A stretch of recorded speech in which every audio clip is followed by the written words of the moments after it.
around that time in March, and and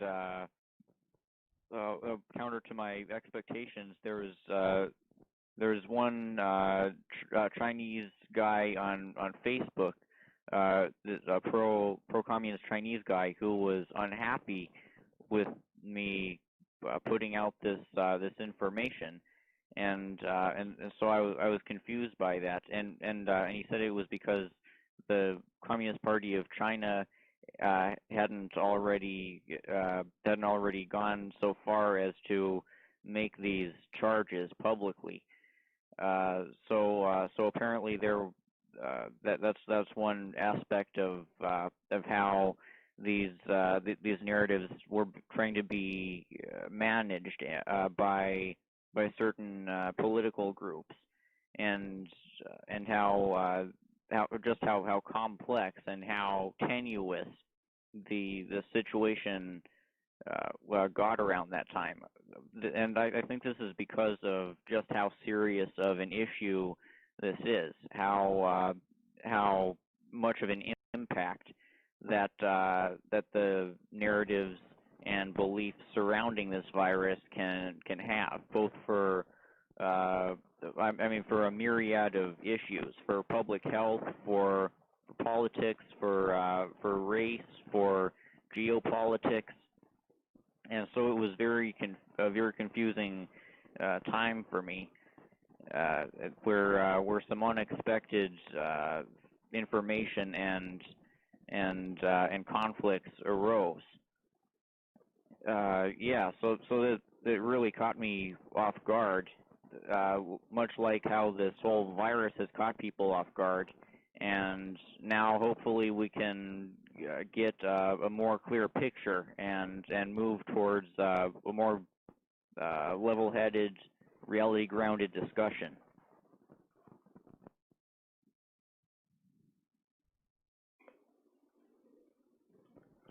Well, of course, science isn't concerned with what the Communist Party of China says. Science is just going to go along. Scientists who are studying this are going to continue to go along and find what they find. So it doesn't really matter what the Communist Party of China says. However, I had a debate with my friend Steve, who lives in Wuhan, Hubei province, China, the epicenter, supposedly, although I don't believe it is the epicenter, but the epicenter, supposedly, of the COVID-19 outbreak. And Steve took the same exact position as your friend, your Facebook friend, or wherever your online friend. And, I had to tell him, look, Steve, the Communist Party has said nothing, not word one, about this issue. There are Communist Party officials who have said things on both sides, and that is established fact. It's in the public record. There have been Communist Party officials, high Communist Party officials, who have said that this is something that was grown in the lab, and they're convinced of that. And there are others who've said, no, all the scientists are saying that it is a natural virus that came up.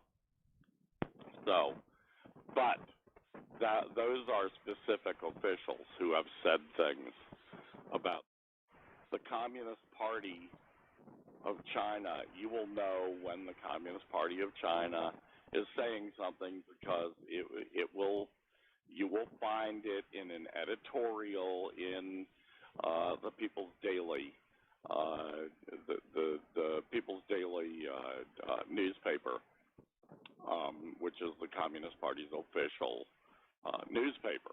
That's where you'll find it. And there has not been a single, there has not been a single editorial taking a side, either side, on this issue. So next time your know-it-all Chinese friend gets up in your face, I would just calmly point out to him, or just demand of him, where is the editorial in the People's Daily that says that the Communist Party has said anything on this, which it hasn't. So he won't be able to say that,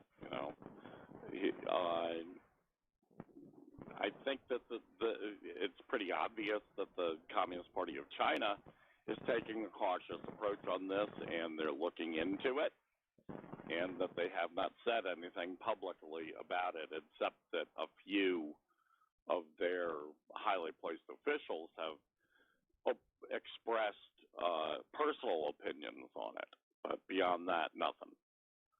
So that's where we're left with that.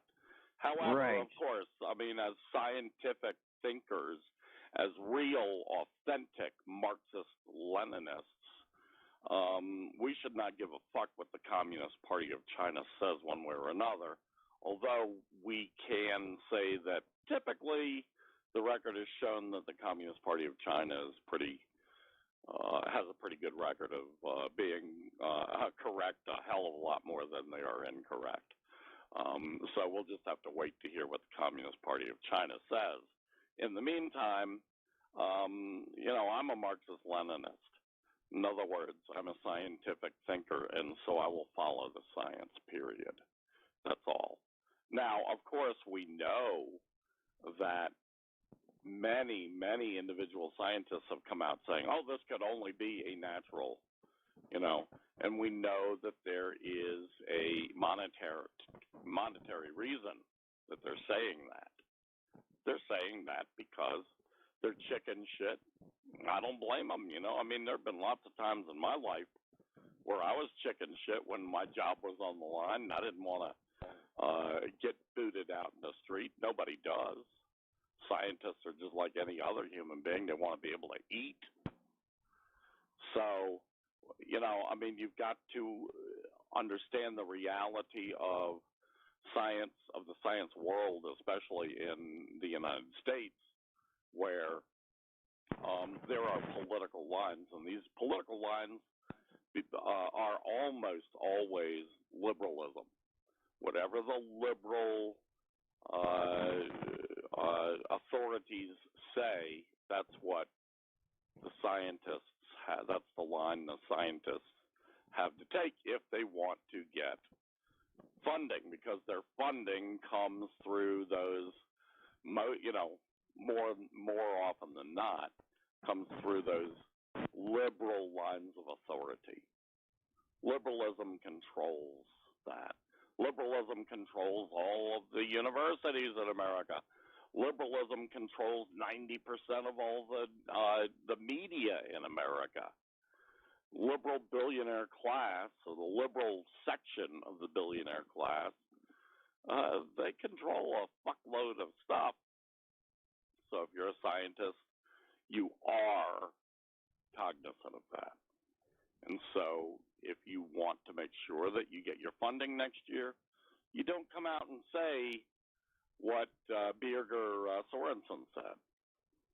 And Birger Sorensen is lucky that he lives in Norway, where he doesn't have the American scientific, authorities ruling over him, and he's also lucky that he's a well-established scientist who's been around for several decades and done work that everybody appreciates, only a Looney Tune could not appreciate. And so he has a lot of high respect, and so he's in a position where he can say what he really thinks, what the evidence really says, and that's what the evidence is telling him.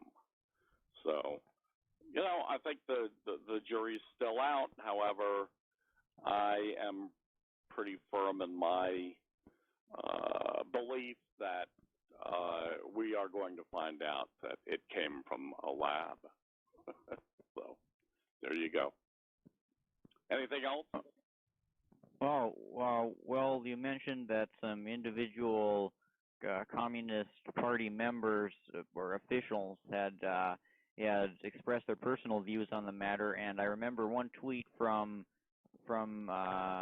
one official, might have been a diplomat or ambassador, in March that I think it was interrogatory towards the United States, like calling out the United States for the obvious fishiness that was going on uh, uh, with how it related to the virus. He was asking Yeah. the U.S.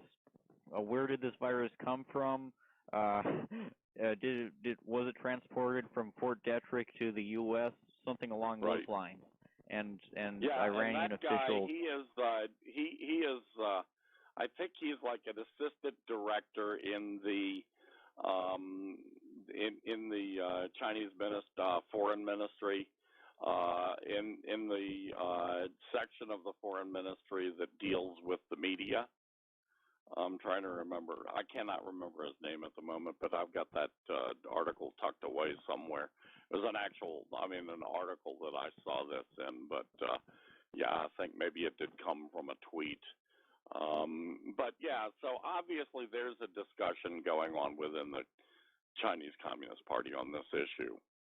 So, like my friend Steve, who is a great guy in a lot of ways, but tends to be overly I guess I don't blame him. I mean, he lives there, his job, he has a government job, so it depends on him not getting in saying something that would offend anybody in the government. But he tends to take the side of what he thinks the Communist Party of China is saying. But the fact is, and I had to put him in his place, the fact is that the Communist Party of China has said nothing on this issue, which is probably the best because they're being cautious about it. They're looking to get all of the data, to get all of the scientific evidence one way or another before they say anything. There's nothing wrong with that. And like I said, science is not an instant cup of coffee. It doesn't happen overnight. A scientific investigation like this and something extremely complex like a novel coronavirus, a brand new form of coronavirus, is it's not going to come up with the answer immediately. There are going to be people with legitimate opinions based on scientific evidence on either side who are going to state their case and fight for their case, and that is an essential part of the scientific process. So we have to wait for the jury to, like I said, the jury's still out. We'll have to wait to come back for it to come back in. So anyway, next point. WHO chief? That's the World Health Organization. The one that the idiot Trump withdrew the United States from last week, which is a really stupid move. But anyway, the WHO chief this morning said the pandemic's going to get worse and worse and worse. In other words, we're far from over it. This is what I've been saying for quite some time. It's beginning to really, really come home to the people in the southern states of the United States and in the so-called Sun Belt where I live, that this is true. And this guy, let me just find this thing here. This WHO Director General is named Tedros Adhanom. Let me see if I can get this right.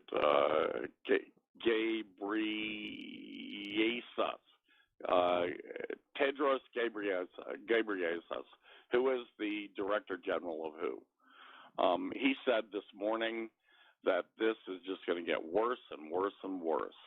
He says it would appear that many countries are losing gains made as proven measures to reduce risk are not implemented or followed. And so basically he was issuing a warning.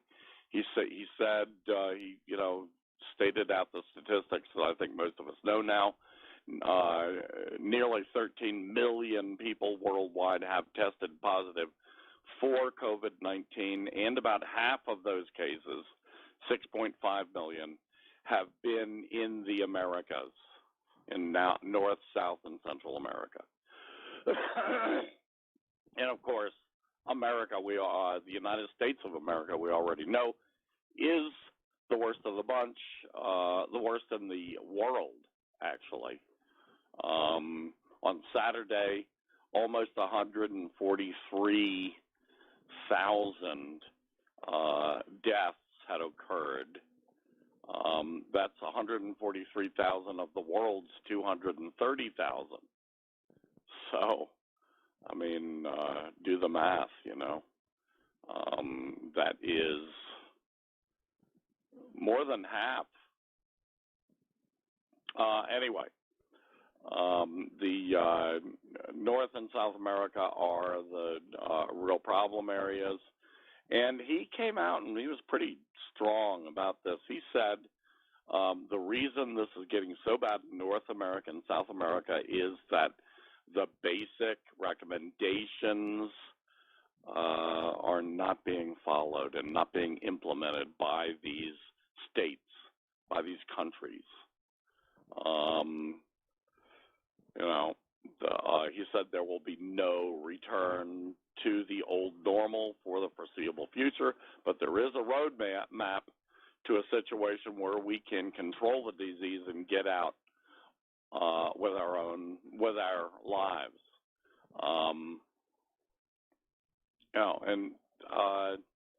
He says here, let me just read this entire paragraph because it's worth listening to. Let me be blunt. Too many countries are headed in the wrong direction. The virus remains public enemy number one, but the actions of many governments and people do not reflect this, Tedros said. It's never too late to take decisive action. And that's, pretty well put, I think, I believe. And it's a message that all of these people really need to hear. All of the people who are not taking it seriously, including Donald Trump, President of the United States, first and foremost. He is criminally negligent in this. People are saying, he should be voted out or even he should be impeached. I say, fuck no. I think this motherfucker should be arrested, tried, and executed for this criminal act of the murder of tens and tens of thousands of people already in the United States through his negligence. That's what I think. Fuck impeachment. We've already been through that. It didn't work. Yeah. I've looked at the list of the countries where the virus has killed the most people, and from what I looked at recently, it was the ones with the most deaths are the U.S., Brazil, Russia, and India, maybe in that order. So it's no coincidence that these four countries have been heavily impacted by neoliberal policies, and it's no coincidence that the UK and Chile, which are also on the top 10 list of countries that have been impacted the most by COVID-19, are also heavily impacted by neoliberalism. Neoliberalism is proven to be the number one global health threat. It's destroyed the public health infrastructure, and it's made people unable to really shelter themselves from the pandemic because there are so many people who are being forced to work and to go into public to survive because the social welfare systems have been dismantled and the healthcare systems have been ravaged by decades of austerity. So The United States, unsurprisingly, has epitomized this deep rot within global capitalism.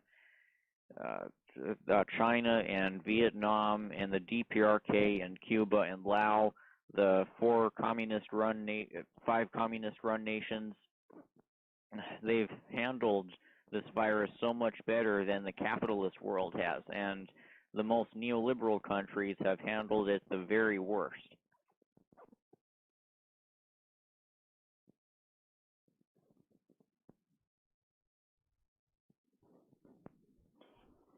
Well put. Couldn't agree more. And that's a lesson I think more and more people are learning. The problem is capitalism, pure and simple. So, anyway, moving on.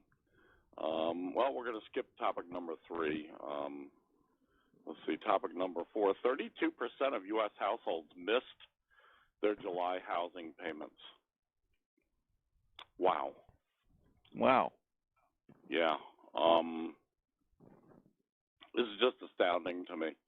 This is all households, renters and owners. Okay, 32%. Some other figures: 500,000 people now in New York City are threatened with evictions, being kicked out of their homes. This fuckhead, Mayor de Blasio, typical liberal fuck. If you ever want to know, because, you always get these liberals are often kind of slimy people that try to slime out of, the realities of the reality that they're charged with. And they'll constantly say, oh, well, that guy isn't really a liberal. Like Clinton's not really a liberal. Oh, really? Jesus fucking Christ, he was elected as a liberal. He's a liberal. He does exactly what liberals do. And so is de Blasio. And I don't think many people, even, these slimeball liberals who try to argue that, oh, this guy isn't really a liberal, I don't think very many of them would try to claim that de Blasio is not. We've got another story later on from Freedom Writer. That's Margaret Kimberly's column in the Black Agenda Report about police defunding, about the police defunding con game, and it focuses on de Blasio and the tricks that de Blasio has done in this whole police defunding scam.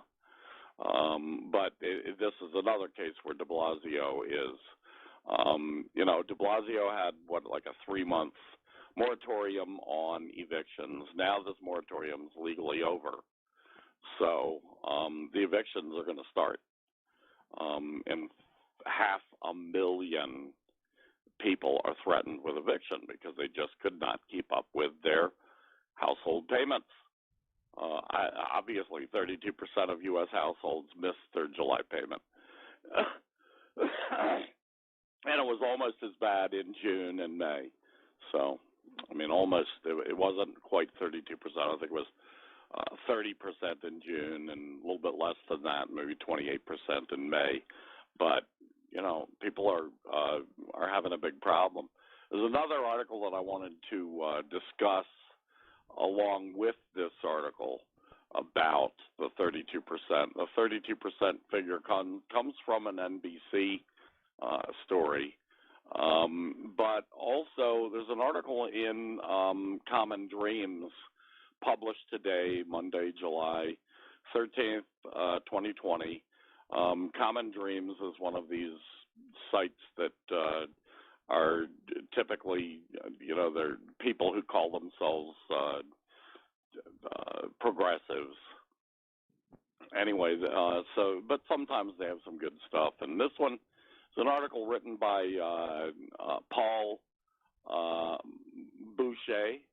And Paul Boucher is an author.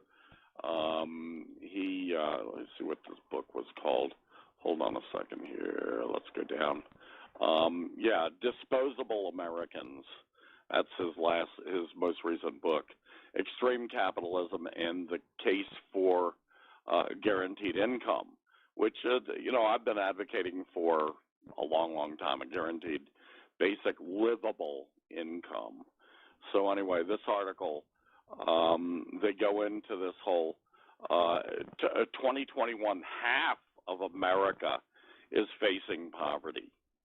And as of February, before the pandemic was announced, already, I think they said, let me get the statistic down here, but, anywhere, Boucher says here, anywhere from half to 3/4 of Americans are living paycheck to paycheck. The American Psychological Association recently estimated that 62% of us are stressed by money issues. According to Credit Suisse 2019 Global Wealth Data book, 34 million American adults are among the world's poorest 10% because of debt. But poverty is not just a number. We can skip past the official measures that are based on outmoded 1950s cost of living. The World Bank defines poverty as pronounced deprivation in well-being. That describes the billions of American workers in healthcare, personal care, food service, transportation, hospitality, retail, who are now risking their lives. This is a great article, really. I recommend it. So go to Common Dreams. Just do a Google search for Common Dreams. I think that it's commondreams.org, but I'm not quite sure. There is this article really gets into the level of how much worse it's getting. And basically, they're saying, well, here's the thing. 44% of the labor force earn low wages, 53 million Americans. Recent changes in minimum wage laws could be all for naught. 1 month could wipe out 10 years of progress, says Mark Morrow of the Brookings Institute. And the misery will likely continue. The Federal Reserve Bank of Atlanta reports that firms do not anticipate regaining pre-COVID employment levels in 2021. So that means throughout all of next year. And the bottom line here is that half of Americans face poverty, living in poverty over the next year, because of this economic downturn. And I will point out once again, because I keep seeing this even among lefty commentators. I'm just going to stop that right there. We'll get Rainer on the show sometime. All right. I'm still getting my shit together, but I want to hear this too. Capitalism is psychologically unsustainable. This is a different podcast, but I'll be along.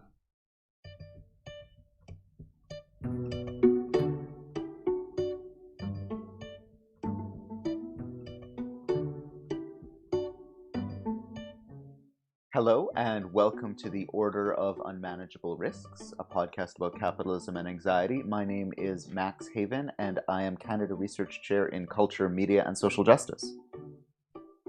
And my name is Aris Komporozos Athanasiou and I'm an Associate Professor of Sociology at University College London. On this show, we speak to people whose research or writing has inspired us to think differently about capitalism and society. We seek to go beyond medical approaches to mental health and to explore the ways in which an economic system both produces and relies on anxiety. Our podcast is produced by the Common Anxieties Research Project with the support of UCL's Institute of Advanced Studies and the Reimagining Value Action Lab.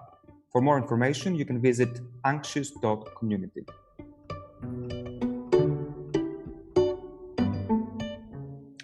And we're very pleased this episode to be joined by Mikkel Krause-Fransen, who's the author of Going Nowhere Slow, The Aesthetics and Politics of Depression, which just came out from Zero Books a few months ago, and literary critic at the Danish newspaper Politiken, and a postdoctoral fellow at the University of Copenhagen, where he works on topics of financialization and literature. Welcome, Mikkel.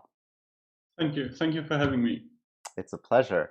Today we're going to be talking about an excellent article which you published in the Los Angeles Review of Books in December of last year, 2019, titled A Future with No Future, Depression, the Left, and the Politics of Mental Health, which very closely matches the themes of this podcast and the research that Aris and I are doing. And also something that we hope to get to in this interview as well is that you also share our interest in the cultures of finance and financialization and the way that those contribute to the particular pathologies and psychopathologies of capitalism in our moment. So it's a real pleasure to have you here with us. I wanted to jump in with one of the things I like so much about this article, beyond the amazing insights that you provide, is it's crystal clear in some ways, and you begin by articulating the claim of the article with really admirable directness. And I want to read that passage and then get you to speak about it a little. You say, the sort of central claim of the article is that depression makes manifest the contemporary subject's alienation in its most extreme and pathological form. As such, the psychopathology needs to be related to a world of capitalist realism, a term which you borrow from the late Mark Fisher, where there is no alternative, as Thatcher triumphantly declared, and the future seems frozen once and for all. The crisis embodied by depression thus becomes a symptom of a historical and capitalist crisis of futurity. It is a kind of structure of feeling, as Raymond Williams would say. Consequently, any cure to the problem of depression must take a collective political form. Instead of individualizing the problem of mental illness, it is imperative to start problematizing the individualization of mental illness. The call is for the left, for these specific reasons, to take seriously the question of illness and mental disorders. Dealing with depression and other forms of psychopathology is not only part of, but a condition of possibility for an emancipatory project today. Really, really well put, I think. And I wanted to ask you to maybe unpack this a little in the context of our current crisis of capitalism that emerged since the writing of these words and since the publication of your book, which is that now capitalism around the world is in various stages of lockdown. And this has had incredible effects on the mental health of many, many people who are now don't necessarily have the supports they once had, are facing a deeply uncertain future. And being told that really, again, it's their sort of responsibility to cope and manage. What do you make of this in light of the COVID-19 pandemic and what's going on now? Well, I mean, those are certainly difficult questions, right? And there's a lot to talk about right there. What I think is obvious with the current crisis, or crisis in plural, right? I mean, of capitalism, is that, it sort of produces various psychopathologies. And I think, my main ambition to start with that in thinking about, but also writing about depression, was kind of twofold. On the one hand, it had to do with a critique of capitalism, from this particular angle.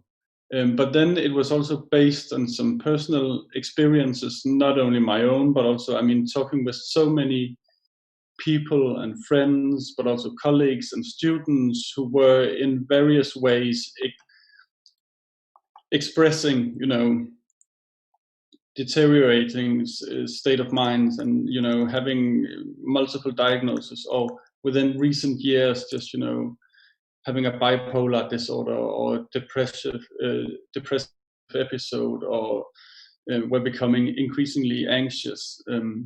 And then I thought, okay, how do we connect those two dots or those two things? And then, of course, I learned a lot from the late Mark Fisher, as you put it. But I also learned quite a lot from reading this more scientific, empirical, phenomenological literature,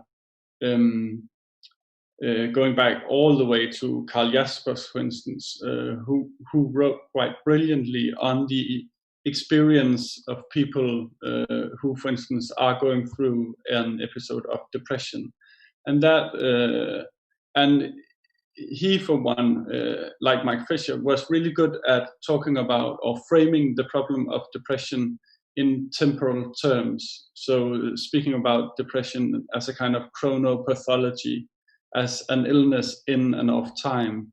And then I thought, okay, that goes, fairly well with various brilliant analysis of contemporary capitalism, which also seems to somehow do something with time.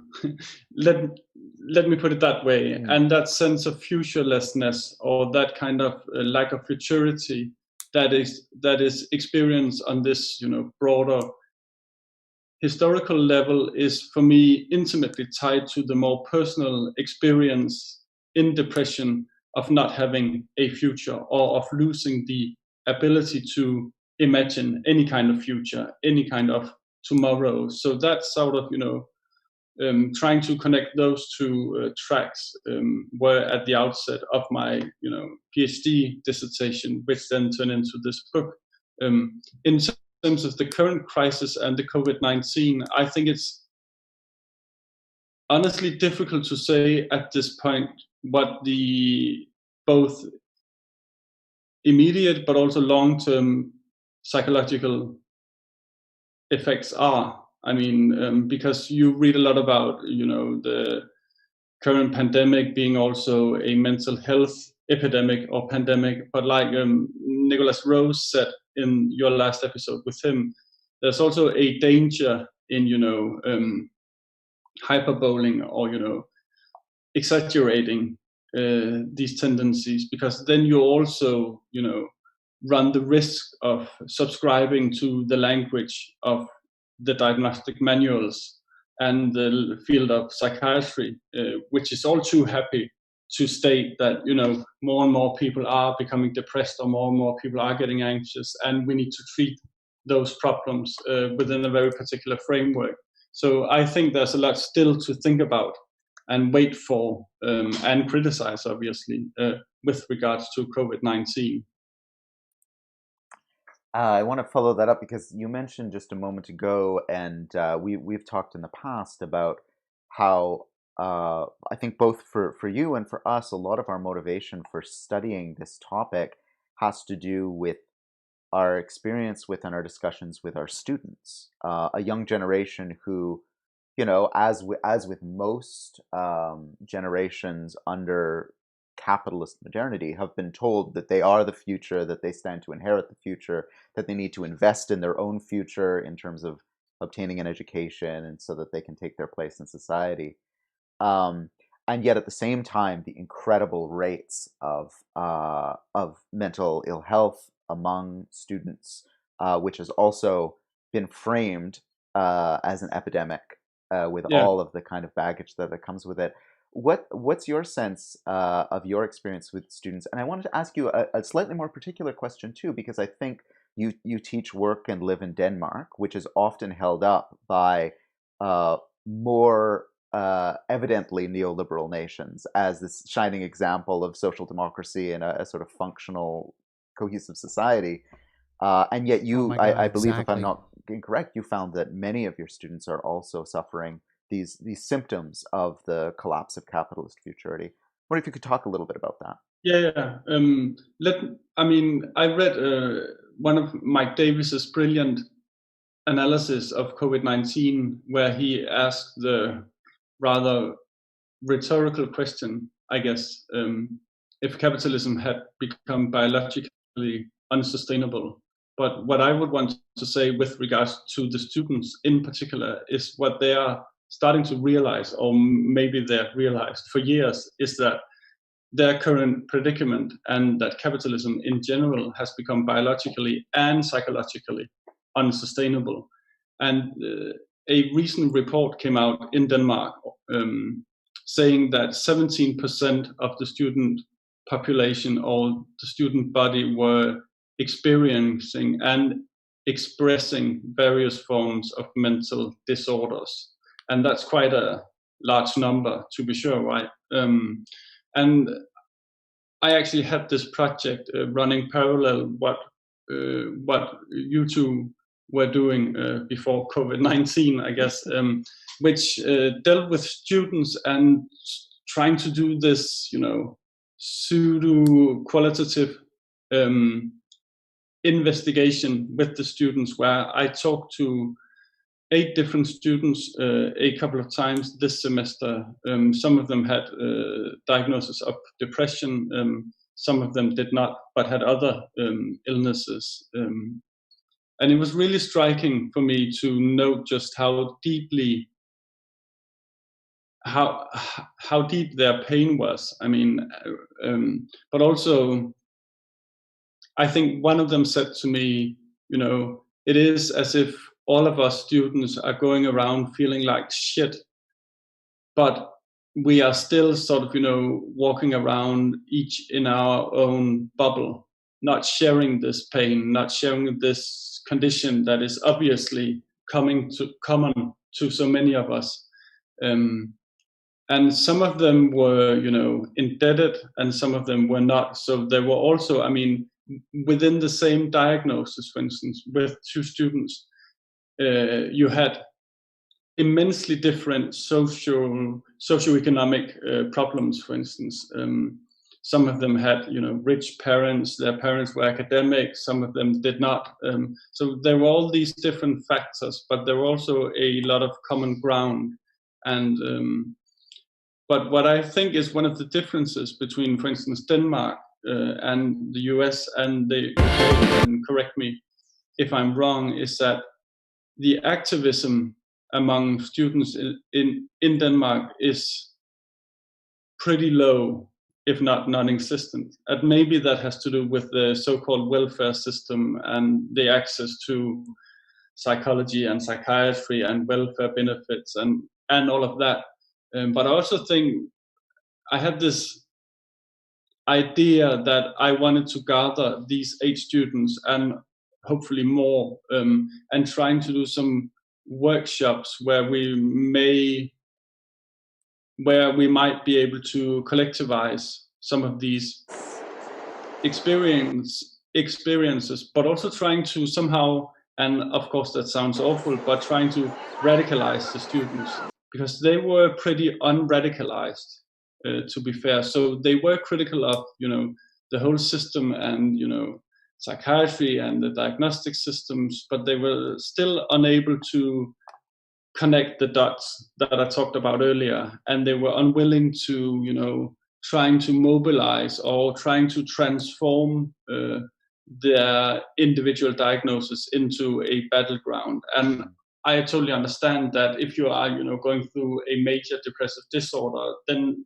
one of the obvious symptoms is that you are actually unable to do what is good for you. You are unable to act, you're unable to imagine anything.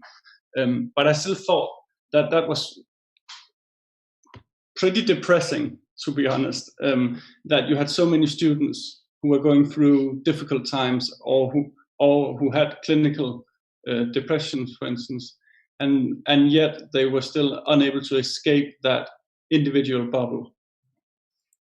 Mm-hmm. I don't know if that resonates with absolutely. your experiences with students.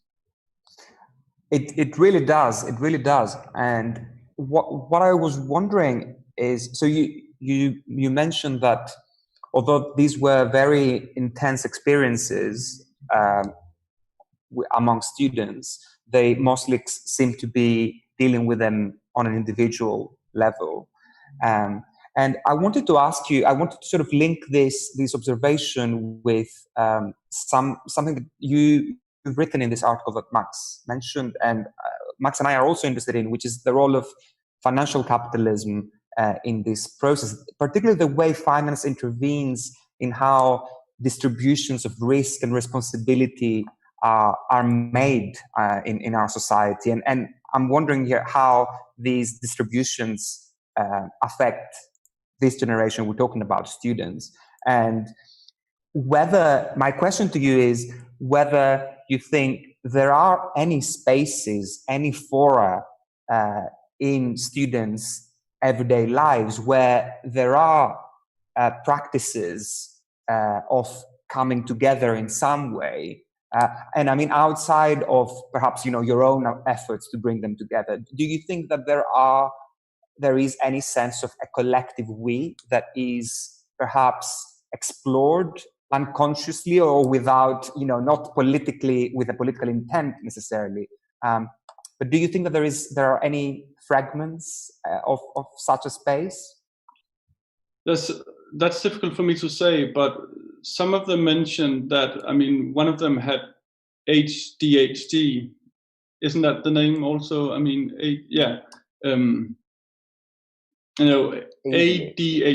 right? Yeah. ADHD, I think, yeah. ADHD, yeah. Attention deficit hyperactive disorder, yeah. Yeah, and that particular student had found this group beyond the university where she talked to a couple of others with the same diagnosis.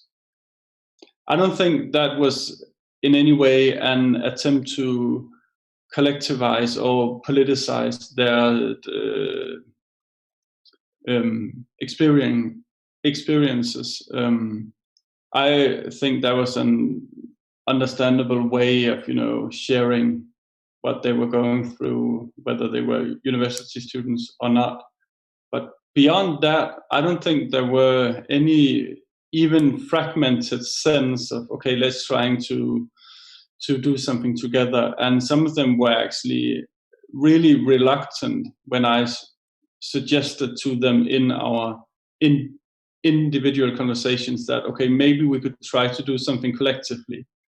Some of them felt, and I guess that's the way a lot of people are feeling with diagnosis, that even though a diagnosis can be a comforting label, right, there's still a great amount of shame involved, and it's difficult to transcend or overcome that shame. And then when you look at what the university is doing, because the University of Copenhagen is supposedly really taking this issue seriously, mainly because of course they don't want students to get delayed. They want them going through the 5 years with no extra time or extra cost or anything. What they have done is they have created this institutional infrastructure with a stress think tank, and where they have come up with a different set of solutions, which include a mindfulness app and other individual stuff. So I think it's obvious to me that if the students were to try to do something with this problem, it would have obviously to be outside of the university, because there is no space left within it to deal with these problems in the way that I, for one, think that they should be dealt with.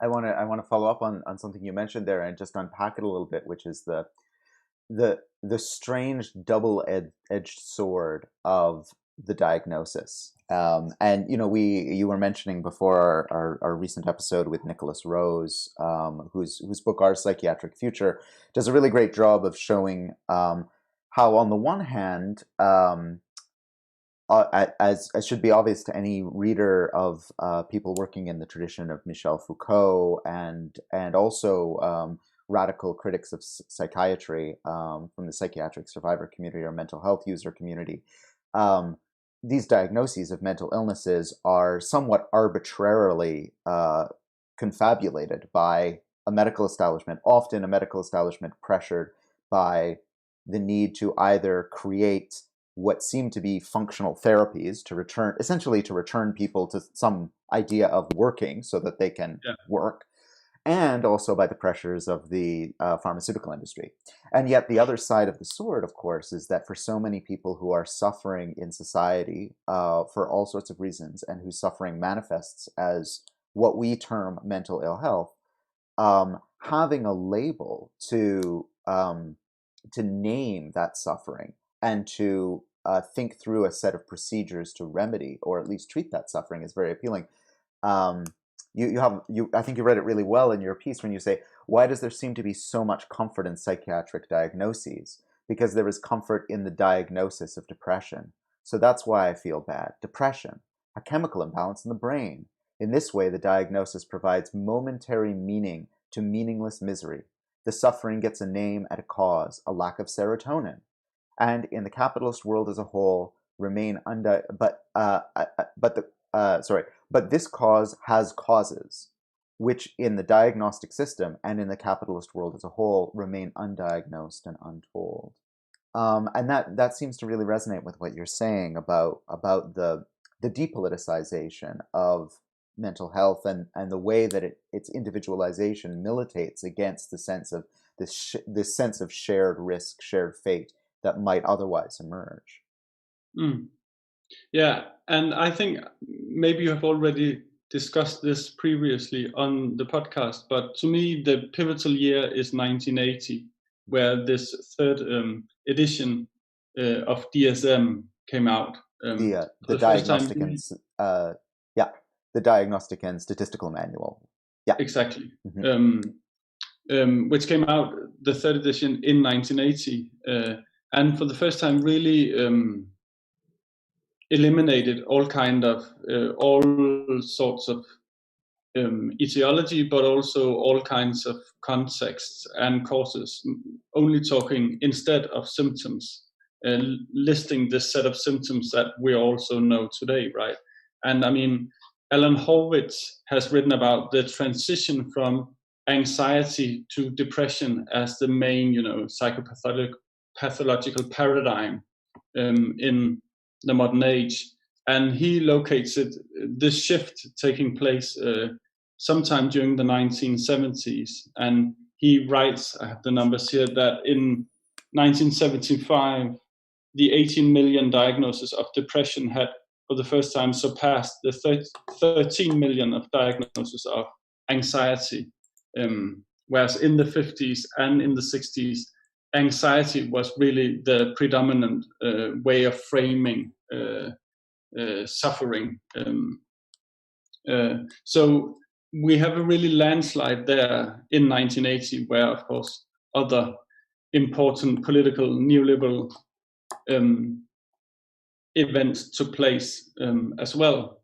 And since then, we haven't really had, within this psychiatric system and within the psychiatric manuals, we haven't had any kind of contextualization of depression, for instance, but also not of anxiety or other illnesses. And I think it's really important to push back against that tendency.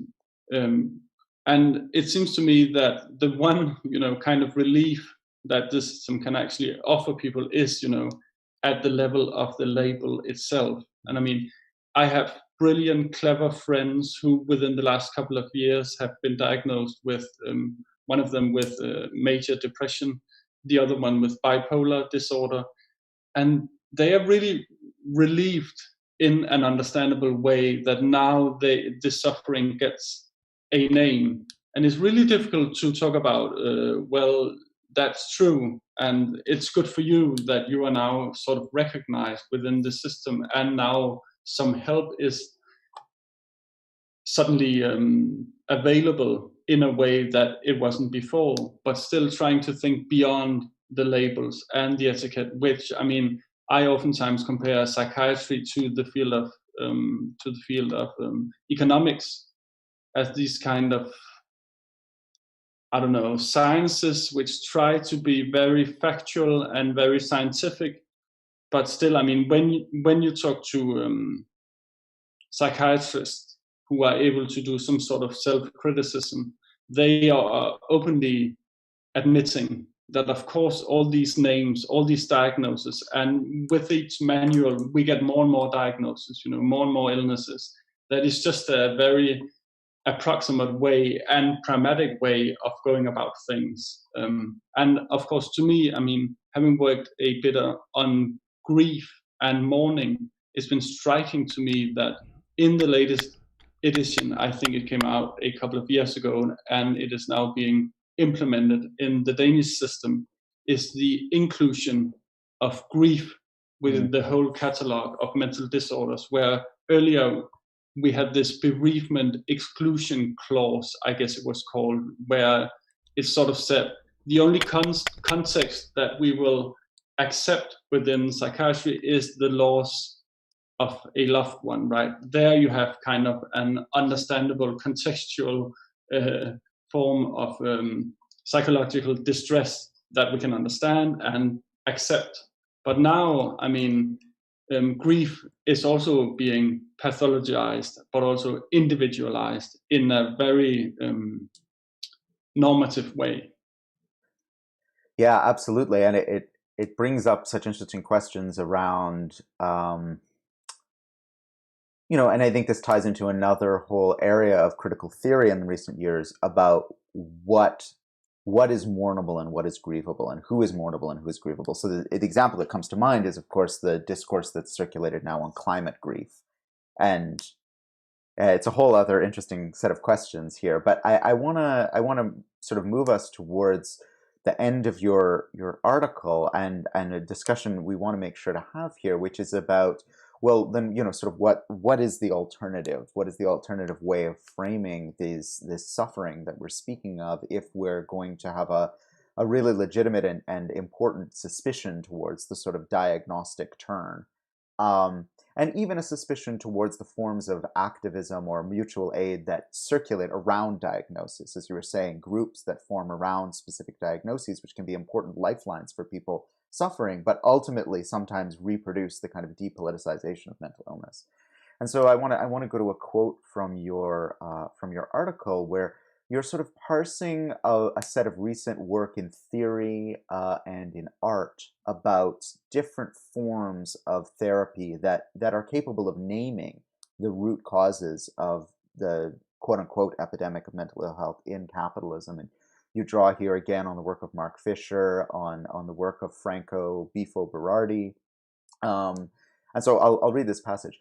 What might collective and emancipatory therapy look like? We have an archive of feminist and artistic projects of care, self-care, and collective care, from the Black feminist radical Audre Lorde to the French art ensemble Claire Fontaine. We need a language that joins this archive to a movement and separates it from institutional psychiatry, neoliberal therapies, and the capitalist pursuit of profit. This is care that transcends the hospital, the clinic, the family, the state, the insurance company. This is care which, based on a politicized understanding of mental illness, moved beyond care in its commodified and capitalist form. When bodies take care of each other, when responsibility is redistributed, an individual collapses and transformed into collective intimacies, the future can be rebuilt in the name of a communist, shared, and sustainable one. A very lovely passage, and I think really a challenge to us to think about what it would mean to actually provide care beyond the kind of sanctimonious and highly commercialized version of that word that has come to the fore in the ongoing pandemic. Yeah, and I think we were talking too about different sorts of examples of this. Maybe you could go into a little bit of some of the places where you see this new form of, shall we say, like to borrow Franco Berardi's terminology, this kind of communization of care happening, and what might lie ahead. Well, I mean, just to begin with, I would have liked to add, if I were to rewrite that piece, that this form of care should, of course, also transcend the art world in a way, right? I mean, because that world is as bad in terms of commodifying care as a concept and as a practice, right? But we do have different versions that may, in this rather speculative passage, point towards some kind of, exemplary examples, as it were. And I think, in terms of, activism, I still think that we find a lot of good examples of care within, climate activism, for instance, and the way that we have also seen in the COVID-19 that within certain circles that people are in fact able to take care of each other, take care of the sick, take care of the children, cook food, clean, all those kind of, practices of care that were once, mainly reserved for women, of course. I think we have something there, and I also think that there are some artists who are able to sketch out some practices that we can let ourselves inspire from. In a Danish context, an artist called Jakob Jakobsen, who has been in and out of the psychiatric hospitals several times, and he's been part of the Close the Camps movement, the kind of political but also artistic activism where people try to fight against this brutal racist system of keeping immigrants and asylum seekers imprisoned, sometimes indefinitely, or until they are deported forcefully on airplanes back to their home back to their country of origin, as it's called. So he has done a lot of important work within this activist tradition. But then last year, when he came out of the hospital, he made his own hospital, in a way. It's called the Hospital for Self-Medication, where he invited people in, people who were ill, but people who also were not ill, and invited them into his apartment/hospital, where he now created this space where people were actually able to share their experiences and to take care of each other, and using that kind of therapy, as it were, as a mobilizing force for also doing activism. And that's the kind of dialectics that I also talk about in the article that we've mentioned a couple of times. The logic being that that before we can go, for instance, to the camp of Sjælsmark, this is one infamous camp in Denmark, before we can go to that camp and, do something there, do a demonstration or whatever, we need to be able to get out of bed. We need to be able to in some way be on our way out of depression, for instance, because otherwise we are not able to do anything. We are just lying in bed, literally. But then on the other hand, doing that kind of activist work against the racist system of immigration can also function as a kind of antidepressant, I would say. So we have this dialectical movement there, which is of course complicated and not easy at all. But I still think that's a good example of some kind of project that is actually trying to flesh out and practice what I, in some way, speculative preach, right? I mean, talking about therapies or practices of care beyond the hospital, beyond the institution of psychiatry, beyond the state. And of course, there are various other examples. But then one last point would be that we also see the concept of care being thrown around a lot, and sometimes not only commodified, but also used as a buzzword. And I can only imagine the number of exhibitions in the art world, which also would pick up this notion, trying to use that as a way of promoting an exhibition or a group of artists. So I think we should still also be critical and self-critical when using that particular concept, because there is no magical solution, whether we're talking about depression or anxiety or talking about, destroying capitalism. my partner, who's an artist and works on topics of care, but is quite sickened by the way it's been taken up in the art world. We have a term that we coined for this, which is carerism, which is kind of the weaponization of a discourse of care in order to actually work against precisely that which it names in some way. Yeah. And I totally agree with you that the art world is, as the art world so often is, the magnitude of its crimes may be minuscule in the whole sweep of capitalism, but they are certainly egregious and grating because they're so demonstrative of that kind of urge towards a commodification and the hype building. Yeah, absolutely. I think that's a very good place to conclude our discussion with you on this kind of speculative note and thinking about the radical imagination that is being forged and that needs to be forged in order to break us out of both the personal experience of depression and mental ill health, and also the collective experience of depression and mental ill health, especially as the nostrums of capital today announce that we should prepare ourselves for an economic depression as well as the psychological depression to come after the pandemic ends, if the pandemic ends. Thank you so much for joining us, and we're looking forward to collaborating with you and to your future work on this and other topics as well. Nice. Thank you. Nice. I like that a lot.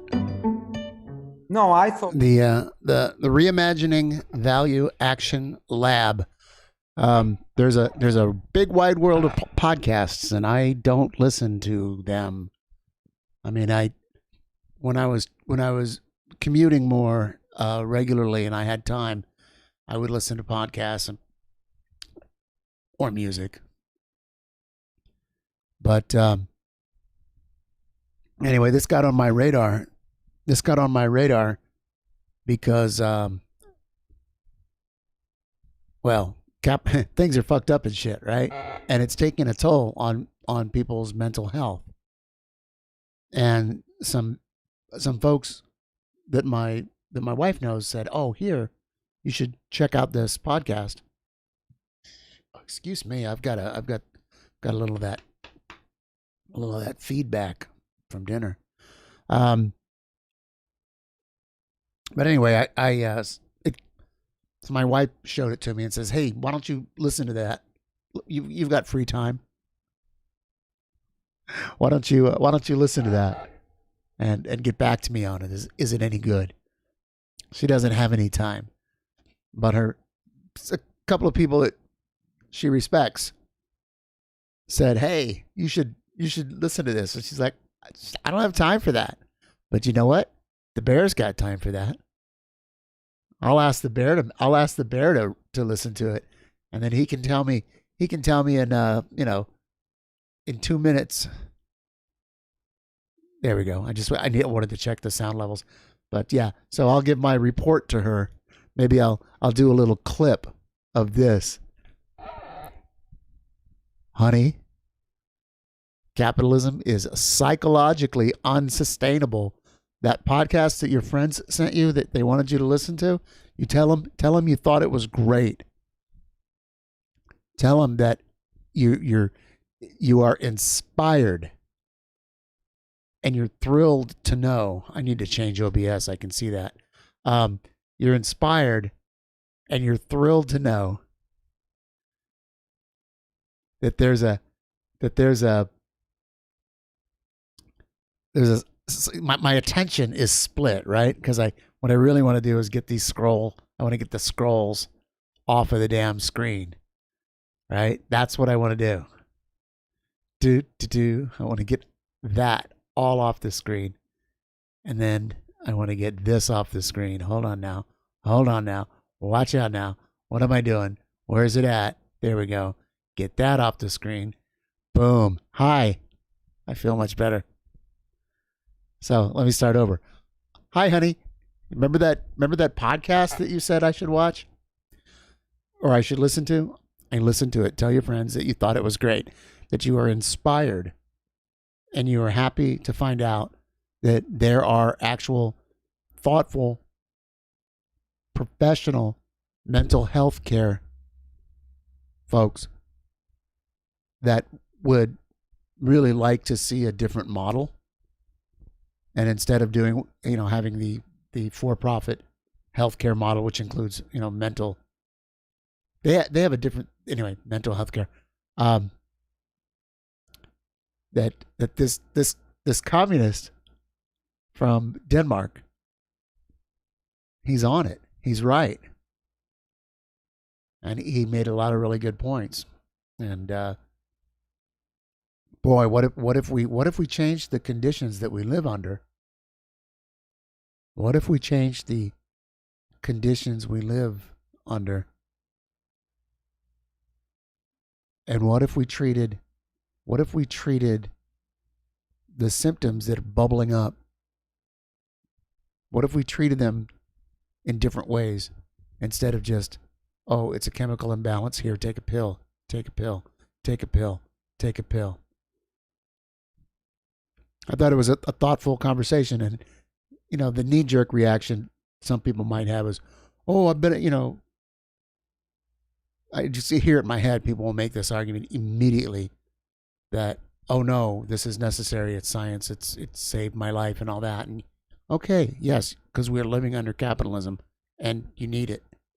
Take your meds, get good diagnosis, do what you can. All of us. But the discussion was about how to do it better. And, if we weren't stuck in this capitalist hellhole, this system, this just rotten system that puts a goddamn dollar sign on everything, if we didn't have that system, we could do much better. We could do much better. What a nice podcast that was. I have never heard of it until today. Capitalism is psychologically unsustainable, with Mikhail Kraus, Franz Den, FR. Anyway, I'm going to put it in the I'll put it in the chat again for those of you who just joined. I've been on for about an hour, I guess. Oh, you bringing some people, Cole? Thank you. I'll try to shine. I don't know if tonight's a shining night or not, but it is what it is. Welcome to the stream. So yeah, so that was cool. So I like that. I like the idea of playing a podcast that I want to hear for like 30 minutes to an hour before my stream, with a shout out to the other person's podcast that we're listening to. I can turn my camera on or off. I can walk around. I can get ready. I can go to the bathroom. I can crack a bottle of wine. I can do whatever I want to do while I still listen to the podcast. So you can view me listening to someone else's podcast. Sure. Why not? You down with OPC? Yeah, you know me. You down with OPC? Yeah, you know me. Yeah, I'm down with OPC. Other people's content. I'm down with other people's content. They'll make it. I'll curate it and play it and comment on it. Oh, Treble. Good to see you. I'm down with OPC tonight. That's what I should name this stream. I should name it, I'm down with OPC.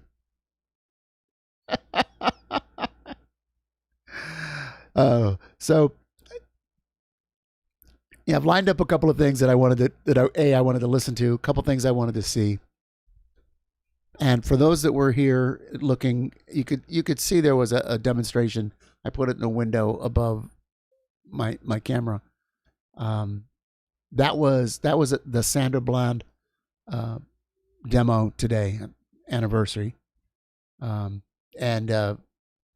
People's Power Assembly, People Power Assembly NYC was hey, welcome Raiders, welcome. Wow, there go the zombie child. I might have to get a different GIF, but hey, welcome Raiders. growing 19. Texas Gold. What's up, Texas Gold? How are you? Don't know where y'all came from. I'm guessing, Growin, you were streaming somewhere. Yes. Don't know you. What do you stream? I will look you up. But thank you for coming. So I'm just kind of getting started. I decided to listen to somebody else's. He streams in his shed. Is he like the gardener grower? Like, is he growing weed and stuff? Like, what's going on? The boys have arrived. Ferb's Herb. Okay, you got a shed and Ferb's Herb. Are you a bunch of farmers? Are you farmers? Is that what's going on? You have a show about like farming, and you cast it from your shed.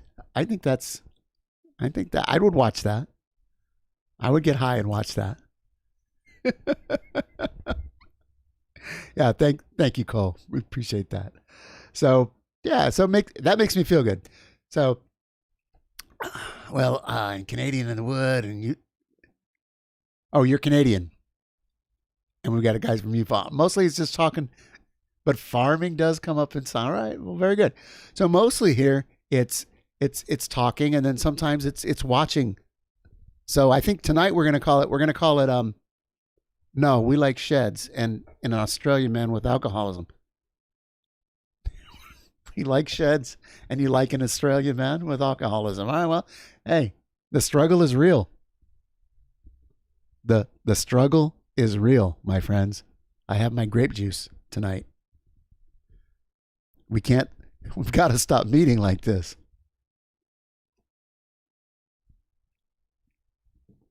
The struggle is real. So I came on a little early tonight because I can't stay up as late as I normally do. Because I have to get up. There's a family thing that I have to do, which I'm actually excited about. Some kids are getting married. Anyway, there's a thing. I have to do this thing, which requires me to get up early and go rent a car and like do this stuff when I'd much rather stay up all night with y'all. Look at that. I said y'all. I did. And anyway, enough about the personal stuff. Hold on. I want to get my big camera out. I think it's time. I think it's time for the big camera. The big cam in 5, 4, 3. Surprise! I didn't even count it down. How's that? That's the big camera. I just made that. I'm really proud of that. I think it pops.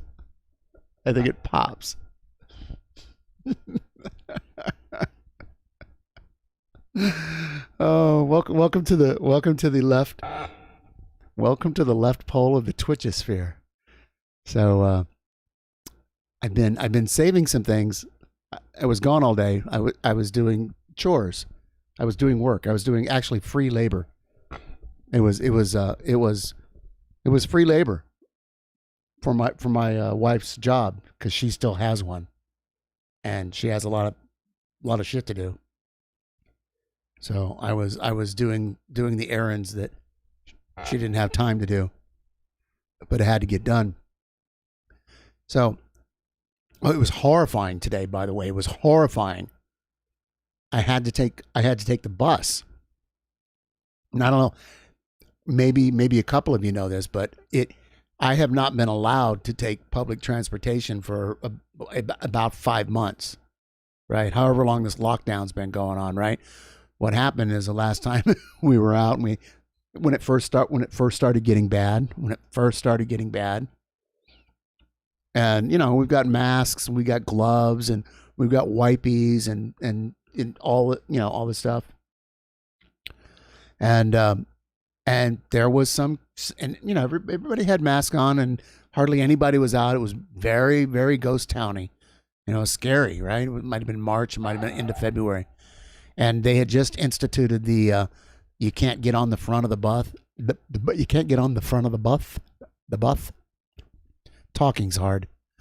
But you had to, so because they wanted to protect the drivers. Like early on, we had like 60 MTA employees died. Not good.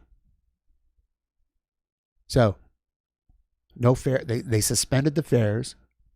You didn't have to pay, but you had to come in the back door, which is, pretty cool because, like, when you're poor, you want to come in the back door anyway, right? Like, what are they going to do? Stop the bus? I mean, it's a thing. I go in the back door sometimes. So, anyway. So we go. Anyway, there was this one kid, and he came on, and he's talking on his phone, and he sits down instead of spacing out. And there was plenty of room to space out, and he sits down, and in the seat right across from us, and then he leans forward and he holds his phone out and he's talking like this, right? He's like yelling. No mask, no nothing. He's 18, 16, I don't know. But here I am. I'm not having it. And I'm like, well, let's get off this bus, right? And I'm like, you motherfucker, you're going to get us all killed. And I just went off. I went like it was worse than, hey, you kids get off my lawn. It was way, way worse than that. Yeah, I did this on the bus, in the New York City bus, approximately 145th Street and Amsterdam was the stop. And we walked the rest of the way home. I mortified my wife and mortified, I scared myself. Well, yeah, I mean, but here's the thing. I mean, this was when COVID first, like if you just randomly did that for no reason, you could, somebody might like straighten you out, right? And you should, right? But, everybody on the bus had a goddamn mask. The streets were fucking empty because people were dying and everybody was scared. This was probably February, March. It was the last time I was on public transportation because from that moment on, I was forbidden to go outside without an adult, without her. And like we'll go on walks, right? But no more interacting with people who, don't have masks because I was so angry and so afraid. And people that didn't wear masks and cops called and they kicked the shit out of them for not wearing masks, even though there was no law or mandate. Where in Texas? Yeah, one of the things. Yeah, I would hope that one of the things that comes out of this is that there's greater protection for all retail and public facing employees. Absolutely. Sorry, I was telling my story and I kind of got lost with Trat. It's really hard to resist making out with a monitor with a face like that on the screen. What? This one? Do you like this one? Who's a cute bear? Seriously?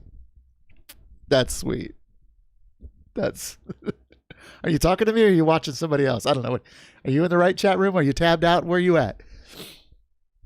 You watching Harris Heller? Is he on? Is Harris Heller on? Should we all go look at Harris Heller? I didn't want to like Harris Heller's YouTube channel at first because he's so good looking. I'm like, I was so judgy. But he's good. He's really good. Anyway, I was out today. I was on a bus for the first time. It was horrifying because everybody's back out. A lot of people are back to work. A lot of the stores, the restaurants are open. Not full capacity. It's summertime, so they've moved out into the street the way they can now set up tables in the first lane on certain streets. So it's cool. It's cool that that's happening. It's cool that it's happening, but goddamn. So I get on the bus because I had to go here and I had to go there. And sometimes it was cool, but then sometimes it was so busy and everybody looked scared and everybody had gloves or they had their hands in their pockets, right? And really tight because we all knew, everybody knows. And they're forcing us to go back to work because they need their profits. And if they make us all go back to work, if they give the okay, I got to quit doing that because it looks like the white power sign, right? But if it looks okay, I'll do the thumbs up. Or they say it's okay. Now they get their workers back because now the workers can park their kids at school all day. And profits over people, Texas Gold. Profits over people, exactly. Philadelphia, it's on YouTube. I don't know what that is. And Milwaukee and New York City, profits over people. I was coming to the Discord because I put a couple things into my Pink of the Bear, my brand new look. Like I didn't know what I was doing when I set it up at first, and I had way too many rooms, and so my friendly mod, whom I'll love forever, has helped me with this tremendously. But I put a few things in here. Oh, what is this? I put something. Oh, I see. Okay.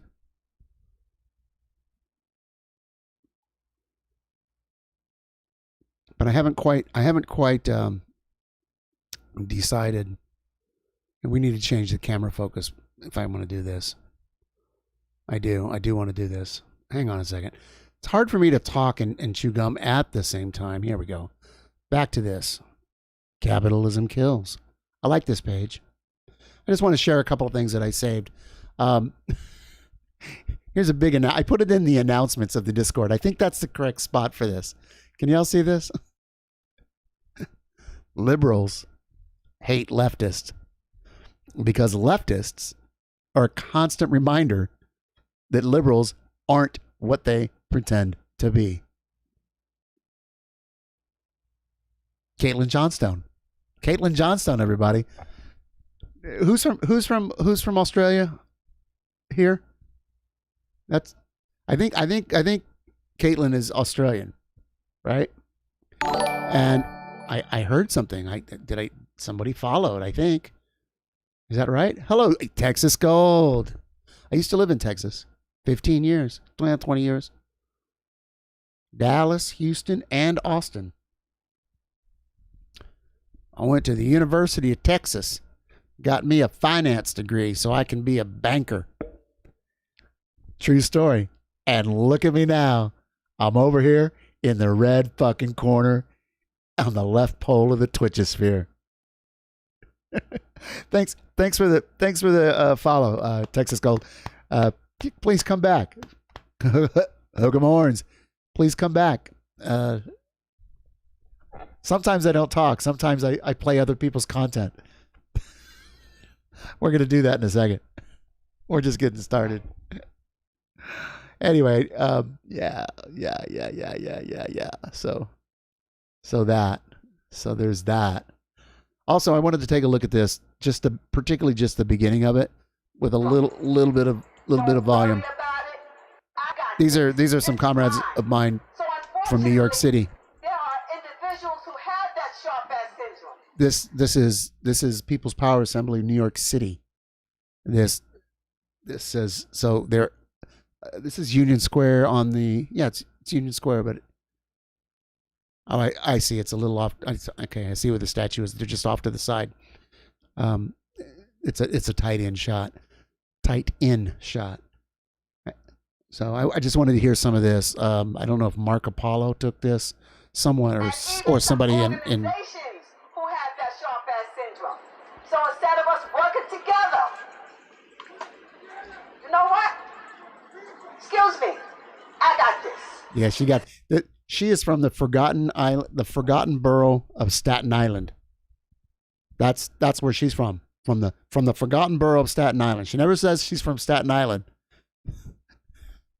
I love her. Here we go. Fine. So we're not working together like we need to. Yeah. And like the young sister said, the system has it down pat. They work together whether they believe in each other or not. And we're not doing that. You can't say, hey, I belong to this organization, I belong to that organization. We're supposed to be working together no matter what organization it is. It doesn't have to be, it doesn't make a difference if it's the climate. It doesn't make a difference if it's the immigrants. Yeah. It doesn't make a difference if it's Black Lives Matter. All of this, they're holding us down in every single way. Nice. And we're drinking the Kool-Aid. Drinking the Kool-Aid. And we need to stop it. Tell him, Shirley. We need to be there for each other. Preach it, Shirley. We could agree to disagree. Okay? Bottom line. About some things. Now, there was a sister who took videos of Eric Garner on Staten Island being modern day lynched. The cops scared the shit out of her, okay? She would not come out because she was too scared. Mm-hmm. And now the same thing is happening to Darnella Frazier, who took that video of our brother, George Floyd, okay? We need to have her. We can't just have the people who was directly affected. We have to have each other. She needs support. She needs protection. We need to protect each other. None of us should ever walk around by ourselves so they can do something to us. And that happens all the time. Yeah, I just want to reiterate that. And I hope the audio is good enough for everybody in chat, but these are the times that we live in, and you really need to think about your security when you're out and about. Don't be paranoid, but think about it, make a plan, and don't make yourself an easy target for the chuds. I mean, Karen's gonna Karen, right? Karen is always gonna Karen. Karen's gonna Karen. Chud's gonna chud. But some of these people are really dangerous. Really dangerous. It happens here. It happens no matter where we go. We always have to have each other. It doesn't matter who or what you are. It doesn't matter if I'm an elder. It doesn't matter if I'm head of an organization. We're all on equal terms. Nobody's better. Nobody's worse. Everybody is important. Everybody is a leader. We have member leaders, okay? Not just, okay, I'm the leader. This is mine. No, we're all leaders. You have something you could do. You have something you could Listen do. to this. We're all valuable, and we all have to work together. Every comrade is precious. I loved basic, right? Every comrade is precious. It's an important message. Everybody's got a skill set. Everybody has the ability to pitch in wherever you fit in and do what you can with what you got for as long as you can, because things are fucked up and shit. Join a revolutionary organization today. I'm a real good foot soldier. Y'all do that media stuff, okay? But y'all gotta keep me in the loop, because y'all supposed to be watching out for my ass, okay? All right. Okay? Peace out. Peace out.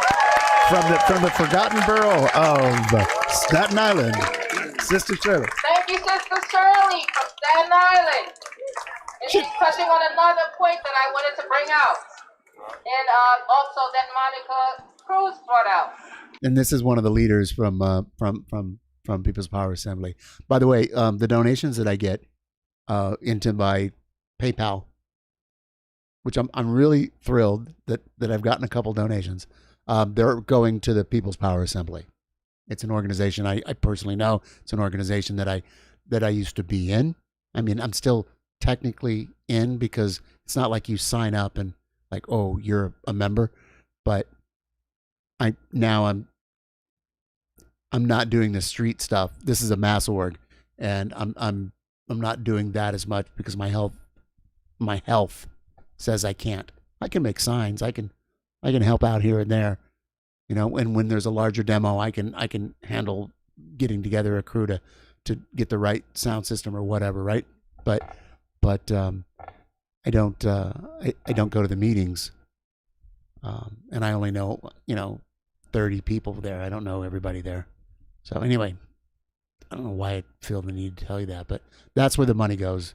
If you send $5 or $3 or $1,000, If I could get one of those sweet Soros $1,500 checks for the People's Power Assembly, that'd be cool.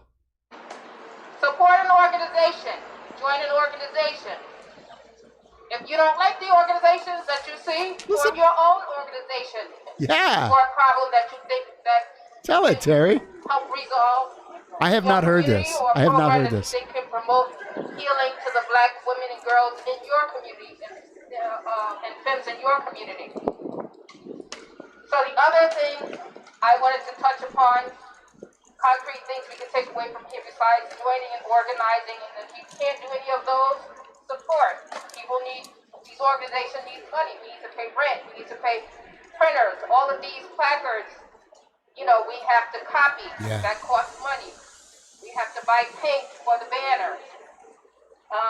All the placards, for all the things that you have, that all costs money, so you can support the microphone, organizations. the lithium batteries. So the second point I want to bring up is, if you can, be your sister's keeper. Be your sister's In your keeper. community. If you see your sister or woman or girl, femme, Your sib. they need Your help, sib from and another you crib. have the That's wherewithal to help them. It doesn't already have to be monetary. My mom would take in younger folks from the neighborhood, you know, who weren't being taken care of right at home. She would give them a meal. They would come a couple of times to our house a week to eat. And she was a single mother raising 3 children. So there's something that you could do. And these people today, they're grown, they're in their 50s like I am, and they still remember that. yeah. They still remember that they had a safe place to go to get a meal to eat, safe place to spend the night. They didn't have to worry, you know, about being abused or wherever they were staying for. Right. So be your sister's keeper. Nice. Nice. That's the second way you can help black women, girls, and defend black women, girls, and femmes. So next up, we have Iman from the December 12th movement. Oh, and nice. I want to welcome her up. Did I get it right? Please welcome Iman. Let me get a picture. Let me get a picture. Oh, I see. So he came in to spray down the microphone. Sandra Bland. Sandra Bland. Sandra Bland. Sandra Bland. Sandra Bland. So we can say so many names, right? We can say so many names at this mic. Right now we're here and, you know, to celebrate the spirit of Sandra Bland and to rally and get ourselves agitated. But I need us to feel that energy. So I need us to really say the name, because we here, we chatting and stuff like that, but they literally be out here lynching black people. They literally be out here shooting black people down in the street. They literally be out here steamrolling over black people with the vehicle of white supremacy. So it's not just some laissez-faire type of energy that we should have. And so I'm going to do this again. Say her name! Say her name! Say her name!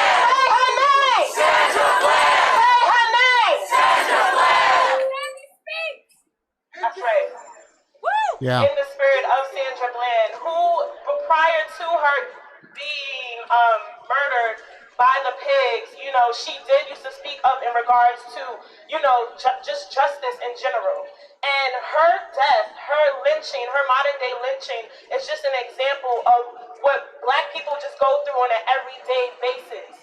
Whether we see a knee on the neck with Brother George Floyd, whether we see a video of young Tamir Rice just getting shot in the stomach, that is the reality for black people, period. So I just want to say this point, as I see I think a sister did bring up maybe the lack of seeing not too many black faces out here. But one thing I do want to say in regards to that is that we just have to always understand and keep it clear that black people we are taking the point in this, that we must take the point in this because this is our fight. We respect allies and stuff like that, and we we just want to say in this moment, what we need to be pushing for the Black agenda is the repairing of our system. And for that means the reparations for Black people. We're not talking about getting checks cut and shit like that. What we're talking about is repairing the Black nation. What we're talking about is repairing the Black nation and destroying a system that was created to keep the Black nation down and to keep the Black nation as a host for a beach nation. So that's pretty much all I really just want to talk about. It's just Black people, that we take the point in this position and respect the allies, and allies, what we are pushing forward in this moment is for the repairing of the Black nation. And this is very important because we have to always see to how we are operating through white supremacy. I like to bring up an example of, just for an example, the ethnic cleansing of Black communities. And sometimes, we go out, we go to these protests, and then we go back to the community in which we are participating in the ethnic cleansing of Black people. So I just want us to always, just say, always be clear on where we stand at in everything. Because we got to be on point. We have to be on point through this whole fight, through the whole entire thing. We cannot, we can't be on point and come out to protest, and then in another part of our lives be operating a different type of way. That's something I just want to push. And also, the line is repairing the Black nation right now, reparations for Black people, so that we can no longer have to deal with a system that is going to continue to oppress us. Gotcha. Thank you. It's from the December 12th movement. Bring that energy. This is a Say Her Name rally, so I'm going to give it up again from Iman from the December 12th movement. Welcome, chat. Supposed to be chanting, but I'm no energy today. Sorry. So here it is, Alexandria. Clean the mic. Take a moment. Well, thank you again for reminding us why we're here. That we're not here hanging out. That we're not here because we needed something to do. That this is a Say Her Name rally. And her name was Sandra Bland, and she was murdered by the police state. Thank you for reminding us that we need to remain visible in our movement. If you are a non-Black person here, please always make sure you're reflecting on why you come to these types of events. Right. Who are you trying to serve? Are you trying to serve your ego, or are you trying to serve the higher purpose of an actual change and evolution?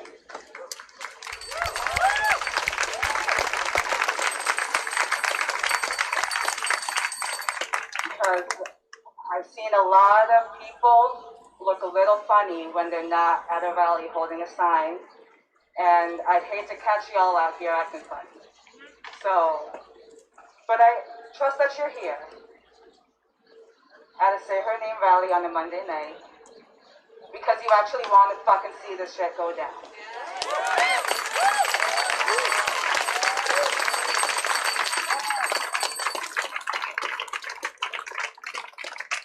Up next from PPA, my dear comrades, gonna read us a poem. Oh, good. Her name is Liz.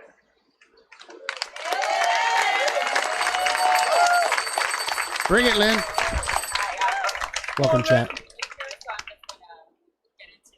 For those just coming in, it's a Sandra Bland demo, People's Power Assembly of New York City today, and we're about halfway through it. They got to. Can you hear me? I can hear you, but I can't hear you. They won't be able to. So. Something happened with the half-mile hailer. Hello? Okay. There you go. There's probably when we lay little Black boys and girls to rest, I pray they find refuge in the warmth of other suns. I pray they find a sun that sings to them the tunes of true freedom, who kisses their toes to soothe the aches of a road never ending. When we lay little Black boys and girls to rest, I pray they find solace in the color blue, because in their dreams, blues beat Blacks red is a euphemism that holds no weight. When we lay little Black boys and girls to rest, I pray they find comfort in pink lips that solicit kisses for boo-boos, aches, and pains, and the softest brown soil to be planted in, and to play and to never grow up, because like Ayanna Jones, they never grew up. When we lay little black boys and girls to rest, I pray they forget their life before. Trauma is not worth reliving when you're asleep. Sleep has no place for bad dreams. When we lay little black boys and girls to rest, I pray they never know anger and only speak the language of music. When we lay little black boys and girls to rest, I pray they know we're not saying goodbye but good night.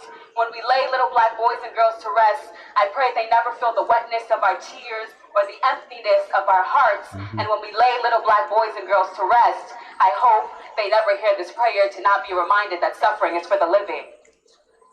So that's my first poem.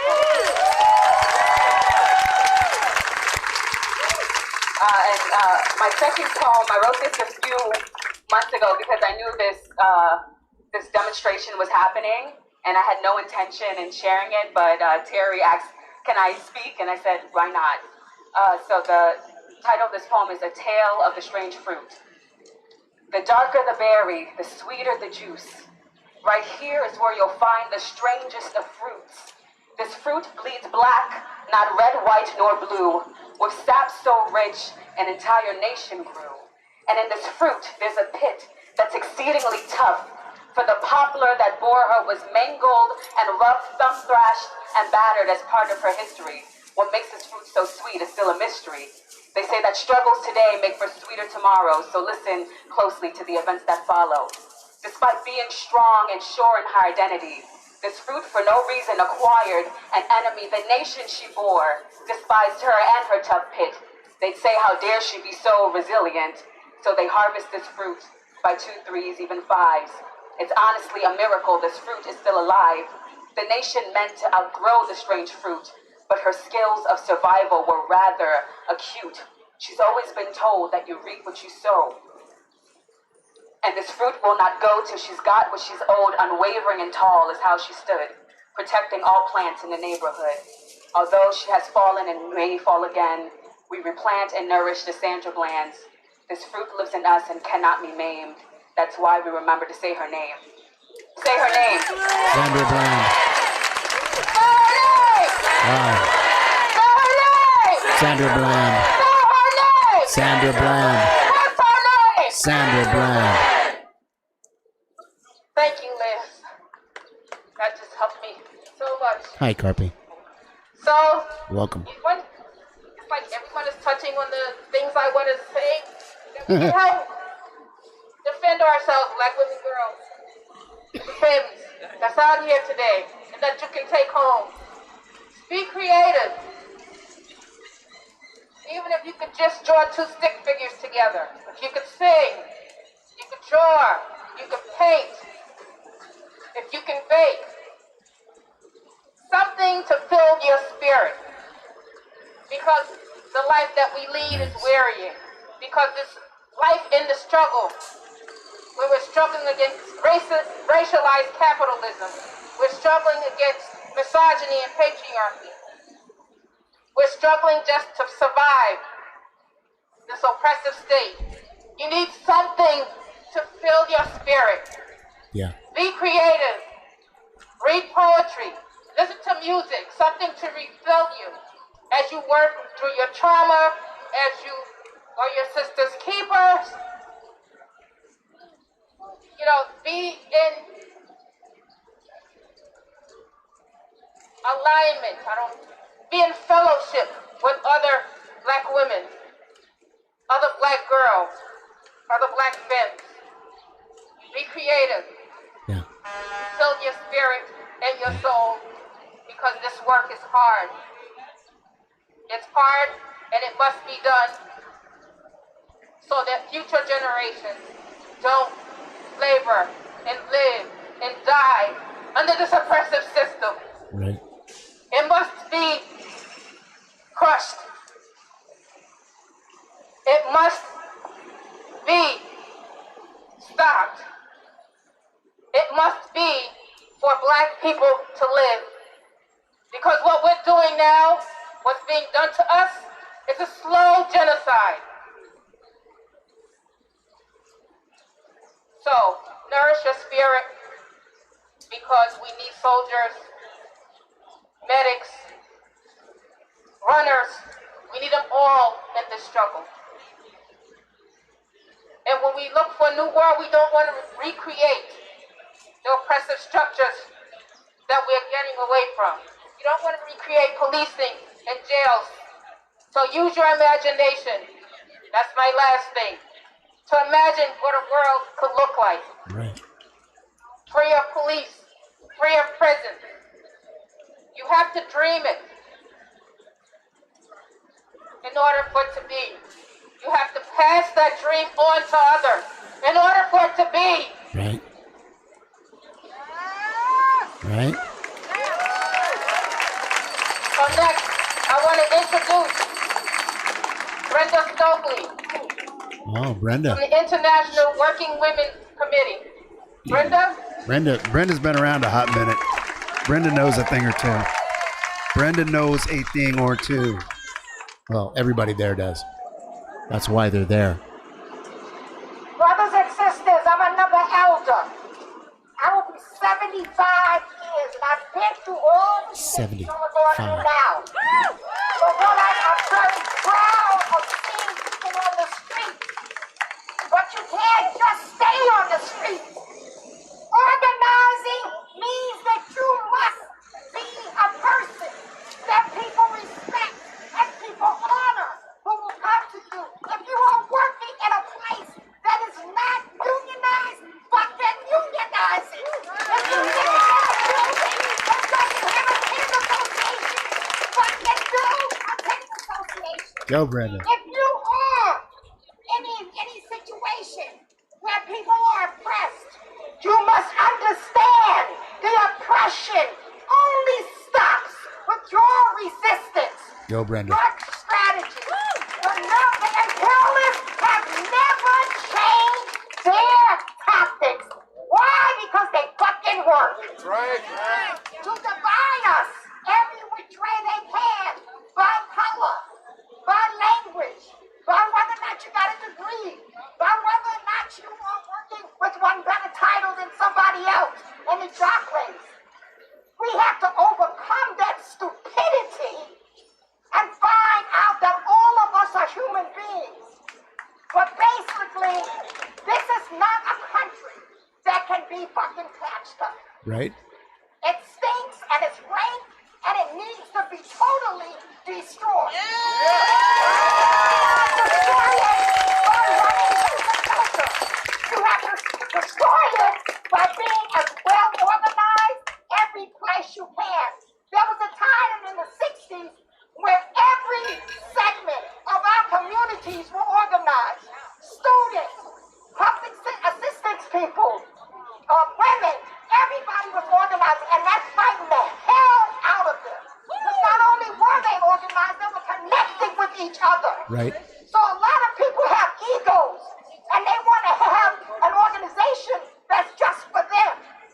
And then somebody else will be saying the same shit, but the other people over there, you don't want to be with them. The International Working Women tries to break that trend. We are made up of a coalition that is international of women who kick butts and are with other women, all ages, all colors, all languages. The world is waiting for us to bring down this imperialist country. That's what they want. They always follow our lead.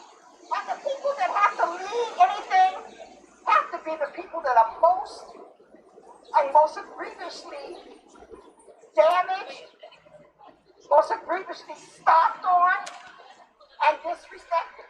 Right.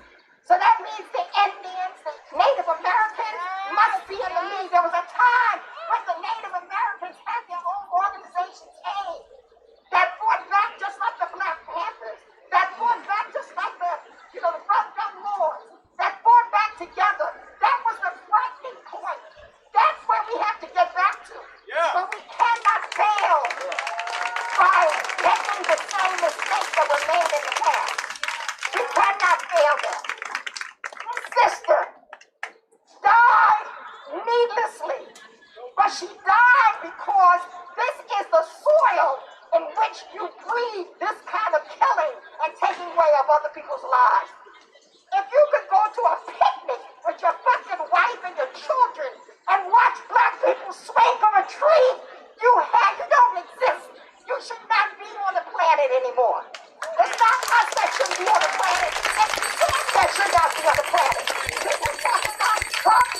I talk about his behavior towards women when we honor pedophiles that are fucking up there on the mountains. Come on, easy. We honor Jefferson. We honor Washington. They were screwing little girls every day. Their wives knew it and said nothing about it. So Trump ain't an anomaly here. Trump is what we have here. Trump is what we had when they first came here and killed all the Native Americans that they could and destroyed their lives and destroyed the land. So, what I want to say to you is stay woke and resist. But resist with a plan. Resist and have it aimed at the people that will be hurt the most. Don't do shit that they don't care about. Right. So they can be practice for the few things, but they know if you're not going back to organize, they don't really need that much. So I don't have any more to say. Just to say I'm in solidarity with everybody who wants to bring this motherfucker down. Brenda Stokely. Oh, fire. 75 years old, and she still has to do this shit because not enough of us are doing this shit. Do what you can. Stay woke and resist. Stay woke and resist. Stay woke and resist. Nice. I don't know how much longer. This is. She was. Nice. What are we here for? Sandra Bland. Say her name. Sandra Bland. Say her name. Sandra Bland. What's her name? Sandra Bland. Say her name. Sandra Bland. And that's what we're here for. And Breonna Taylor. And Tatiana Jefferson. And Nina Pump. And Nicola Morris. Maya Hall. We have all of them. So, we're going to make a couple of announcements. Now I'm all ginned up. We're going to make a couple of announcements. We're going to start marching soon. We want black folks first behind the Stop Killing Black People banner. We have medics here. Medics have on the black with the red, or they may have on something else, but it's with the Red Cross on them. So those are the medics. The NLG, Okay, guys, I'm going to take the stream down and then go back up. This is what we anticipate to be a low-risk Thank you, Mark. action, but when you're dealing I with will cops, go back up with the stream in a minute. Thank you. Just taking it down. Nice. So that was Mark Apollo. He's a live streamer who literally. Hold on a second. I'm gonna stop that. So that was Mark Apollo, who literally is out on the streets all the time, walking the streets, looking for. He's a live streamer for actions, for all the demos and actions that are going on, but he's also, I guess I think the way to describe him is maybe I should have him on the show sometime. It's not a show, it's a stream, right? I don't know how this. I'm just making this up as I go along, man. I got the COVID thing and I'm locked down, so I'm here in the red room, in the corner of the red room, and I'm trying to help. That was People's Power Assembly. If you just joined, at PPA, New York City, and any donations that do come my way in the PayPal, I will move them on to PPA. You can also just go to their site, go to Facebook or Twitter. Look, People's Power Assembly, New York City. Like there's PPAs all in several cities, right? But I'm in New York, so and they're all good, right? So if you live in Baltimore, give it to PPA Baltimore. If you live in Chicago, give it to right. But if you got a couple bucks, right? Support. The soldiers need support. Every fighter needs 25 supporters. At this point, with I can only support from afar. The PPA meets at the Solidarity Center. I haven't stepped foot in the Solidarity Center since COVID, It's only open. It was locked down for a while, but it's open for mutual aid projects. Some of the folks there are involved. Well, a lot of those folks are involved in a mutual aid project to get food to some elders. Well, not just elders, but to people who live in Solis Manor. It's a high rise. It's a residential community for those that are impaired, with their vision impaired. So, you know, you imagine in New York City, it's kind of hard to get around sometimes, and you know, keep your distance and yada yada. And not everybody. So even in my building, I live a few miles from there. I live uptown. In my building, we have a little group that makes sure that the neighbors of the community gets what they need, because not everybody is mobile. Anyway, mutual aid's it's a thing, and it's going to become more of a thing as capitalism unravels, as the shit just, you know, capitalism cannot solve its problems, its contradictions. It just moves them around until they've moved them around the whole globe. I mean, I guess through, you know, creative destruction, another massive war, or maybe, a massive die-off of poor people because they can't get the correct, you know, medical care because they're not wealthy enough. They have to take the bus to get to work, and they get sick, where the rich people could just hire a private fucking army to you know, guard their goods, and they'll just like be in some island somewhere. Like, yeah, that would solve the capitalist problem, right? Of overproduction, and it would solve the problem of too many workers. You know, superfluous number of workers. Yeah, kill off a bunch of workers. Oh, you can't do it just through war because people are pissed off and shit? Maybe you just let this other shit get out of control. I mean, I'm speculating on all of that, but that's what it feels like to me. It feels like the government doesn't give a shit. It feels like they give no fucks. Anyway, so after that was the jump off. That was the meeting with several speakers. And then there's a march. I want to watch the beginning of this march. And our live streamer is Mark Apollo. You can look for Mark Apollo. It's been around since Occupy. If you're on if you're on Twitch and you're in the politics section, you probably know James from the internet and Act.tv. You probably know who he is, right? James, Pragmatic Anarchist, is also his handle, I believe. So Apollo, James was like the original live streamer, right? He had all this big gear and he had his laptop, and literally using his little laptop camera, like walking around with his laptop, pointing it and just hoping to get the, you know, James doesn't do that anymore, but Mark has been doing this as well since Occupy, and he's out all the time, and he's like a stringer, like a gig worker, right? I'll give you $50 for this picture, or CNN will give him $10 for that picture, or whatever, right? So he's out there. So we'll watch the beginning of this, and then I want to move on, because I wanted to hear the people speaking, but just watching the marching and the chanting, not 2 hours of that, not on a stream, right? At least I'm not doing it.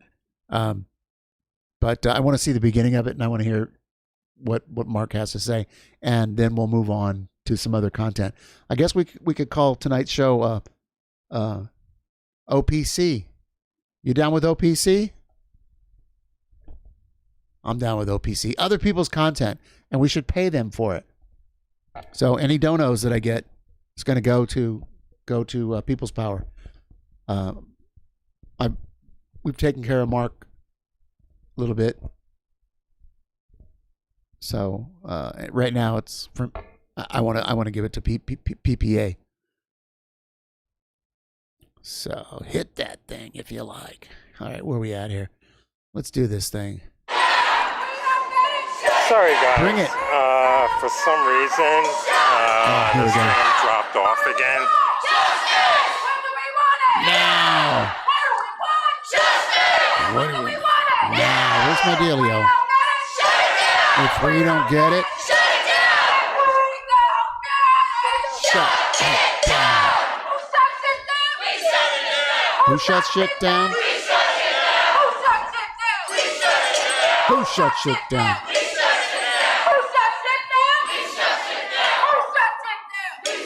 Sorry guys, the stream dropped again.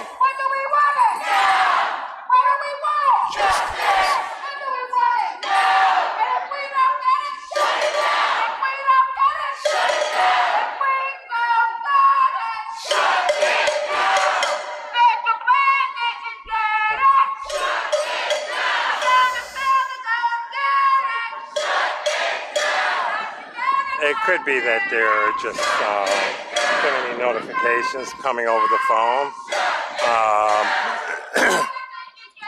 Not just Facebook notifications, but people within different chats with notifications. I think what I need to do is actually just turn off notifications altogether, except for the streams when I'm streaming. This way it doesn't interrupt anything else.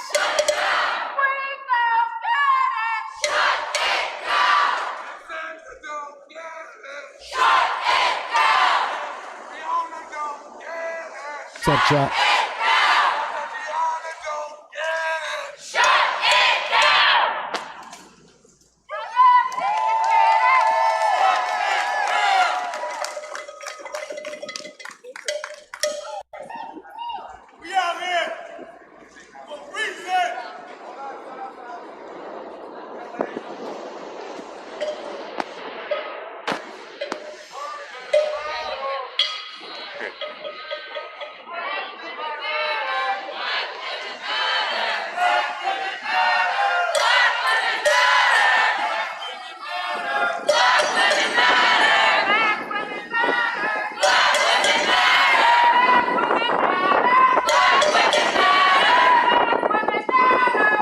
Yeah, that's one of the problems with the wind on the live stream when you don't have a sock.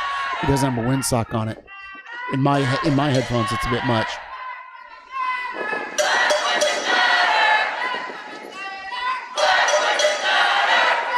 Looks great.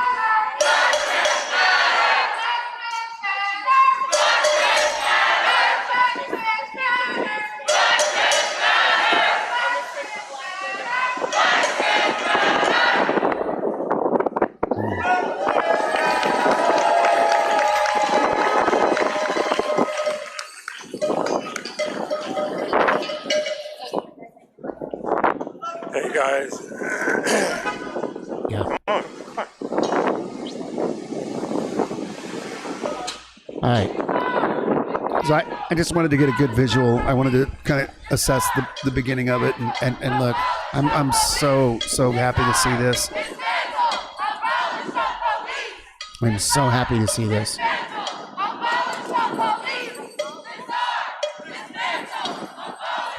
Commander Root, you made it. Nice. Yes. Going down Broadway. Are you walking down Broadway right now?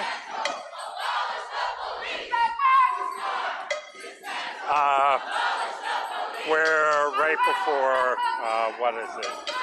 8 or St. Mark's on Broadway.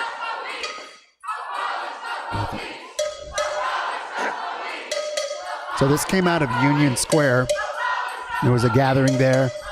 There was the signs and then the pictures, the facts, a number of different speakers from Iman, from December 12th movement, Terry from the People's Power Assembly, NYC, and Brenda Stokely, legend organizer. And that was some heartfelt shit right there. 75 years old, and she still comes out and has to come out, and she shouldn't have to come out because there should be more people in the streets doing this. And if you can't be out there, find a way to help. And if that means you can afford, $5 Send it to People's Power Assembly. You can find them on Facebook, find them on Twitter, on Instagram. People's Power Assembly, New York City. Or send it to me on my Twitch channel. There's a dono button, PayPal, and I'll send it to them. I'm literally like, PPA works out of the space called the Solidarity Center. I have keys to the place. I'm It's good to hear. I know that people are still out in England doing a lot. I don't get to follow a lot. This breaks my heart to see this because I can't be out. Basically, about 3 different people throughout the UK, London area, Sussex, where you're at, also Ireland, and another part of the UK. Friend, feel free to let me know and send me link if something's going on, and I'll go ahead and share it out. All right, so I'm going to pause it for a second. Actually, you know what I'm going to do? I'm going to turn the volume down. And that's for I'm going to turn the volume down. So before I started the stream tonight, instead of just having the, starting soon, because it takes 45 minutes or so for me to kind of get myself together. And so I thought, you know what? I'll take that time. I'll start the stream and then I'll listen to some podcasts, right? And one of the podcasts that I listened to in the beginning of this stream, which will be in the VOD, is a podcast talking about what it would be like. What would it mental health be like? The stress level that we're all the stresses of capitalism, how they are affecting our mental health collectively. And then, of course, how it's treated under a capitalist system is one way, and how it would be treated under a communist system or socialist system building towards communism. Anyway, it was a really thoughtful, interesting podcast. And he, this guy was in Denmark, right? And he was being interviewed by somebody in, I don't know, the UK. And everything he talked about, I can relate to in kind of the movement, in the struggle. People, like, whether he was talking about something that, like, I personally was affected by or suffered, or somebody else. We have to end this rotten system. We have to end this system. But what was really interesting, the whole thing was interesting, but one of the things that stood out was the guest on that podcast. He's like, "Oh, I don't want to be," and these are my words, not his, but because he uses like very large words, but he didn't want to be a doomer. It's like, "Oh, it's not all doom and gloom, right? Yeah, it sucks. Capitalism blows. It's causing all of these problems, and then you have capitalist solutions that don't really get to the root of the problem. They just band-aids right here, right?" But he said one of the things you can do is fight back, organize. I mean, he didn't use this kind of language, but it's there. It's so there. But get involved, get in mutual aid, get involved with organizing and fighting back, and sharing your stories and helping other people and yada yada. And I tell you, when I'm down, this is I'm going to say this is before COVID, okay? Before COVID, when I'm down, when I look at the world and I see how fucked up some things are, and I the wars and the racism and the xenophobia and the bigotry and the wanton murder and just the disgusting way that so many human beings, but particularly the governments, the capitalist governments, the billionaires just sacrificing human beings for profit. When all of that, I mean, it gets fucking heavy, right? It gets heavy. And when that starts closing in on me, That's when I know I gotta get back. I gotta get back with my people, right? I gotta go do something. Maybe I didn't want to get up at whatever time to be at this or that. Maybe I'm like, oh, I'd rather sleep in, but I can't miss this because guess what? When you're there doing this, what you're seeing right now on screen, it's not just about doing the march and making it, oh, I feel good because I did this thing. That's not what's going on here. Relationships get built. You get to know who's who. You get to know who to trust. You get to know who to trust.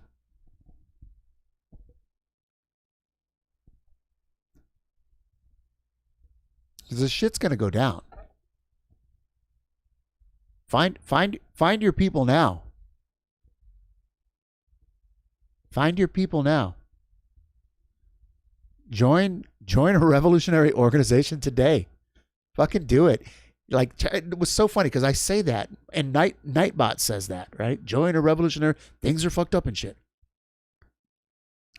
I say that on the stream, and then I'm watching this. I didn't see this today, but I knew it was happening. And then I hear one of the speakers, I think it was Terry, saying the same thing. Like, yeah, you'll feel better. Get out here, do this, right? Things are fucked up and shit. And we have to put an end to it. Start to organize. Be one of come and be on the marches, right? But then put your hand up and say, hey, what can I do? Well, we're having a sign making session. Oh, well, we need to scout the routes. Oh, we need to there's always, we need a help with sound. We need security. We need medics. Somebody has, and if this is probably a permitted march. I'm not sure. But because there's basically no police, and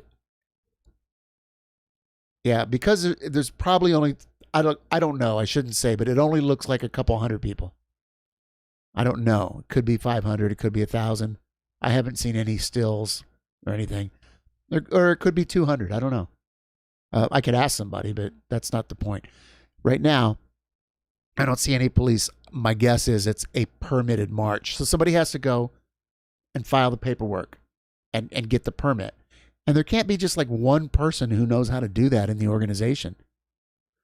Like there's work to be done, I guess is what I'm saying. Right? Somebody has to remember to say, oh, and in between every speaker, bring some really harsh disinfectant and hit that mic with it, or put on a new windsock each time. Have 10 windsocks. Somebody has to think of that and do it. This stuff doesn't happen by itself. This stuff doesn't happen by itself. So there's plenty of jobs for you to get your shit together and get out there and work for it. And if you want to be if you're a chud, well then fine. Go do the same thing on the chud side, and we'll see you when the shit falls apart.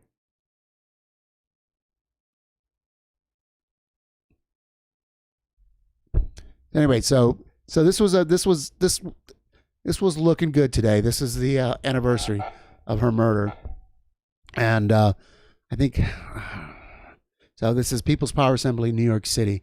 I'm sad that I couldn't be out, but I have my shit going on, and that's just the way it is. So I'll boost here. So if anybody wants to throw $5 or $10, I know we just got a new bullhorn. It'll go blocks and blocks. It's nice. It was like $180, right? $180. So that doesn't come, and it's all working class and poor people. So, but the organization has to pay rent for the organizing space. It's not.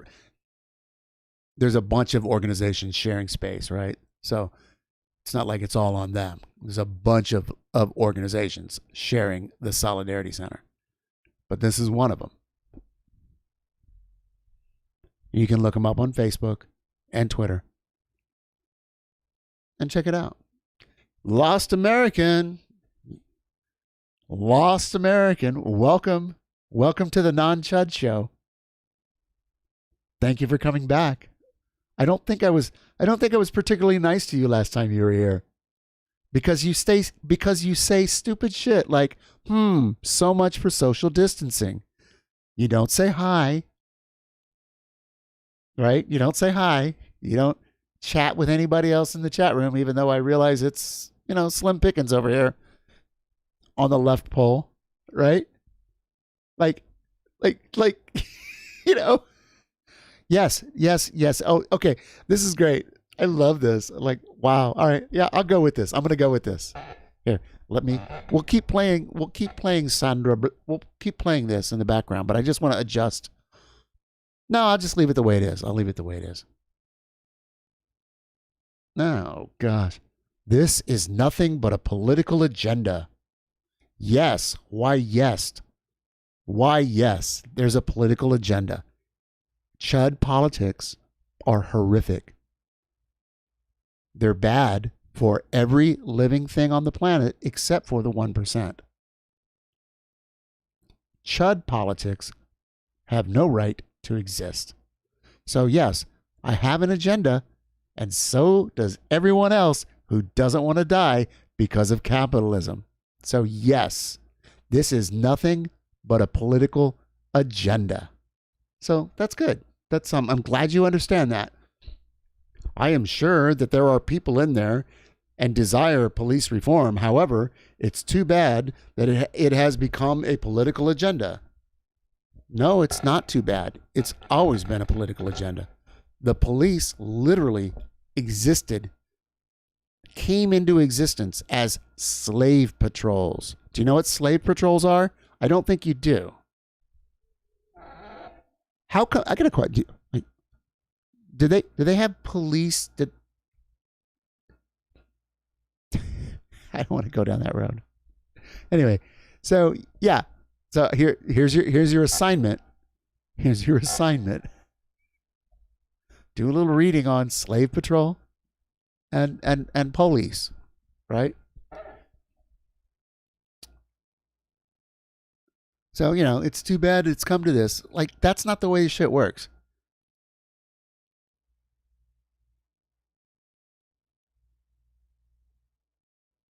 The road to equality.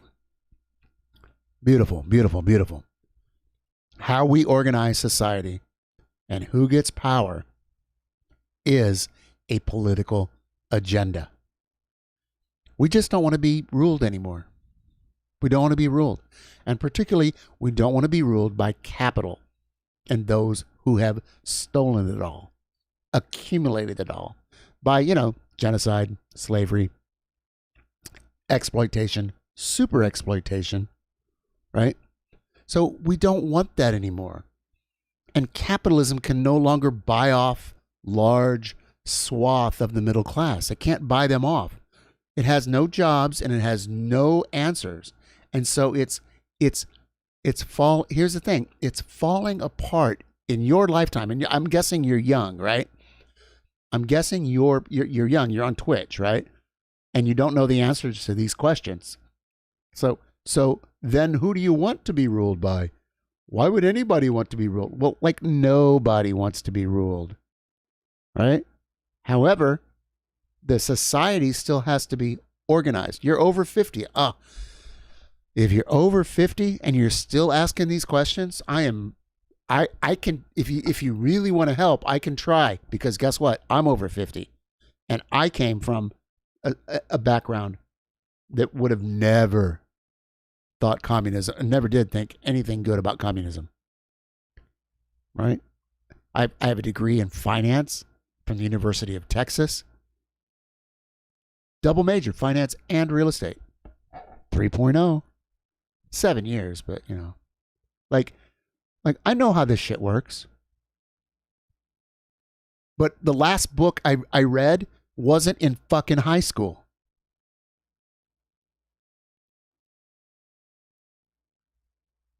Like, the last book I read wasn't in high school.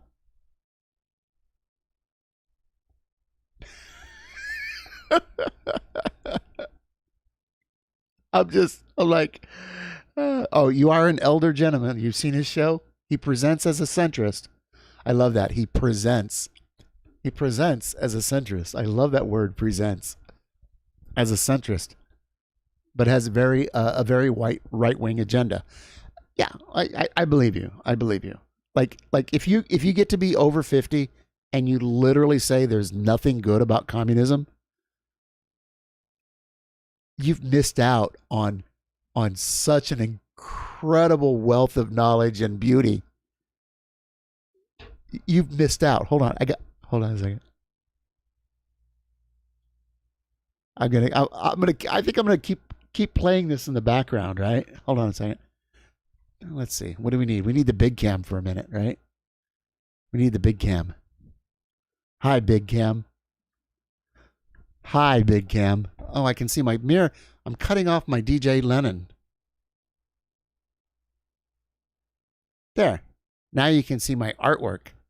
My fancy artwork that I made on my iPad, because I love capitalism. And capitalism made my iPad. Workers didn't make my iPad. Capitalism made my iPad, not workers.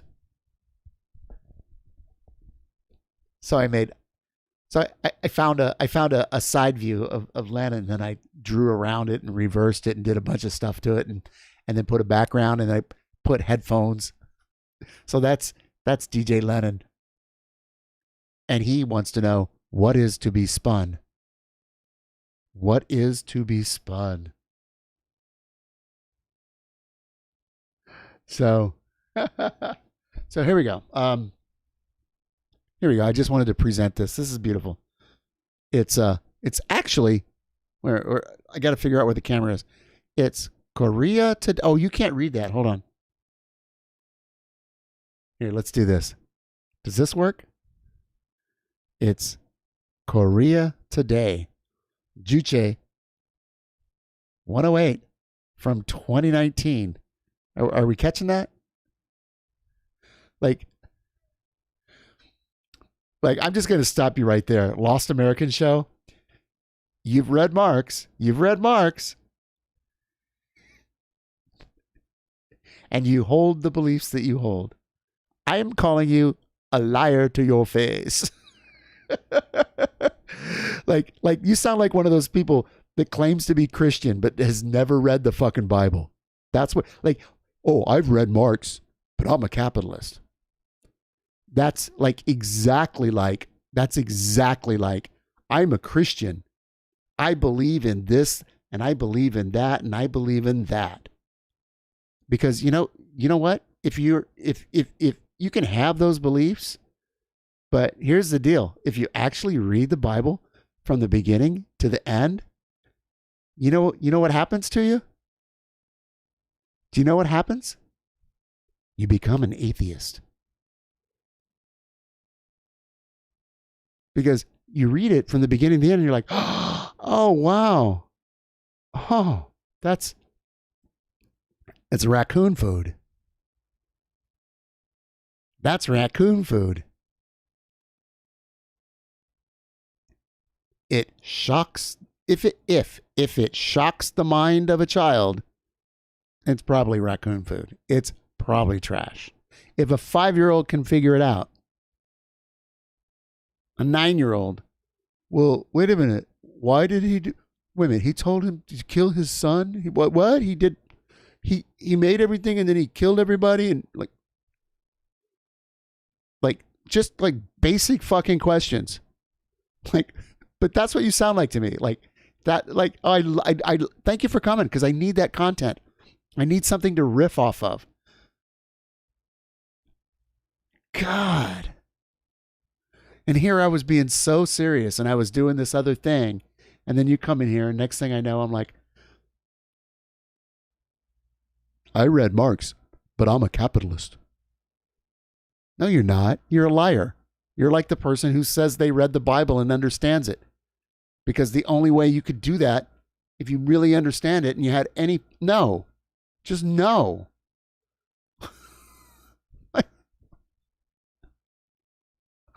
Now, I understand why people, I think Marx even had something to say about religion being the opiate of the masses. I get that. We'll get back to Korea today. We'll get back to this. It's really lovely. I get it for the pictures.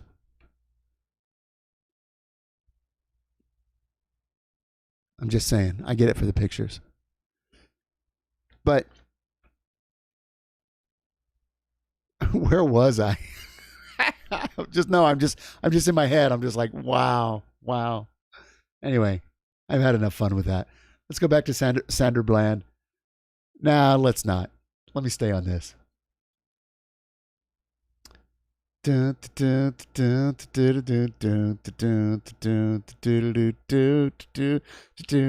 haven't given you any historical basis on where communism works.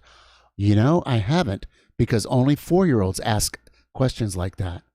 Only people who don't want to think and don't want to figure it out. Like grown-ups don't do that. Grown-ups don't do that. Like you're a grown-up, you're over 50, and that's where you're at. Show me one country where communism has worked. That's your argument. Oops. I did it again. I took off the thing by doing the thing wrong. There we go. We'll get the thing back on. All right. So this isn't Save a Chud night. It's not my job. Put 50. Okay. Tell you what. Lost American show. You like capitalism so much. I'm sure you capital a lot. I'm sure you're so good at capitalism. You have tons of capitalism.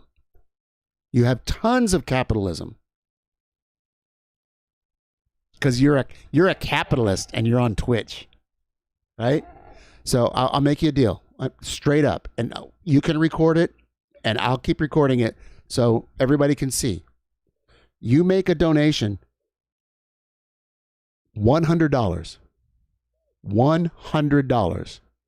to the People's Power Assembly of New York City. You can give it to them direct. Well, I can't verify it. That's the problem. You have to give it to me. And then you all have to trust that I give it to PPA. But you give it to me, and I will drop my attitude. I will drop my attitude so fast. And I'll be nice. I'll be respectful. I'll treat you like somebody who is interested in understanding, how Marxists, Leninists got to their positions, how revolutionaries, how socialists got to their position. I'll treat you with respect like I would treat anyone who comes into my circle in real life. Takes a flyer, comes to a meeting, asks a question. I will treat you with the respect you deserve if you pay me. Now, I wouldn't ask that of somebody else, but because you're so pro-capitalist, I'm guessing you have lots of capital, right? You have lots of capital. So, throw me $100. Throw me $100. And I will talk to you for 2 hours. I'll give you 2 hours. My fee is $50 an hour. I mean, that's, I live in New York City. It's expenses. I got to buy all this paint, and I don't know how many we had to pay for that. I mean, I had to do my own artwork, and I stole this microphone, and right? Somebody gave me this Lenin pin. Right?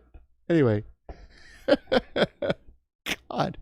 When I hear a donation button and it says $100, I will stop everything I'm doing. I will drop the attitude. And that's the most important thing, right? If we're going to have here's the thing. If we're going to have a productive discussion, I can't be as dismissive and smarmy as I am with you.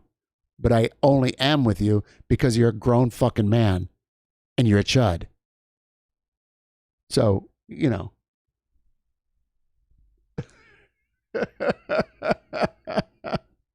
All right, so I'm going to move on. That was a good. I bet that'll be in my highlight reel. I'm building a highlight reel. So I actually think, here's the thing, Lost American Show, I'll make you a deal. If I have 1,000 regular followers 1 year from now,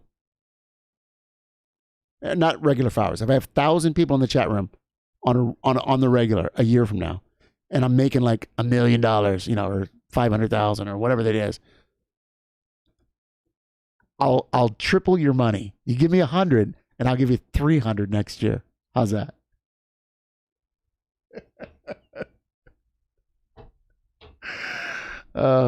Intellectually dishonest. Yeah. Intellectually dishonest or trolling. You know what's funny is earlier today, I wanted to hear a podcast. It's not a podcast. It was a live show on Blog Talk Radio. Now, I haven't listened to Blog Talk Radio in years because the audio quality, there's too many problems. Plus, it's full of right-wingers. It's so full of it was owned by some dude from the Washington Post years ago. I don't know what, anyway, it doesn't matter. But one of my friends who's a Marxist-Leninist who does not belong to a party, but he's an older gentleman. He's an elder gentleman. Maybe he should come on the Lost American Show, and you two elders could talk it out. Christopher Driscoll.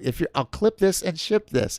Chris, come on his show on Twitch, and he can be respectful.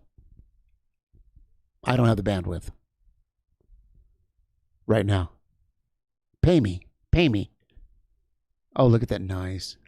Our lives begin to end the day we become silent about things that matter. Let me change the scene here. We just missed that. Damn.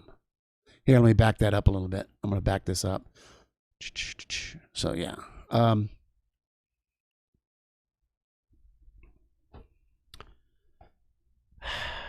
anyway, so tonight Chris had on, it was called Carson's Corner because Bob Carson is a friend of mine from New Jersey. Well, from Blog Talk Radio days, but then he lives in Jersey. I moved here. He comes to the city occasionally. He's been to demos with me. He's really good on a bullhorn.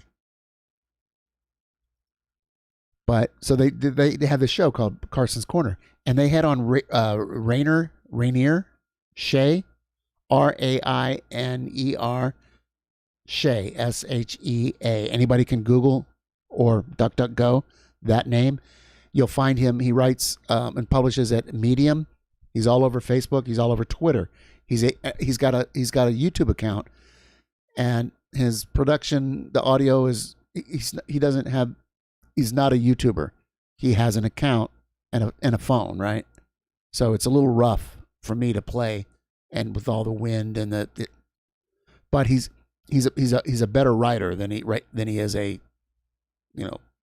producer or whatever. But I wanted to hear what he had to say, so I listened to that because I thought, oh, it'd be cool to have him come on Discord and we could talk Marxist-Leninism. We could talk about why we defend China, why we defend the DPRK. I'm going to move my. I don't like my camera looking that way. I like to look this way. So, you didn't mean to ruffle any feathers. Oh, bless your. Here's the thing. Seriously. I mean, if you really mean that, then come back stay here and come back some other time too. But, say hi. Be nice. Be comradely. Don't come in hot being a dick. Really, if you didn't mean to ruffle any feathers, just be nice. Just saying. All right. And pay me. $5 a month. I don't want $5 a month. I want $100. I want $50. $50 an hour for 2 hours. I want $100, and I'll be nice. All right, I'm beating that to death. That bit, we're done with that. Maybe. I like it though. All right, what was I doing? Like I've totally forgot my train of thought. So we're not going to look at this whole thing, but I'm going to move on to some other stuff. But this is again the Sandra Bland, the demo, the anniversary commemorating the murder of Sandra Bland at the hands of the fucking pigs. And so this was it started off at Union Square. There were several speakers, including Brenda Stokely from several, like too many organizations to list. You may have heard of something called the Million. Anyway, so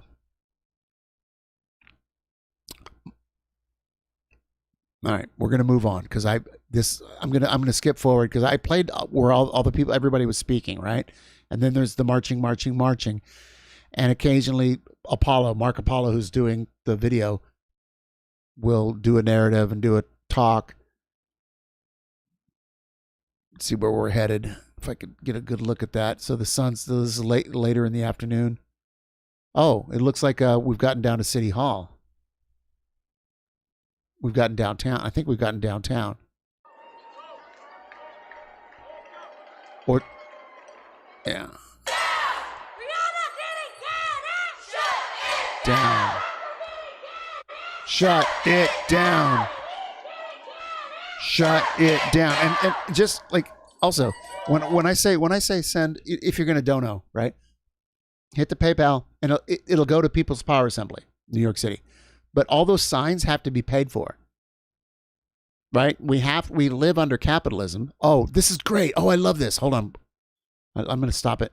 So we got this in the semicircle that is the seat of power in Manhattan is where we're at right here. This is downtown. Like this is where the judges are. This is where the grand jury is. This is where this is where the superstructure lives. This is where the state lives. The managerial class of the capitalist imperialist empire lives here. And because what's been going on around the country, sustained now for 8 weeks? Just because you don't see it in the mainstream media as much anymore doesn't mean the shit is not still popping off.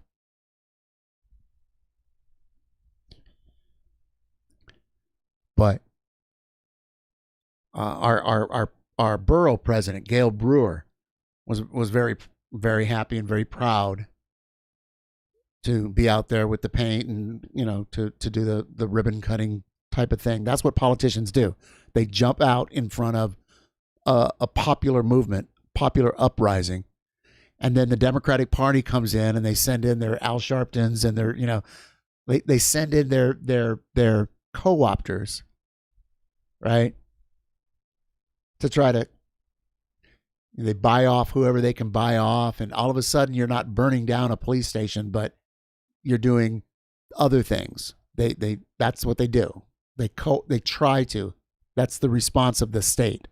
They try to co-opt, very legitimate, rational, angry justice movements, right? And this is why I want everybody to join a revolutionary organization today. Get your ass in the streets if you're able. If you're able, get in the streets. If you're not able, support somebody in the streets. And there's plenty of organizations.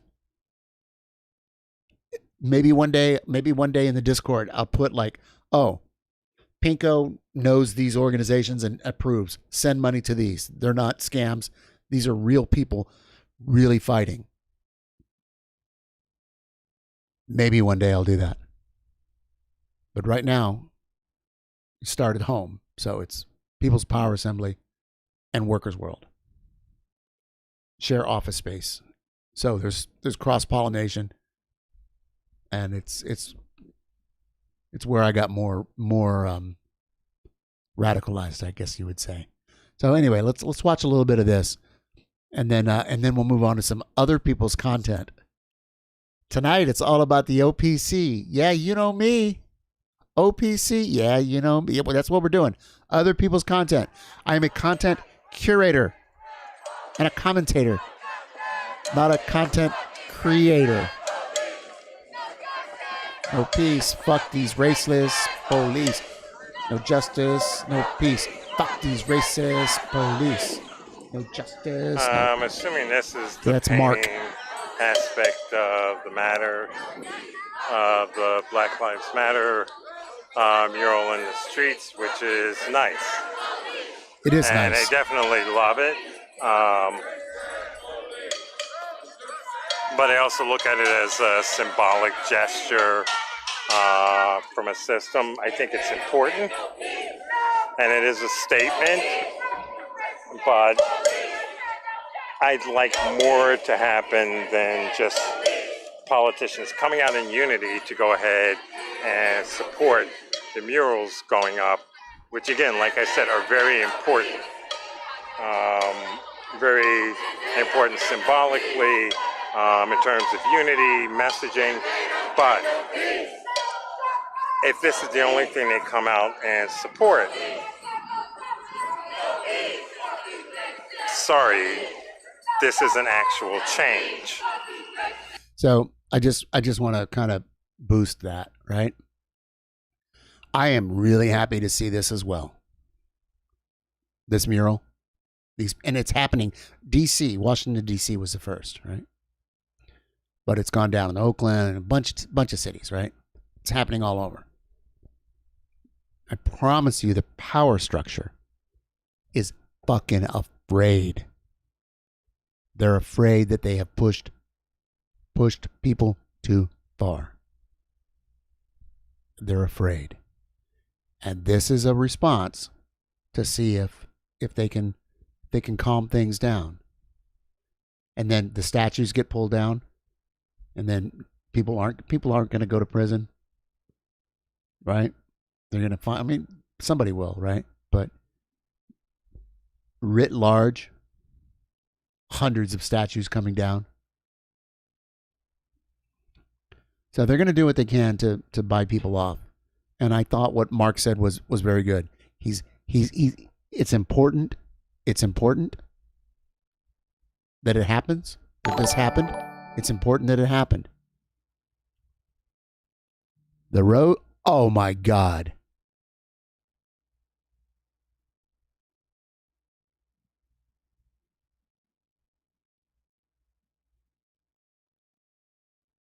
Really?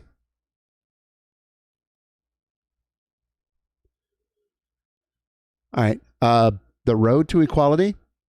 Let me finish the thought here. Can I finish? Let me finish the thought, and then we need to talk for a second. If I read that right, I just People's Power Assembly just got $100 donation from the road to equality. So, all right. Sorry. Okay. So, all right. So, where was I? Let me finish my thought here.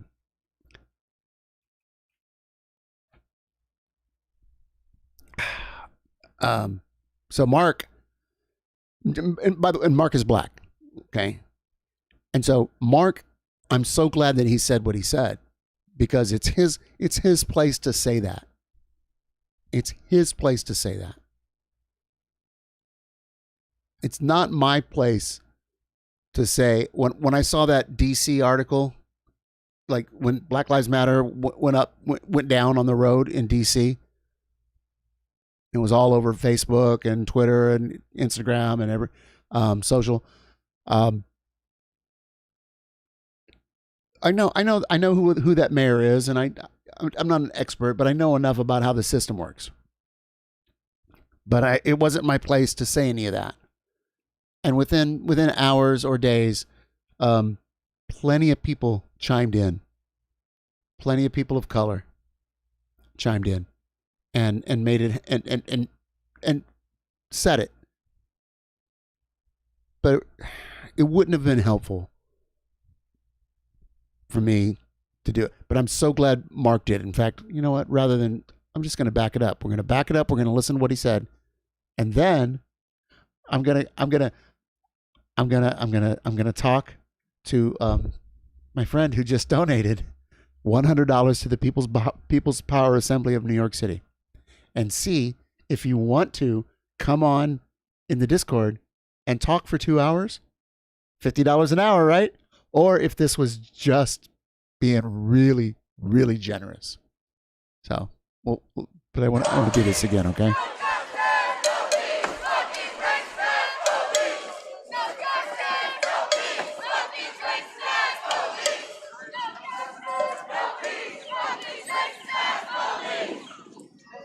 I'm assuming this is the painting. That's Mark. Aspect of the matter, of the Black Lives Matter mural in the streets, which is nice. And I definitely love it. But I also look at it as a symbolic gesture from a system. I think it's important. And it is a statement. But I'd like more to happen than just politicians coming out in unity to go ahead and support the murals going up, which again, like I said, are very important. Very important symbolically, in terms of unity, messaging. But if this is the only thing they come out and support, sorry, this is an actual change.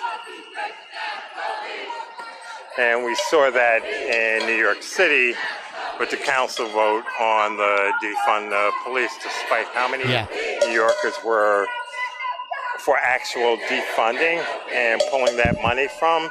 It just became a numbers game that was played, and a lot of it had to do with re-election. A lot of it had to do with pressure from the NYPD union, other political players.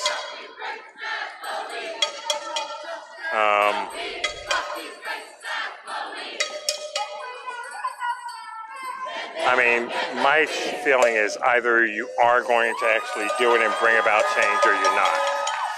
I'd rather someone say they're not going to pull the money out to my face rather than symbolically doing it by playing around with the numbers to make it look as if they did.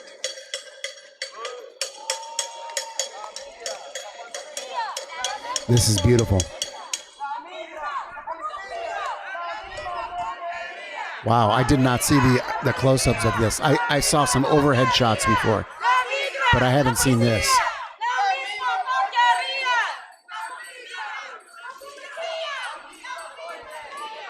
This is incredible.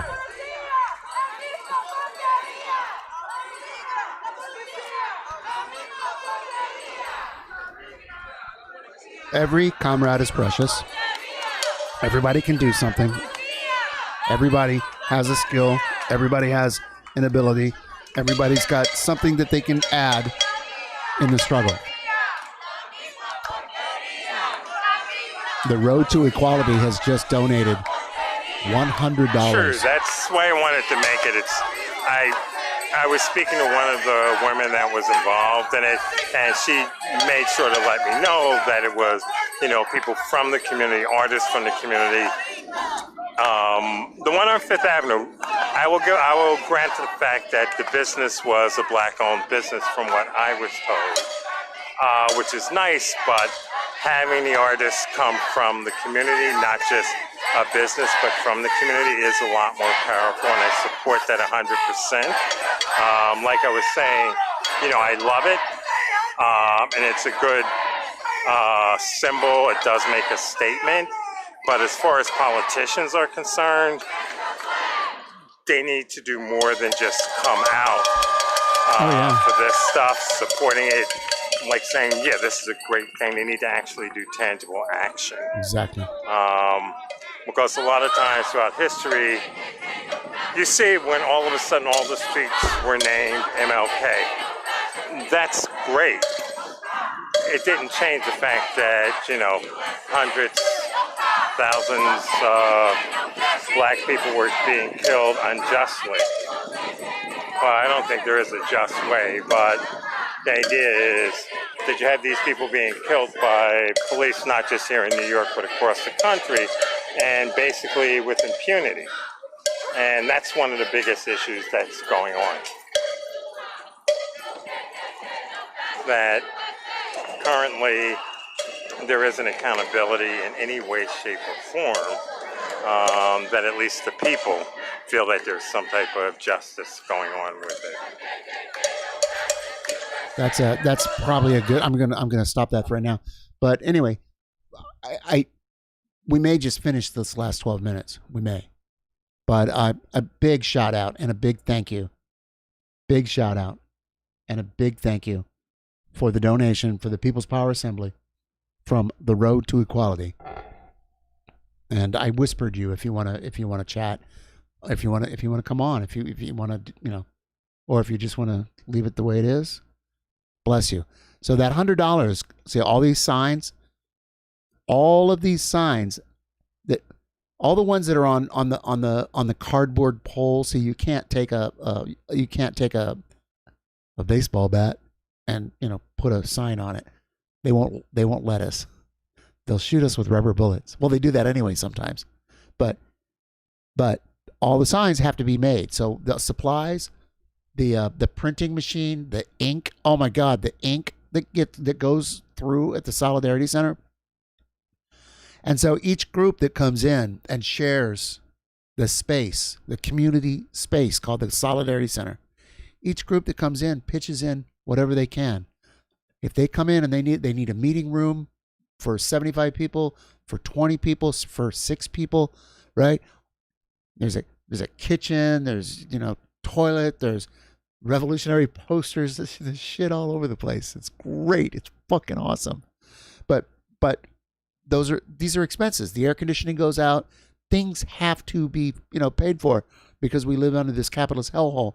So anything that comes in here goes there.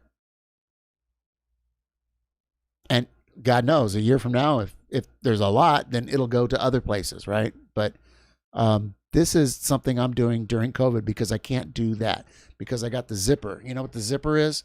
From here to here, right? I got some shit going on and I can't do that. But these are my friends. These are my comrades. These are my people. Thank you, Road to Equality. Thank you. So, I got your message. Yes. I feel that. I feel that. Thank you. So nothing is going to change overnight. There are years and decades where nothing really happens, but then there are weeks where decades happen. It's a thing. We're in that period where decades are happening. Real shifts are coming. Real big shifts are happening. This is going to be the time. If the species survives, this coming period, it's going to be some pretty fucking serious stuff. Capitalism is unwinding. Revolution is on the rise everywhere. People are tired of being lied to and killed, overworked, fucked over. People are tired of the empty promises. They're tired of the pain and the suffering. They're tired of burying their children. They're tired. They're tired of all of it. Not everybody is. Not everybody is tired of it. They think it's just fine because it hasn't affected them in their McMansion. Our little friends with the guns the other day that came out and they got all famous, the lawyers, the whatever their names were, that doesn't matter because fuck them. Like, those people aren't tired of it. Rush Limbaugh's not tired of it. Is he still alive? I don't know. But, like, the right wing is not tired of it. The Nazis aren't tired of it. They think it's great. Even the poor ones. That's what's really fucked up. Poor people, working class people think capitalism is great. Oh, one day I'll wear that boot. Let me lick that boot. One day I'll wear that boot. God damn it. Let me lick it. Fucking bootlicker. Anyway, I'm going to be nice. But like, this is what I'm saying, man. This is what I'm saying. Rad progressive. Hi. So, nice to have you here. Thank you for dropping by. Fuck those bootlickers. So, I had said that I was going to find. Let me turn this down. Transparency is a big. We're gonna let Mark play out because we only got a couple minutes, and I'm gonna find another clip.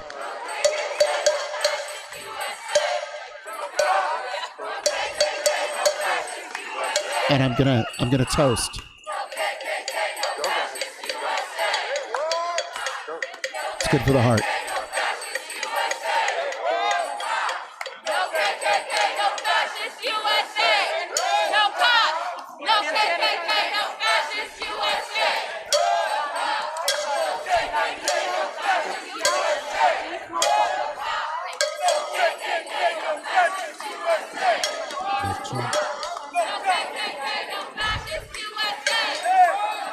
I'd like to see a lot more artwork with communities. That was happening a lot with 80s going up to the 90s concerning graffiti artists within different communities. In New York and Jersey and California, you know, artwork like this from the community is important, and I hope to see a lot more of it. Right. But on the side of political change taking place, it needs to be more as opposed to just politicians, whether it's the mayor, city council members, showing up when these art pieces are being done. And talking about progress, but actually making it happen. Yeah, they're going to get blowback. They're going to possibly not get reelected. But if you go into office, you should be going into office because you're going in to make change and not worrying about being reelected. Because after a period of time, once you're in there, you're no longer representing the demographics of the community. You're representing a previous generation. What happened? Behind what's going on.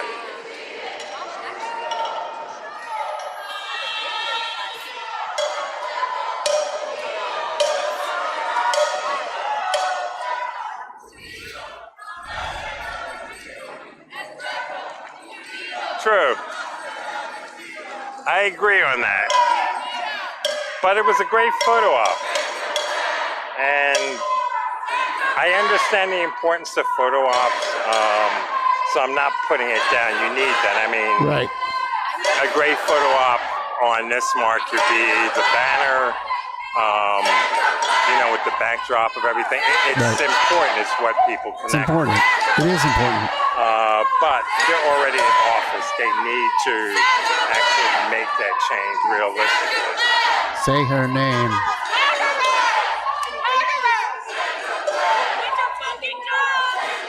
Oh, wow. Did you hear that? Did you hear that one person? Get a fucking job. Really. Oh, my God. Like, how is that even possible? How is that even possible that somebody would say that today in this day and age? Oh, I can see we've lost. Sorry, I was trying to set something up and I lost the video focus. I did not mean to do that. So, say her name, Sandra Bland. So all this happened earlier today. And this is the annual marking of the day of her murder. by cops, of course. I mean, I am assuming everybody knows everybody knows the story, or you can search it.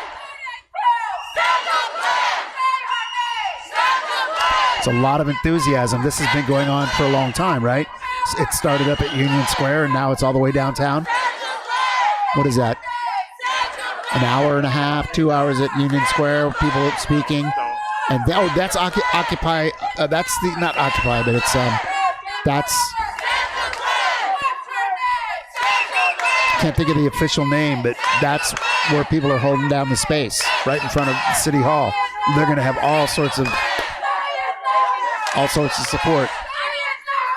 Nice. I'm glad I let this play through. Because sometimes live streams. Nice. No. That's Mark saying no. So I don't know what's going on, but he can handle himself. Plus, there's plenty of people there, and believe me, the police. I can call out their names, but I don't have permission. However, the police, they know who it. They know. I mean, I have a public fucking Facebook page, for fuck's sake.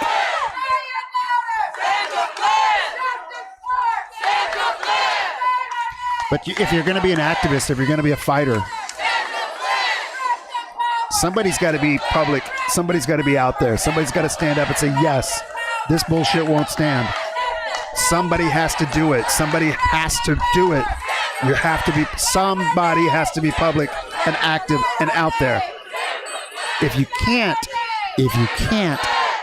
be public, that's where you can help other ways. You can donate equipment. You can donate cash. You can donate your volunteer time on the down low, doing this or that, whatever an organization needs. Whatever an organization needs, you can do it. You don't have to be public. You don't have to be like letting everybody know you're doing it.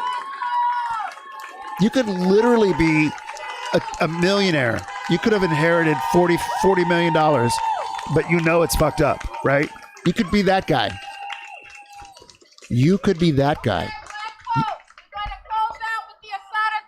Oh my! All right, this is gonna be strong. This is gonna be great. But let me finish this thought. You could be that person that has a shit ton of money. However you got it, you won the lottery, inherited it. You could be that person that makes a difference in organizations anywhere, right? Because you're like, you don't need that second house, that third house. You don't. And if you really understand that, you can do a lot. You can do a lot. Every fighter, everybody in the street, they need support. They need 25. I just chose that number because there's a really great graphic that's been going around. I mean, it could be 20, it could be 27, but 25. Every fighter needs 25 supporters. And we're going to close this out. We're going to close this out with the Asada chant. And so if you're at home, well, wherever you are listening or watching, do this with us.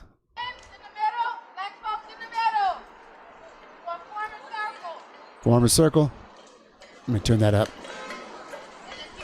And let me mute my mic. What's up?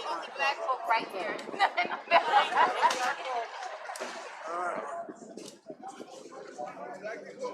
14 before, right? Yeah. Yeah, I was up there.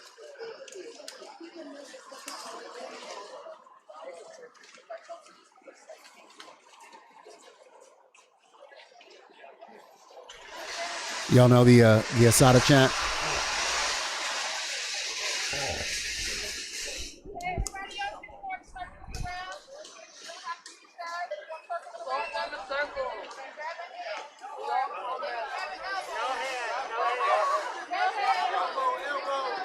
Oh wow! I haven't seen an Asada chant since COVID.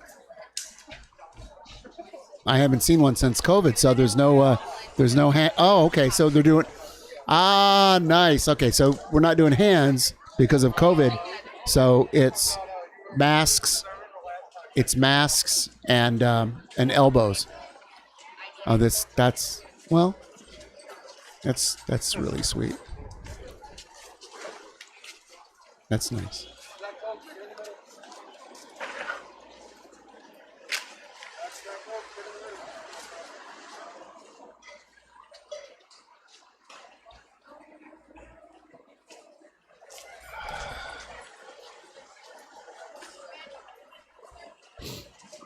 So they're getting ready to close out the march with the Shana chant.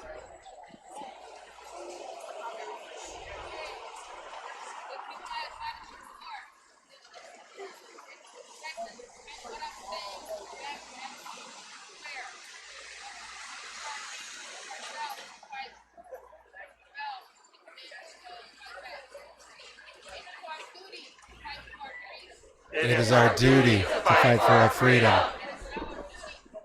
It is our duty to win.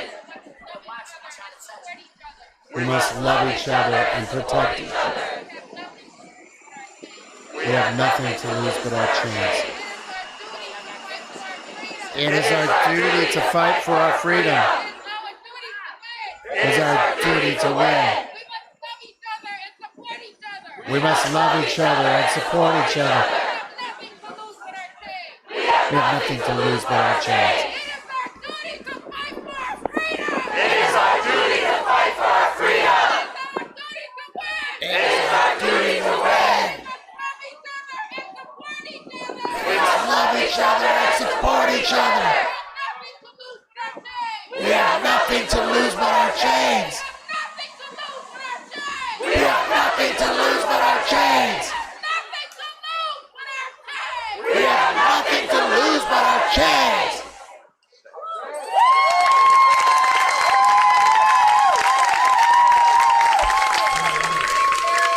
Today you have a successful march which took place from Union Square down to Occupy City Hall, where it's been, I don't know the exact number of weeks right now, but it has been going on consistently.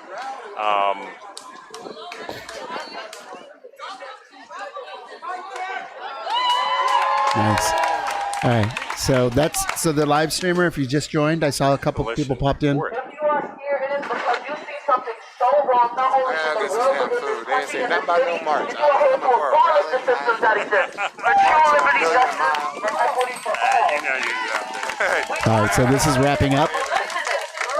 This is Occupy City Hall. Been out there for what, 3 weeks, 6 weeks? Okay. It is now I'm gonna let Mark. Abolition Park. Oh, Abolition Park. They're calling it Abolition Park now. Nice, nice. I like it. Feel free to come back with any supplies. You have seeds, you have some stuff, you have some herbs you want to grow here. This is the place for that. This is our community. We're focusing on making it sustainable. This is for everybody. This is for for everybody. you, your aunties, your I haven't been out there. I can't go out. We're here too. We have a library in this space. We have a little bodega in this space. We have a little bit of everything in this space. They got a library. They got a bodega. Changing and evolving, because in this world, growth means change. This system will not stay the same. You want to know why? Because you are here. You are fierce. You are fierce. So if you are here, I say to you, welcome to Abolition Park. Abolition Park, everybody. Feel free to come back and get back to the community, because this is your community. Now, if you are here, this is your community. We grow this place together. Nice, nice. I didn't know that. I didn't know. I didn't know that. I learned something today. I learned something today. I love it. I love it. Abolition Park. But, Me and a fellow member, we will be facilitating and talking about some community. all right, it's almost over. All right. So I thought Mark was going to have some wrap up words. He usually does, but it looks like. All right. So he. Wow. Nice. Nice. we're going to do this. We're going to copy this. I'm going to put this in the chat, right? The video we were watching is a pretty consistent, well-known live streamer for all things left here in the city. Ever since anyway, he is ever since Occupy. I'm sorry, my mind is just I'm just blown away by this. Like when you're rolling on Facebook, you're scrolling and you say there is something live, but you're doing other things, right? You're doing other things, and like you watch a little bit of it, or you look to see where the highest view count is on the wave, and you go, oh, let me scroll it, or let me, if they're not live, if it's post, you go up and you catch little pieces. And I've never watched with headphones on a stream people I know doing stuff. So it was cool, right? I was like, oh, fuck yeah. Like, oh God. Anyway, oh man. So when they did the Asada chant, of course, I'm like, okay, because one of my favorite lines is from this song from Rebel Diaz, which drops at Bandcamp, and you can buy it at Bandcamp, right? I mean, it's pay what you want, pay what you can afford, and they know ain't nobody got any money, right? But the other day it was Bandcamp Friday. But anyway, the line is 2 times for Asada Shakur. It's one of my favorite lines in this song, the new song with Tef Poe and Rebel Diaz. And so, but I've told people to go follow them and check them out and buy their music. But what I haven't done, I think I'm overmodulating. God, I hope I haven't been overmodulating the whole time. I have the headphones turned down a little bit, so it's hard to know exactly where it's really at. Anyway, so what I didn't know was now I have the Bandcamp. I have their Bandcamp. I want to put that up there, and we're gonna. I need to take a break. I need to tinkle. I need to tinkle. But this track is dope. This track, and it gives shouts out to everybody. Not everybody, but to a lot of people. And it's I like everything about this song. I like everything about this song, and it's by Rebel Diaz.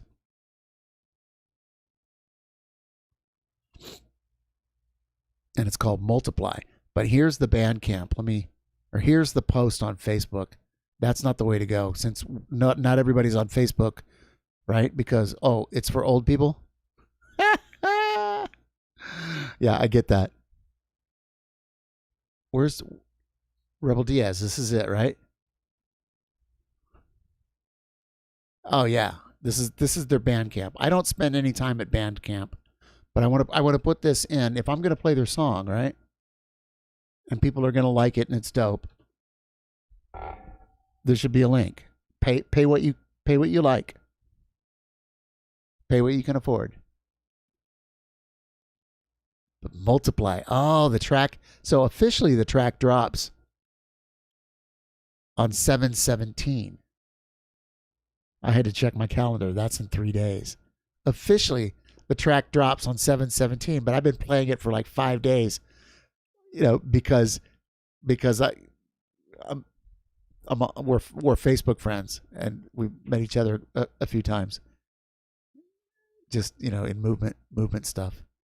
There's such precious stuff on. You should follow Rebel Diaz's page. There's such awesome stuff. His 5-year-old is doing martial arts to hip hop.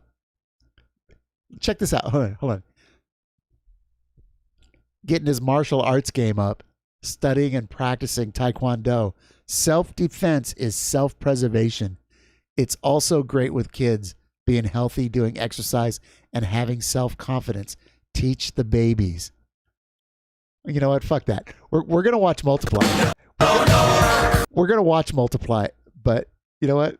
Let's watch this. Let's watch this.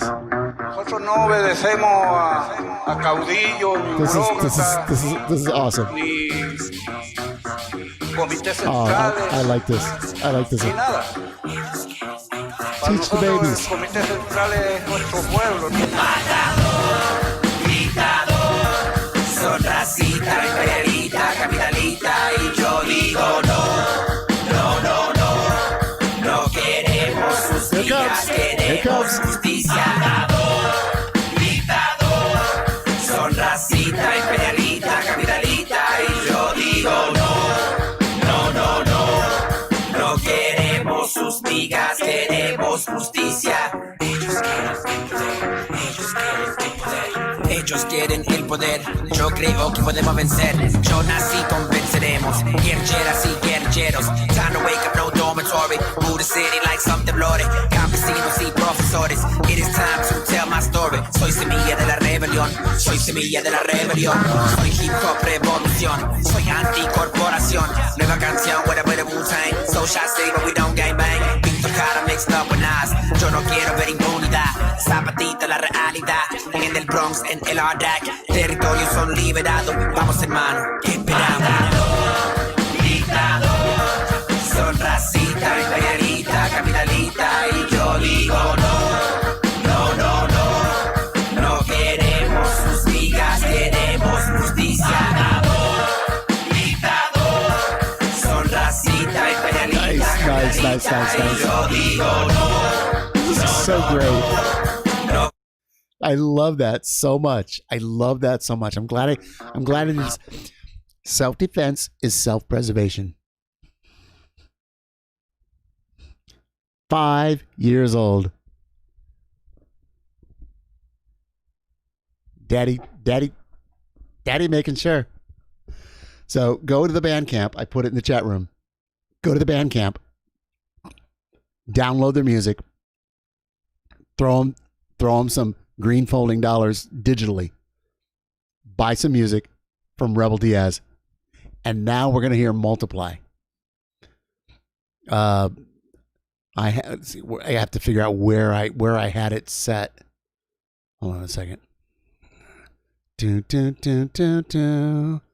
Oh, Fuck Ice. That was a good one. Oh, that was a good one. Where's Multiple? Oh, did they not? Oh, they don't have it on their Bandcamp yet because it's going to drop soon. I've just been playing it because they posted it on their. Oh, I see. Oh well. All right, we'll just scroll down a little bit. This is such a great song. This is such a great song. Every fighter needs 25 supporters. You know what? Rebel Diaz making money. You think they're buying a second home? You think they're, pissing it away on capitalist bullshit? Promise you. No. All right, I gotta. Maybe I found it on YouTube. How far back does this thing go? I know I'm losing my edge. Oh, these Bigote Smalls are great. All right, I could have just looked for Multiply. God damn it. All right, this is how easy this could have been. Sorry, chat, I apologize.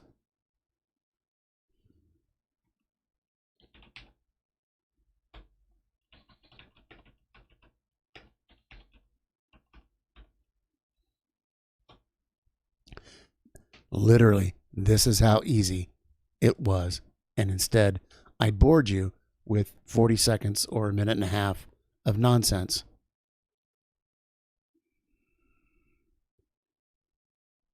Yeah, Rebel Diaz and Def Po.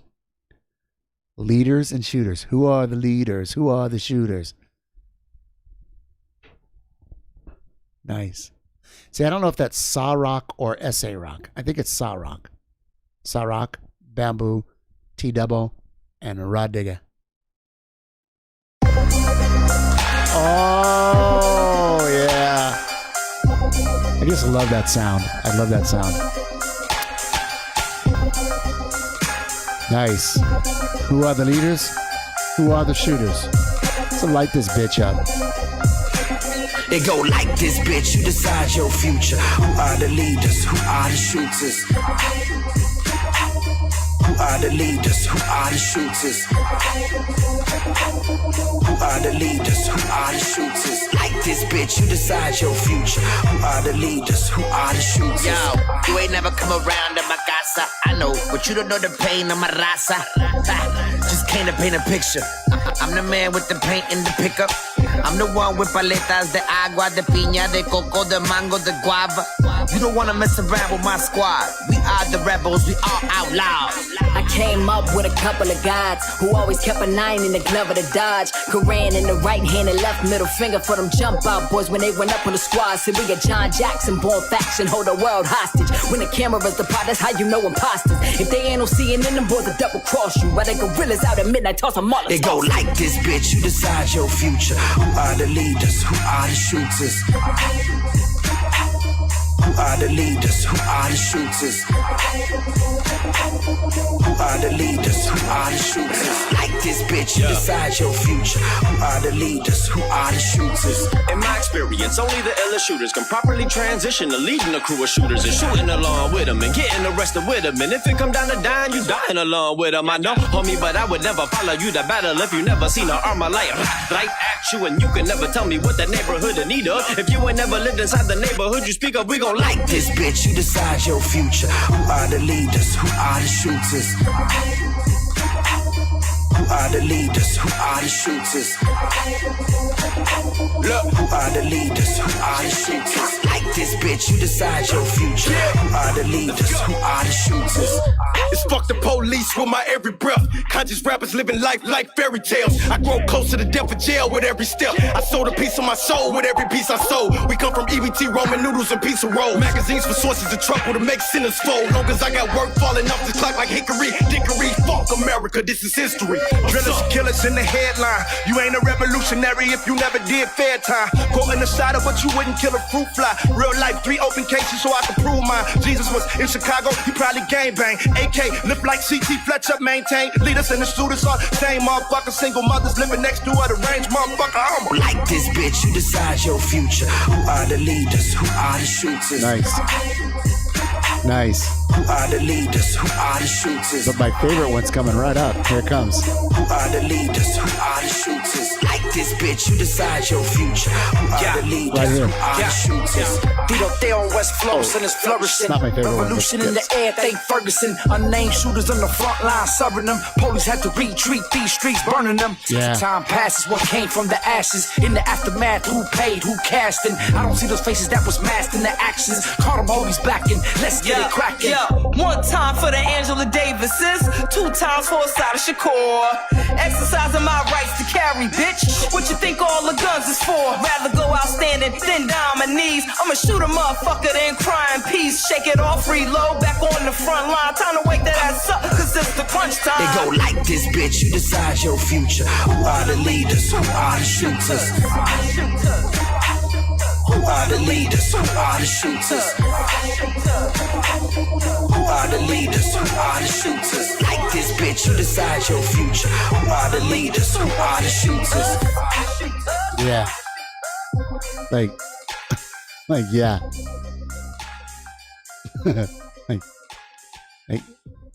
Yeah. So, again, I put the link in the chat. I'll do it again in case anybody just came in. Check them out.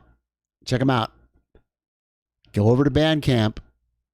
Get all the revolutionary music, all the revolutionary hip hop music. Get it. Pay what you can afford. Pay what you like. America is a great country. What? Who's saying that? And America. Okay, enough. I'm gonna ACL years. Oh yeah, okay. We're not gonna do that. Yeah. So pay what you can. Pay what you can. What a fun night this has been so far. Girly Bear. No. I'm literally telling people to go to their Bandcamp. right? They're revolutionaries. You can go to their website and you can download whatever for free. They are revolutionary hip hop group. If you can't afford to give them $1 or 99 cents or $7 or whatever, right? Don't, right? But if you can, throw them a couple bucks. All I'm doing is pushing them out there. I'm not playing their content for profit because I'm not making any profit here. The money I made, I didn't make it, but somebody donated generously tonight. But that's going, you just got here. You probably don't know about this. Somebody donated generously tonight, and it's going to the People's Power Assembly.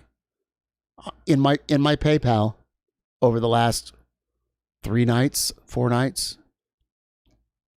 I've gotten like $127, something like that, $124, and it's all going to go to the People's Power Assembly, right? It's all movement work. It's all struggle work, right? It's not for me. I'm shocked. I'm like really? Is this happening?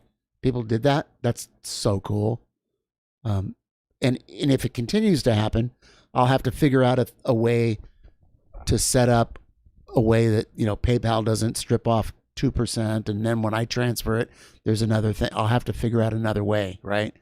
But for right now, I think as long as it's under $600, I don't have to deal with any tax consequences. So no, they don't mind. Plus, like I'm boosting is what I'm doing. I'm signal boosting. Plus, I know Rodrigo. I've never met the rest of them, but I know Rodrigo enough. Like, we walk into a room together and he's like, oh yeah, that guy. He might not remember my name, but he knows what organizations I'm with. He knows what I do, and he knows that I'm down. He knows my name. Maybe. Doesn't matter if he does. I know his name, and I know his group's name, and I've been a fan and a what do you call it, a booster of his music for, I don't know, 10 years. So, but it's a good question, Girly Bear. It's a good question. It's just yeah. So, like, sometimes I end up playing like some house song that I really love, and I know that it's copyrighted, right? And it gets muted in the VOD. That's okay. 3 minutes, it gets cut out. Facebook will mute the whole thing. Sometimes I don't even stream to Facebook. I have the restream deal where it goes out to all different places. Sometimes I don't even put it on Facebook because Facebook is basically Boomer Book, right? And the people on Facebook aren't coming to Twitch. This is not how they consume content, right? They don't even know what the term consuming content means. It doesn't mean it's not a bad thing or a good thing, but it's a very different dynamic. And those people aren't coming here. All I'm trying, you've been here, you've heard me give the spiel as I'm developing it in my head, right? I want to be the left pole. And until more left pole people show up, right? I would love it. 3 months from now, 6 months, if more people are looking for left commentary and content, if they're looking for that, I want them to come over here. And then as other left polers show up, I think it'd be pretty cool. To like grow this little corner of the Twitchesphere and grow it as the country just unravels and falls apart, as shit gets really bad, right? And more people are getting angry and they're looking for answers. I want to be here to give them answers because the chuds are out there and the chuds will give them answers. And I don't have to go through like if you're here, you probably, I could spend 10 minutes. Oh, here's all the things that the chuds are going to say. Whatever, man. Whatever. whatever, my sib from another crib. Oh God, the chuds are coming. They're going to do what they're going to do. So we have to do what we have to do. We have to have an explanation. We have to have an approach. We have to have a welcoming, oh, you don't know everything? Oh, gee, fuck you. No, we can't do that.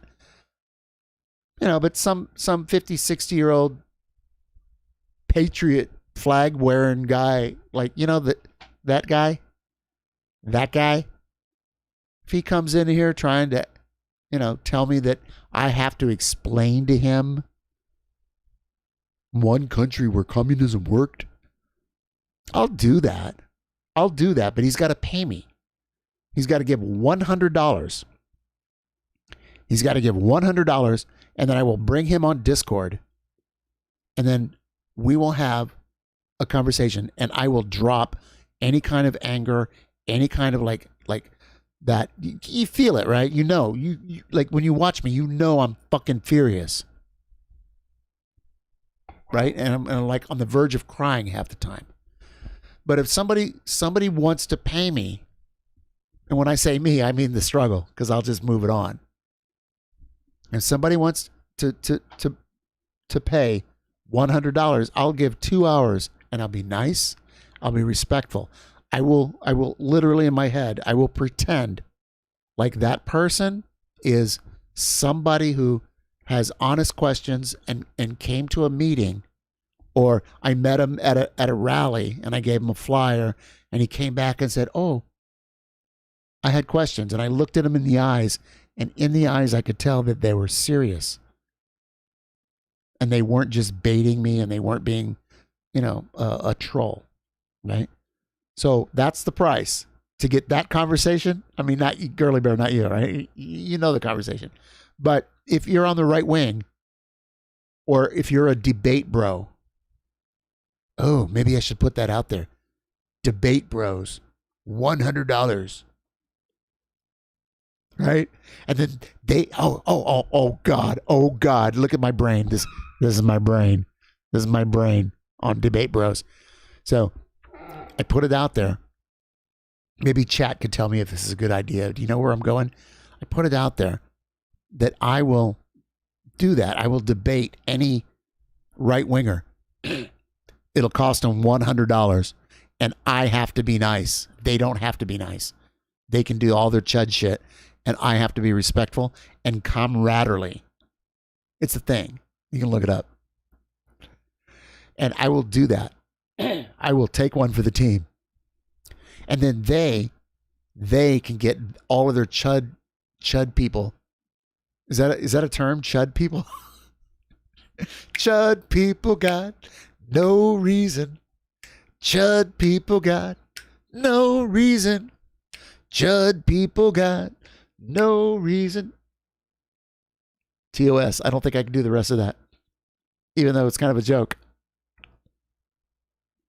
Gary Newman, anybody? Anybody? Where are the old people? Anybody know Gary Newman? Your grandfather listened to Gary Newman? Short people? Anybody? Yeah. Anyway, chud people. What they can do is they can collect money from all of their chud fans, right? And then it doesn't cost them anything. And then they could PayPal me.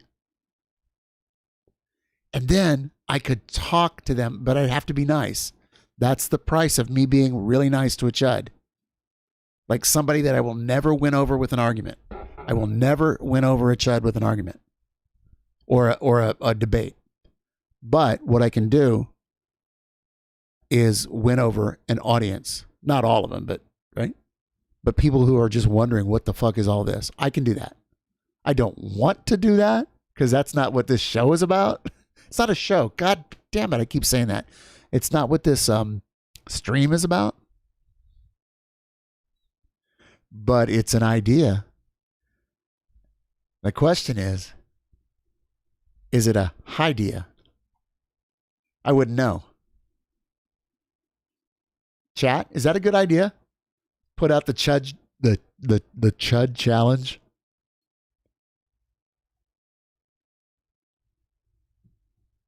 Really? There's 3 of you in chat and you're all tabbed out? All right. Oh, Lord have mercy. I was doing something. I was looking at Discord because I'd saved some things here. And I thought, you know what? Oh, this right here. Right here, friends. Right here. Right here.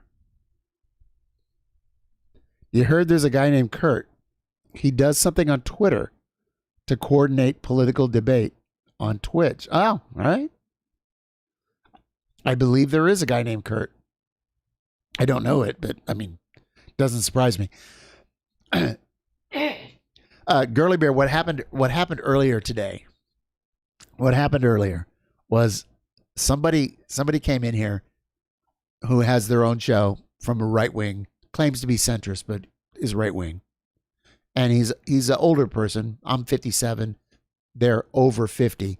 I've never seen this person, but my mods tell me that it's a little older. The name is American Horror Show or American Patriot Douchebag Show, or like I could scroll up, but it's American Freedom Fries Patriot Horror Show, American Flag Magic Cloth Don't Kneel, God Will Cry, Baby Jesus Rules Show, something like that. Am I being tacky now? Am I being tacky? All right, hold on, Girly Bear. Like I could be really being tacky. I might look at this later and say I was being an asshole. But here's the thing: being a communist doesn't mean you can't be an asshole to chuds or Nazis. Oh, but I repeat myself. Like, being a socialist and being a communist doesn't mean that you have, it's not like, oh, you're a perfect person. Oh, you're really nice. It means you understand the fucking dynamics that are going on, and you'd like not to die, and you'd like other people not to die, and you'd like to do something about it. Like, and so whether or not, you're pleasant at a cocktail party or you're friends with people in your organization is fucking relevant. Irrelevant. You join an organization for the work.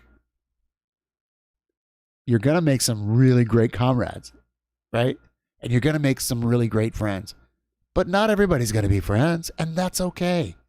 It's not about everybody shares one toothbrush and has one thought and wears the same clothes, right? Anyway, I'm just like, I'm riffing here now. I'm riffing here. All right, so I'm looking for this guy's name. He came in hot, didn't say hi. This is the second time he's done it. He's like the guy that he looks around at the political shows. And he's like, oh, that guy's got 0 viewers. Let me go in there and see if I can fuck with him. Like, what am I, 12? The Lost American Show. Yeah, I'll say he's lost. He's lost in the land of freedom. Freedom fries. Right? I'm like,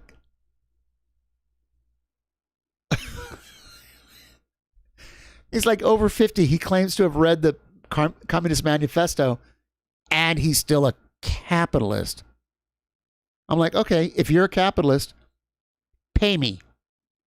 If you're a capitalist and you're over 50, you got plenty of money because, capitalism, it rewards people that work hard. And you must just be doing Twitch for fun because you have 3 viewers like me. You're just doing it for fun. So you have money. Clearly you have money, or you wouldn't be on Twitch full time or even part time because you love capitalism. So I told him, pay me. I don't even want like $10,000. I don't want $450,000. I don't want $50,000. I mean, like, I can give a better speech than Hillary fucking Clinton. I promise you that. Give me a fucking break. Pay me. So I told the guy, pay me $50. $50 an hour, $100. I will drop the attitude. I will be comradely. I'll be nice. I'll be pleasant. I'll be like, I will feel your pain. I will understand your questions. I will have empathy for your confusion. I will bless your little heart up in my head, but I won't show that. I can do that. I don't want to do that because he's a chud and he's not going to pay me. But what he did do, here's the beauty. Like, this is a great story, actually. This is a great story. This is going to be a clip. I feel it. I feel it already. This is going to be a clip. So what he did do, hello, it's hard to read. Hello, Camelus.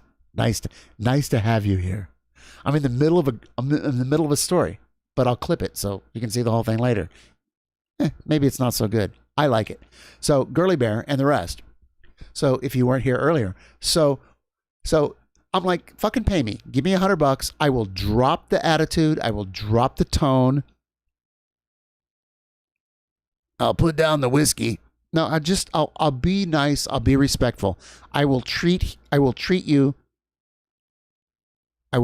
with the respect that I would treat anyone who walks in to my home, anyone who walks into or that I share a cab with, or anyone that comes into the Solidarity Center with questions. I will be nice, and I will be sincere, empathetic, but in the back of my head, I'll still be judgy, right? I'll still be going in the back of my head, but I got a poker face when I want one. I really do. Now I want to hear that song. It's been a while. So I told him that. Well, I told everybody that. I thought, oh, what a great idea. And of course, he doesn't take it because he's not really a capitalist. He's just a Republican. He's a conservative. He's just a reactionary that hasn't figured out that the people who own and operate and run and sustain and enforce this system are not on his side. The ruling class doesn't give a fuck about him. Donald Trump doesn't give a fuck about him. He hasn't figured that out yet. And I'm like, if you're 50 or over 50 and you haven't figured it out yet, like, I'm sorry. I'm not going to talk to you unless you pay me. So after this conversation, a couple minutes later, I hear this alert and I look. I got $100 donation. $100. And I thought it was him, and I looked and, oh no. So I'm like, oh my God, are you kidding me? The Road to Equality made a donation. Now it's not to me because it's going to go to the People's Power Assembly. We were watching my comrades and friends, people in PPA, People's Power Assembly, New York City, and December 12th movement, and some. I shouldn't even start to say all the groups because there were several groups involved, but PPA was the driving force. It's the annual Sandra Bland demo memorial. Fuck the police, right?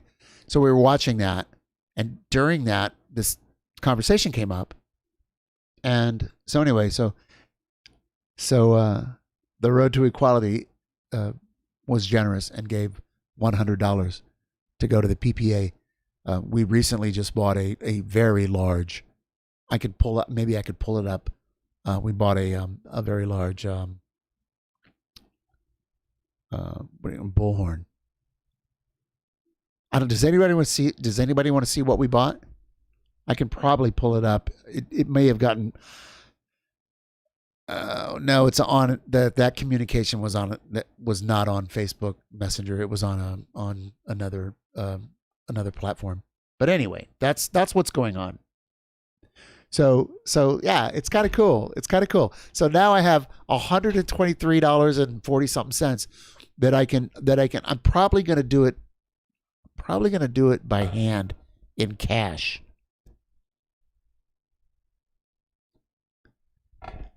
I have not been, like, I'm excited. I have not been to the Solidarity Center since COVID hit, right?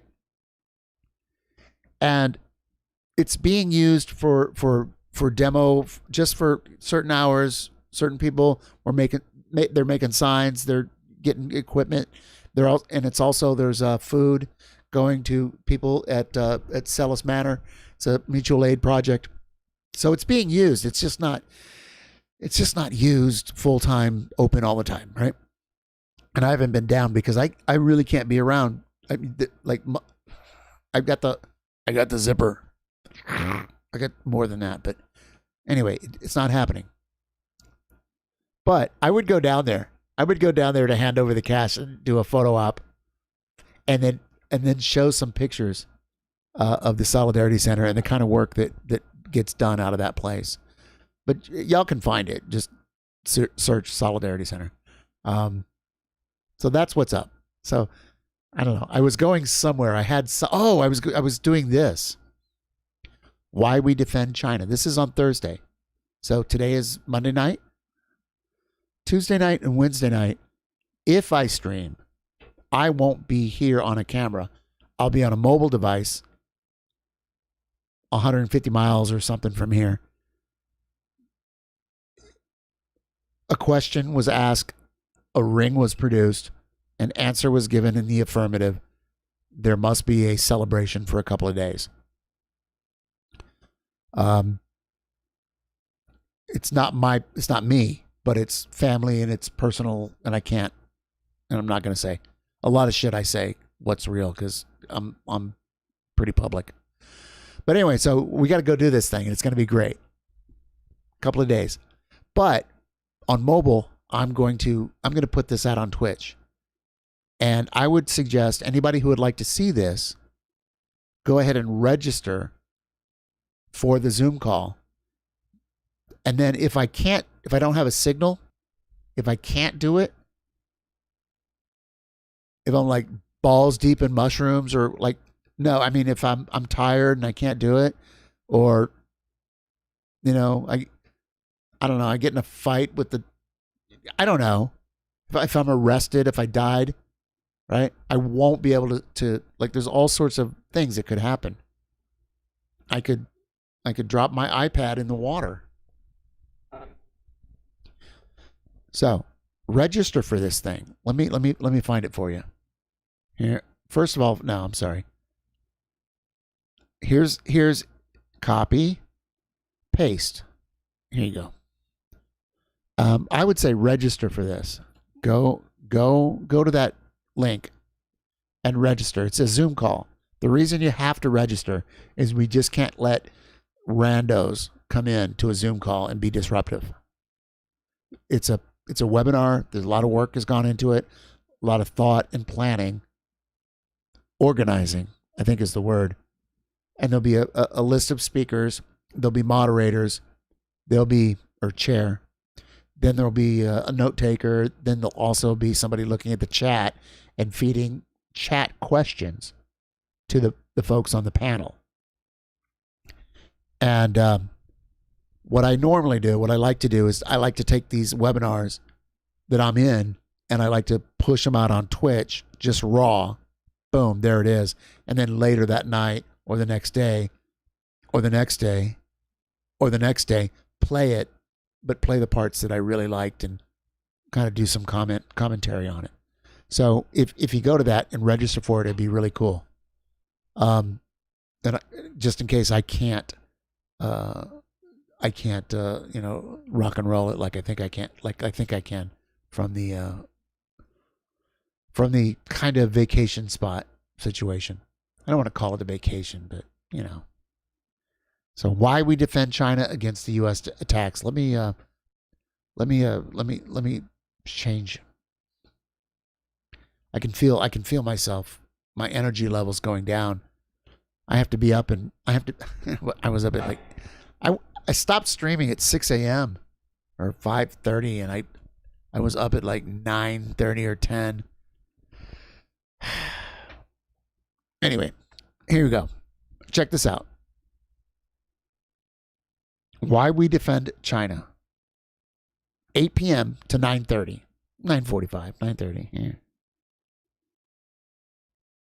Here are the questions, and I think these are important, right? These are important. I'm going to put these in the chat. I know the chat is small right now. You know, I may have peaked for the night. I'm starting to lose energy.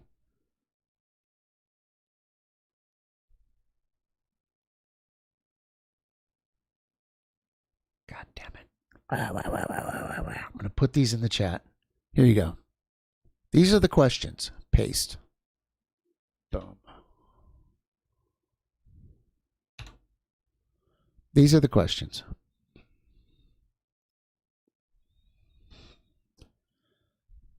Like, why are U.S. threats against China, why are they escalating? Why are you seeing this ramping up? What's behind that? There's a lot of different people that have a lot of different answers. A lot of it's bullshit. A lot of it's just wrong. Not wrong malice, but just like they don't know because they haven't studied, because they have no background. They have no reason to actually know. They just like read the USA Today and believe it. So that's one of the things. Why is Trump promoting anti-China racism? Maybe you haven't noticed. If you haven't noticed, it'll be called out and it'll be explained, which is cool, right? I mean, I could do it on the show on my own, but hey, we've got people that are preparing and organizing. This show, it's not a show. This stream is just me and a microphone, and I made some graphics because I'm learning how to do it. And my friend brought me a poster from Vietnam, and like I'm just like winging it. I'm winging it because it's all I can do right now in the time of COVID. But this webinar, is going to be dope. It's going to be dope. Why did both the Democrats and the Republicans unanimously vote for new sanctions on China? Like, why the fuck? Like how aren't they different? The Democrats and the Republicans, and don't they have like? Didn't we decide that we're gonna like build everything in China and just exploit their labor and let the corporations get profit? And, like, there's a lot to unpack here. Particularly if you're younger and you don't know because you haven't lived long enough to absorb it or to hear it. Like, if you don't know, you don't know. It's not your fault. It doesn't make you bad. It's like you don't know. It's okay. That's what this is for. Oh, God, you should have seen me 10 years ago. Oh, my God, you should have seen. No, it's horrifying to me today. Just no. What are U.S. aircraft carriers, destroyers, nuclear subs? What are they doing off the coast of China? Well, there's an answer for that. There's a correct answer. Why is there such a different impact of COVID in China versus the United States? And that, my friends, I think is going to be probably the most important thing. They're all important, right? They all come together and they paint a larger picture. That's what this webinar is going to do. It's going to paint the larger picture. It's going to give you context. It's going to give you detail. It's going to give you the bullet points with some backing. It's going to make sense. The people that are going to be talking, they got some experience. You can look them all up.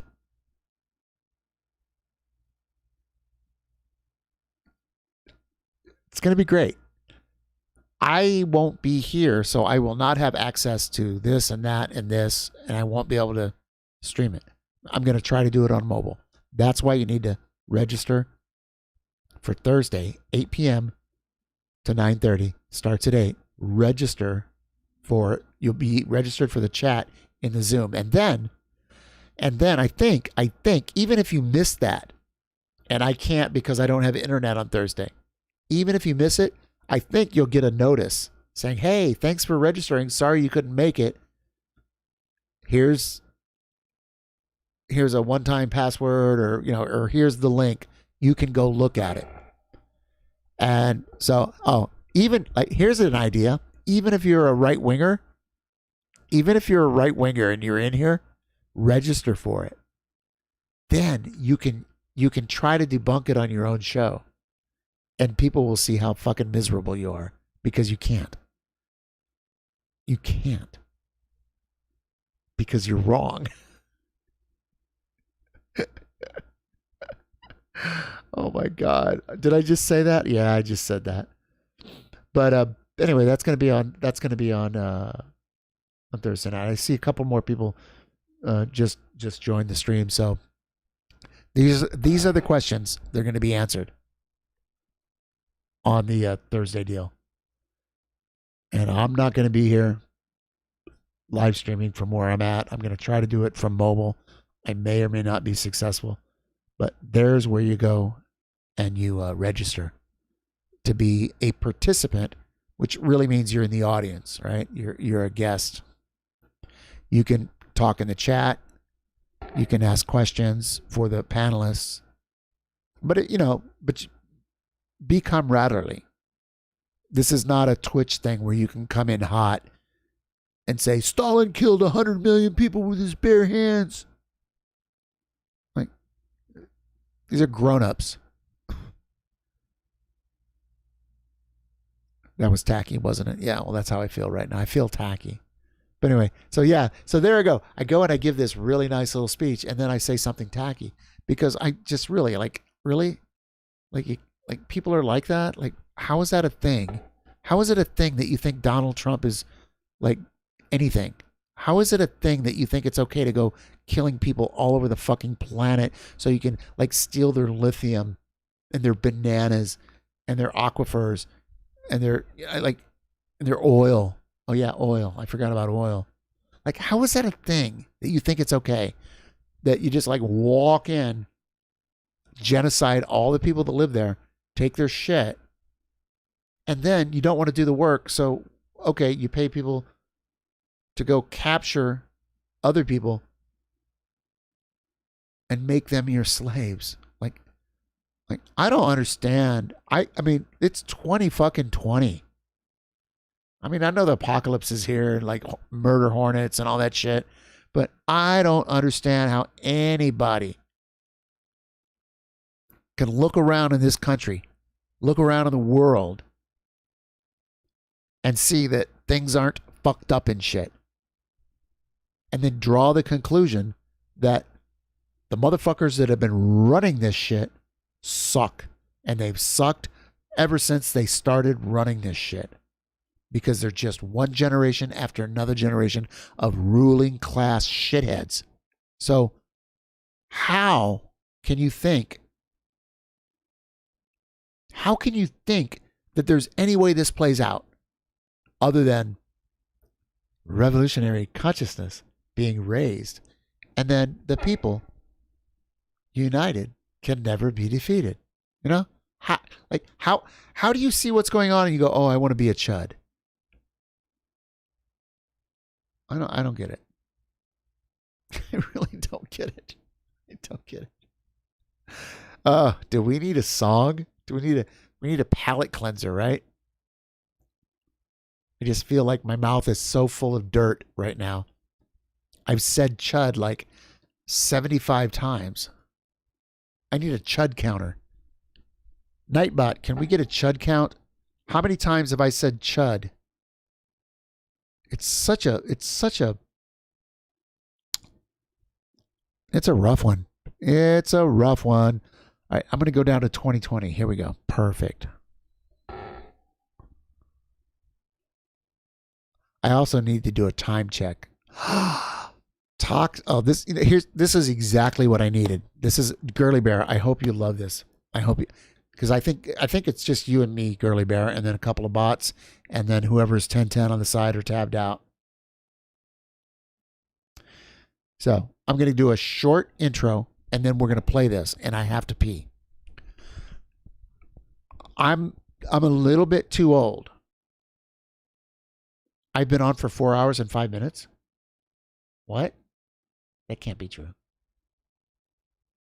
Wow. Well, the first hour, to be honest, was I was listening to a live audio podcast on Blog Talk Radio because the guest was Rainier Shea, Rainer Shea.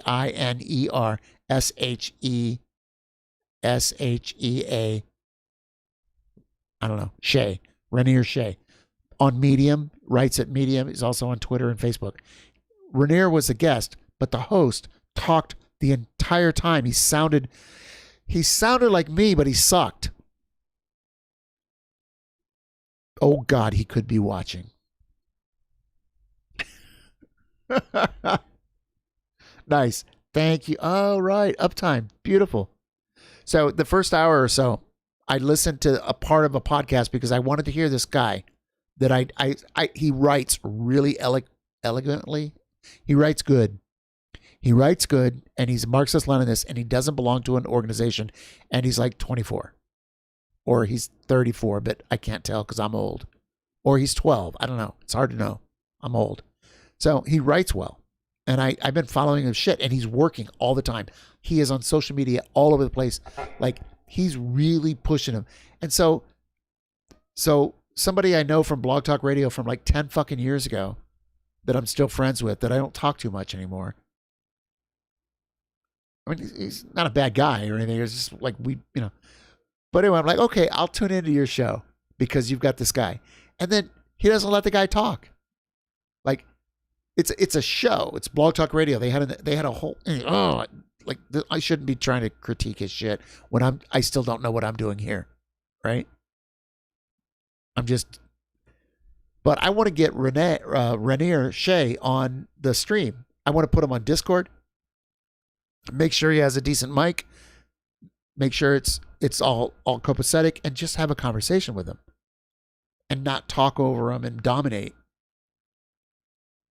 I'll do that when I have, nobody, it's just like something's going to happen. So that's what I was listening to. And I finally got tired of it. I said, I'll just call Rainier on my own. And then I listened to another podcast about mental health. Girly Bear blew me away. Mental health in the time of COVID. And here we are at the end of capitalism, and it's falling apart. And capitalism makes us all sick anyway in so many ways. And the mental health problems, and not just talk about, it's about, a capitalist solution is this, that, and the other. But a communist solution would be something different. And this podcast was from a communist from Denmark talking to a another fellow academic psychologist or psychiatrist from Great Britain. I'd never heard of it, but somebody gave it to me. Well, my wife gave it to me because somebody gave it to her and said, "What do you think about this?" And she gave it to me and said, "I ain't got time for this. You listen to it." So I give her a 3-minute synopsis. Man, that was a long 2 minutes. My 2 minutes are 12. Sorry. Here we go. I don't know anything. I got to switch. I got to do this. So I don't know a goddamn thing about BreadTube. But evidently, I know it exists, right? I know BreadTube exists. I've heard about it. People have talked about it. I have friends that have talked about it. I get it. It exists. But I don't really know who the players are, yada, yada, yada.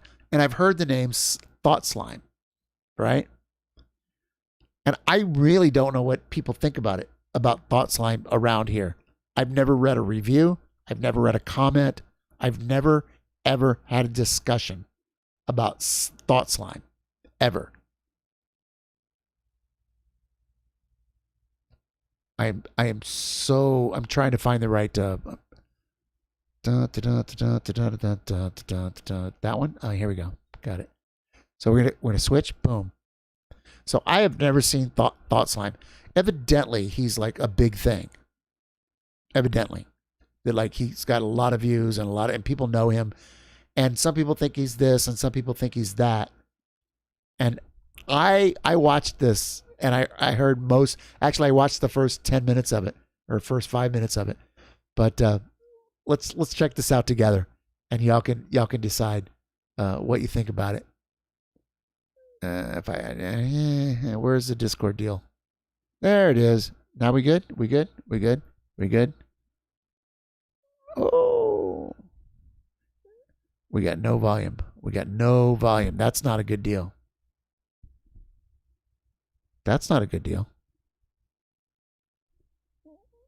Oh, I see. We got to bring it up to the browser. Sorry. Hello, only 90s kids. Jesus Christ. Do we have any 90s kids in the house? Do we have any 90s kids in the house? Evidently, he's a 90s kid. He is. But here we go. We're doing this thing. This episode made with blast processing. Thought Slime does what Nintendo don't. Hello, only 90s kids will get this video. I'm BrainThink. Nostalgia is not an ancient Greek word that means the pain of an old wound. It'd be very poetic if it were, but it's not. It's more accurately translated as the pain of homesickness. The fact that the meaning of this word has been misremembered is very fitting in my opinion. We're all remembering a better version of the past that never actually existed, where nostalgia had a cooler definition. Nostalgia is a longing for the past, a desire to return to a better time. God damn it. Everyone feels... Sorry. I'm literally having problems finding the right window, right? Hang on. My apologies, because, you know.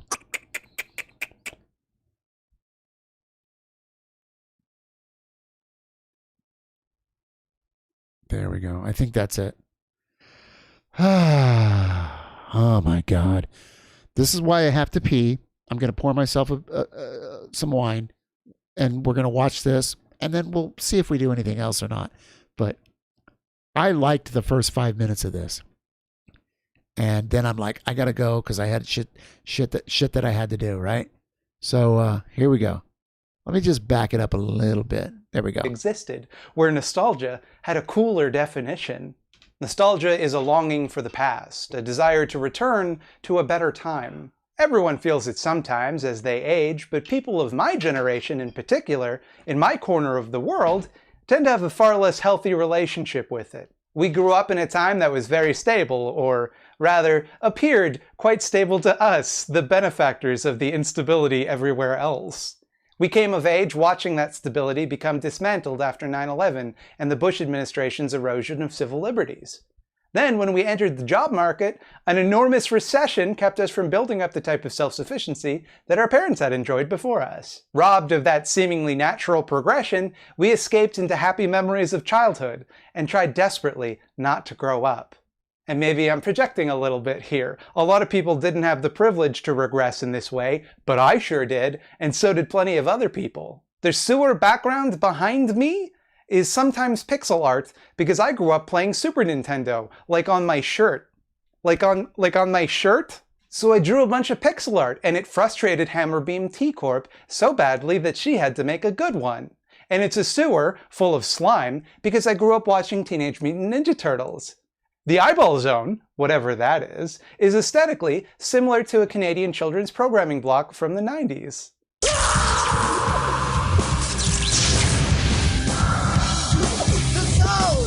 I spent a considerable amount of time last week modding an SNES Classic so that I could play Boogerman, a pick-and-flick adventure, which I played to the end and beat even though I'm an adult and I'm very busy and I definitely had more important things to do. Doing literally anything is more important than beating Boogerman, a pick-and-flick adventure. I literally had video games that were more important to play. I've been trying to start a gaming channel for weeks. I could have been playing video games more productively than I was doing. And all of that is spiritually pathetic, but also harmless. Who cares if I want to smoke weed and watch Mighty Morphin Power Rangers? It might not be edifying for me, but it's not hurting me, and it's certainly not hurting anyone else. But it does mean that I care about silly stuff sometimes. I get mad if DC Comics makes a bad editorial decision, which means I'm always kind of mad. But some people care a lot more about this cultural ephemera. Some people care about it to the point that they're willing to hurt others.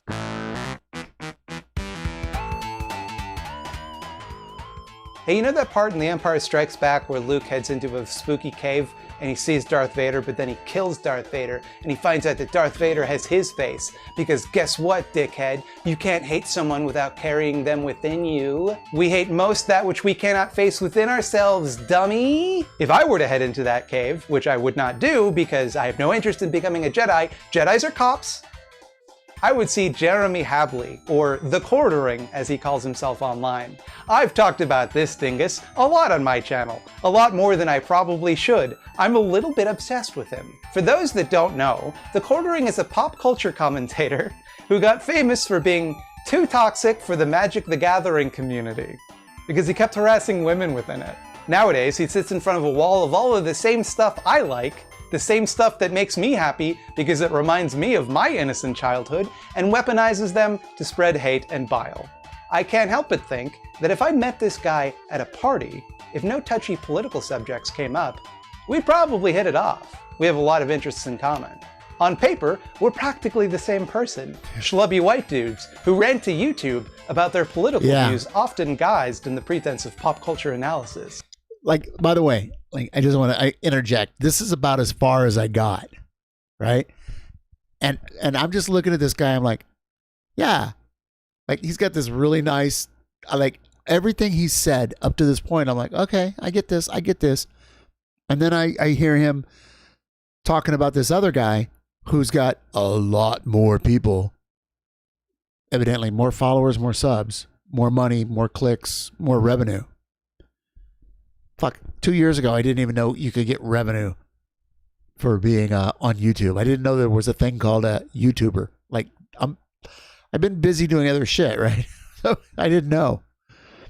But so this was the first I heard of. Like, so now he's going to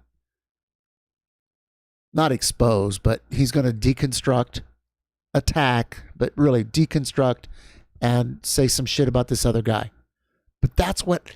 And so in my head already, I'm thinking, oh, this is good for business. Because one person can say all this stuff that is true. And the other person can say all of this stuff that is true or kind of true. Like, because people have their tribes. People have chosen the red pill, the blue pill, right? They've chosen which team are they on. So I don't know if that's where this is going to go, because he seems really, to me, so far, he seems very genuine. So that's all this is. And so I'm curious about how it goes. And I got to about this point. Oh, look at that. It's 4:20. Can I just, for the record, the time that I stopped it? 4:20.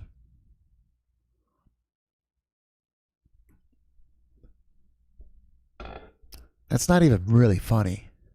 What's more, he's wildly more successful, which is galling. Audience, you know me, Thought Slime. I don't tend to self-aggrandize very often. I know that I am garbage, and I make garbage, but I think the garbage... Did he say audience? You know me, wildly more successful, which is galling. Audience, you know me, Thought audience. Slime. I don't tend to self-aggrandize very often. I know that I am garbage, and I make garbage, but I think the garbage I make is much better than the garbage he makes. So maybe some of my obsession is bitterness, but I feel like I suffer a lot of guilt by association with dickheads like this. Oh, that nice. The communities I want to be a part of, video games, cartoons, comic books, sci-fi, horror, are all dominated by some of the worst chuds on the face of the earth. He likes to say chud They too. become breeding grounds for reactionary weirdos. Yeah. And the more toxic they become, the more I feel like I have to hide my interests because I don't want anyone to think I'm like them.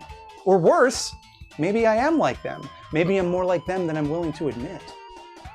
Is he there kidding? are a lot of reasons He's kidding, that it right? got this way. I don't want to simplify this too much. But it's Gamergate. Gamergate did it. Gamergate brought it to the forefront. Gamergate transformed these spaces from, there's simmering reactionary subtext to spaces exclusively for dipshits. Really? Spaces where it was no longer just annoying or disgusting, and sometimes even unsafe to be anything but a straight white dude, but actively unsafe at all times.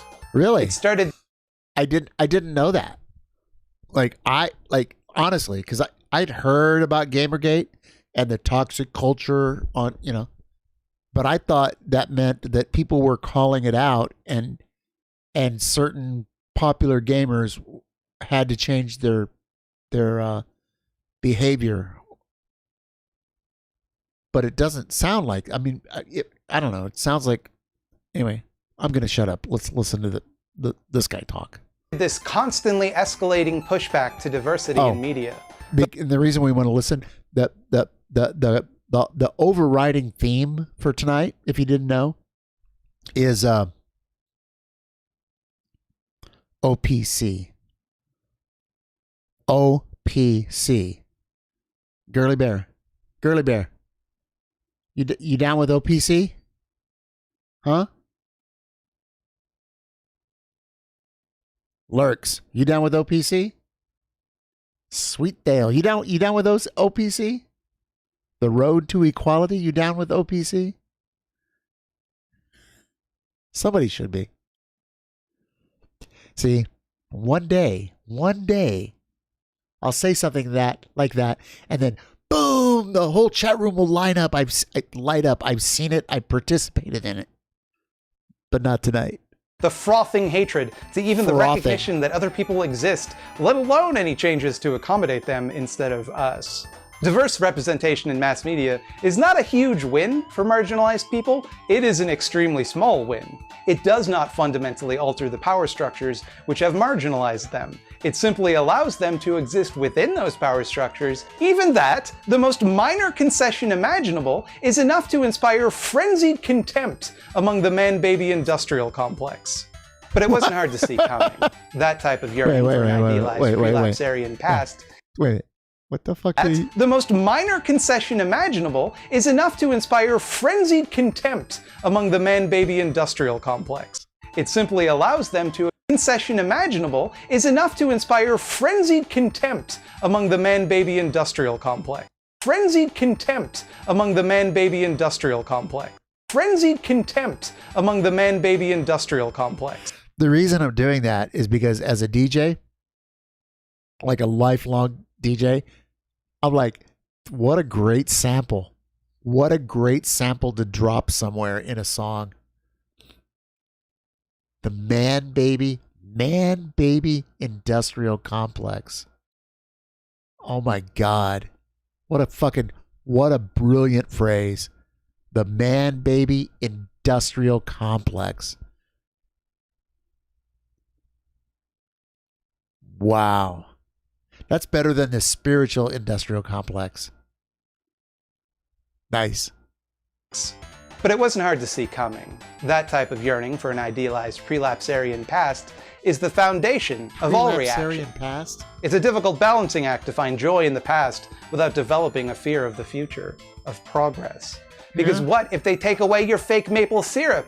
And that leads to some far worse territory. Yeah, all right. I see where this is going. I get this now.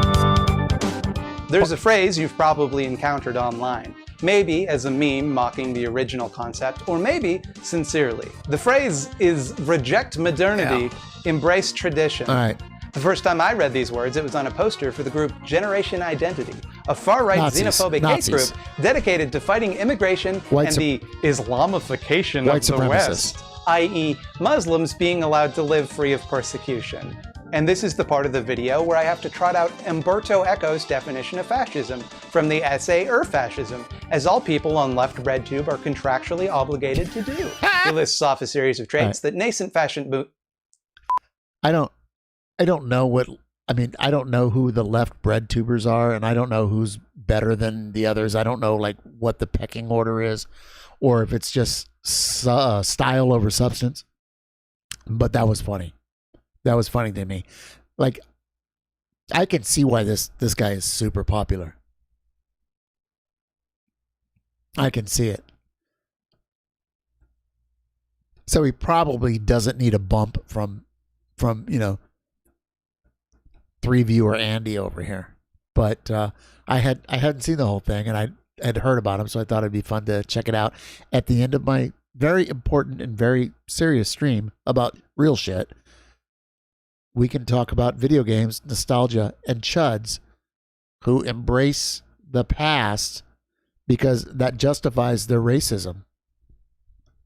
their white supremacy. I mean, I already know where this is going. I like in my head, I'm like, I don't have the words that his script, man, baby, industrial complex, fucking gold. Like, but I see where it's going, and I like it. I like it. I just hope it doesn't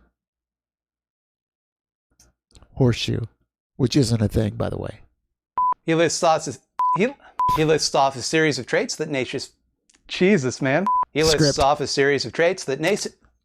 He lists off a series of traits that nascent fascist movements possess. The first of which being the cult of tradition. Jesus Christ, that sentence was harder than I thought it would be. That's a good place to just pause it. I have learned since I had my heart attack and I had to be on the couch, and I was like, oh, here's an iPad, right? You can't hold your laptop anymore. You're fucked. So I embraced the iPad, and I found, oh, I don't want to watch Netflix, like cop shows, drama shows, killer shows, trash, just like fucking raccoon food all over the place. And then you have to sift through it to get that one recyclable bottle that's good. Like, oh, I found something. And it's a rerun of some shit that I saw before. But I didn't know that you could be entertained. I didn't know that YouTube was a place that you could go to literally like watch TV all day. That's how not square, but maybe it's square, but I just didn't know. So all of this bread tubing and 4chan and all of that stuff, just like if you're here and you've been here a few times, then you have. I just want to like this is like who I am. I didn't know that shit happened. I didn't know it blew up. I didn't know what was going on. Like, I will do that when we're done with this. When we're done with this, we're gonna play the first YouTube person that I ever heard of. And it's going to be great. And I was like, what the fuck? But I didn't know that YouTube went on to become a thing and people got famous and made money. I thought YouTube was a place where you could upload like your vinyl records. That's what I thought. Let's upload me playing some old record I have that I couldn't find digitally. And it would be stored on YouTube. That's how I used to find some stuff. A song called Scatterbox, for instance. Strictly Rhythm Records, Scatterbox. The cult of tradition, mind you, is not of any particular tradition. It's tradition itself. It is not relevant to a fascist or proto-fascist whether different traditions are compatible or contradict one another. Taken as a whole, they reveal some sort of wisdom or esoteric mysticism that reveals a higher truth. Quote, each of the original messages contains a sliver of wisdom, and whenever they seem to say different or incompatible things, it is only because they are alluding allegorically to the same primeval truth. As a consequence, there can be no advancement of learning. Truth has already been spelled out once and for all, and we can only keep interpreting its obscure message. The Nazis do. You might notice that the far right tend to combine a lot of cultures into one mishmash to claim all the stuff they like in history. Somehow, their ancestors were Vikings and Romans and European Crusaders at the same time. These groups fought one another. They hated one another. They didn't see themselves as one shared race or identity. They were bitter enemies. In the mind of the fascist, though, that contradiction strengthens this connection rather than weakening it, because you're arriving at the same esoteric truth across multiple contradictory sources. And that esoteric truth just so happens to be whatever it is you wanted to believe in the first place. Bingo. The second trait a fascist or proto-fascist may possess, according to Eco, is the belief that traditionalism implies the rejection of modernism. So it's hard to read a phrase like reject modernity, embrace tradition, without seeing it as almost a direct invocation of this definition. An explicit statement that they agree with Eco about what a fascist is, and that they are that thing that it is. That's why they hate modern art, for example.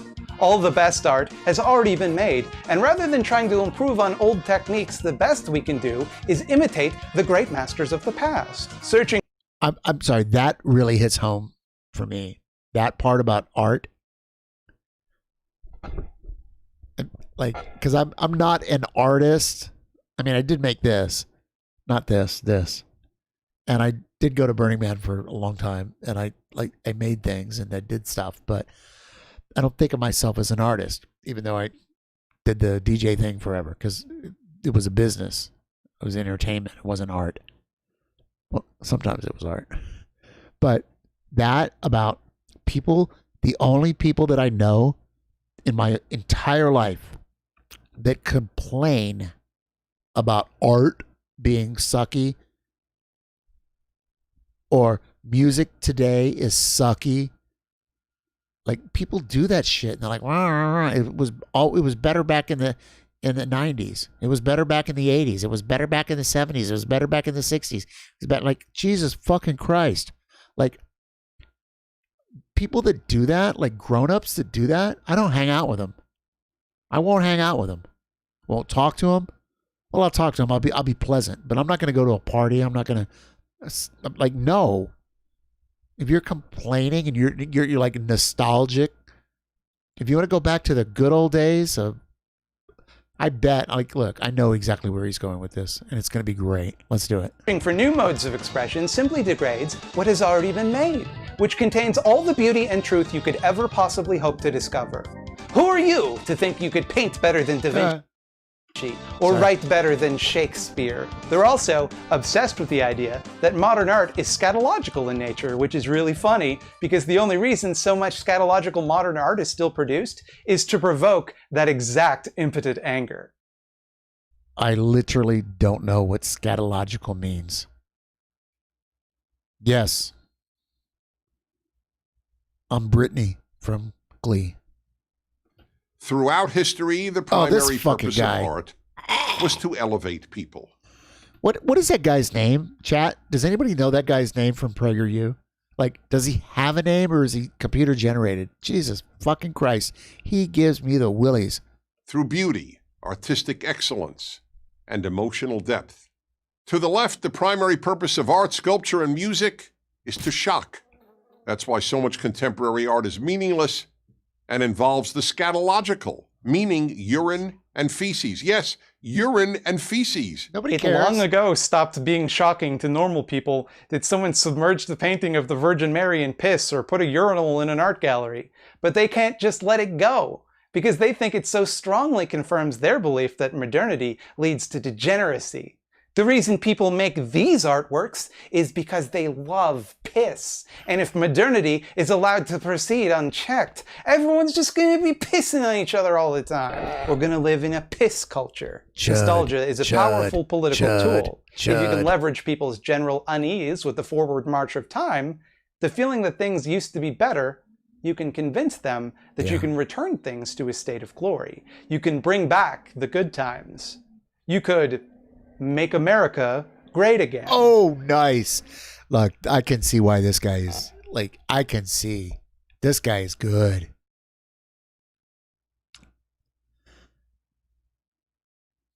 Like, the theatrical.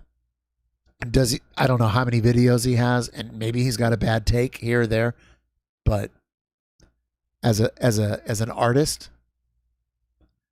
this guy, nice.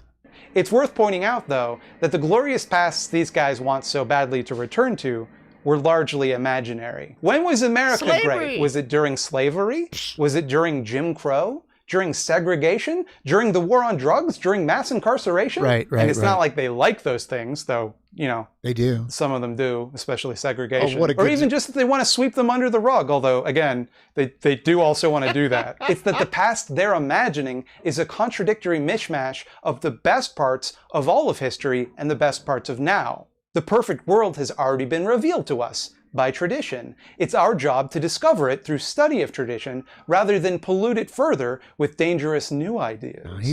Obviously, right. Not all nostalgia is a sign of latent fascist sympathies.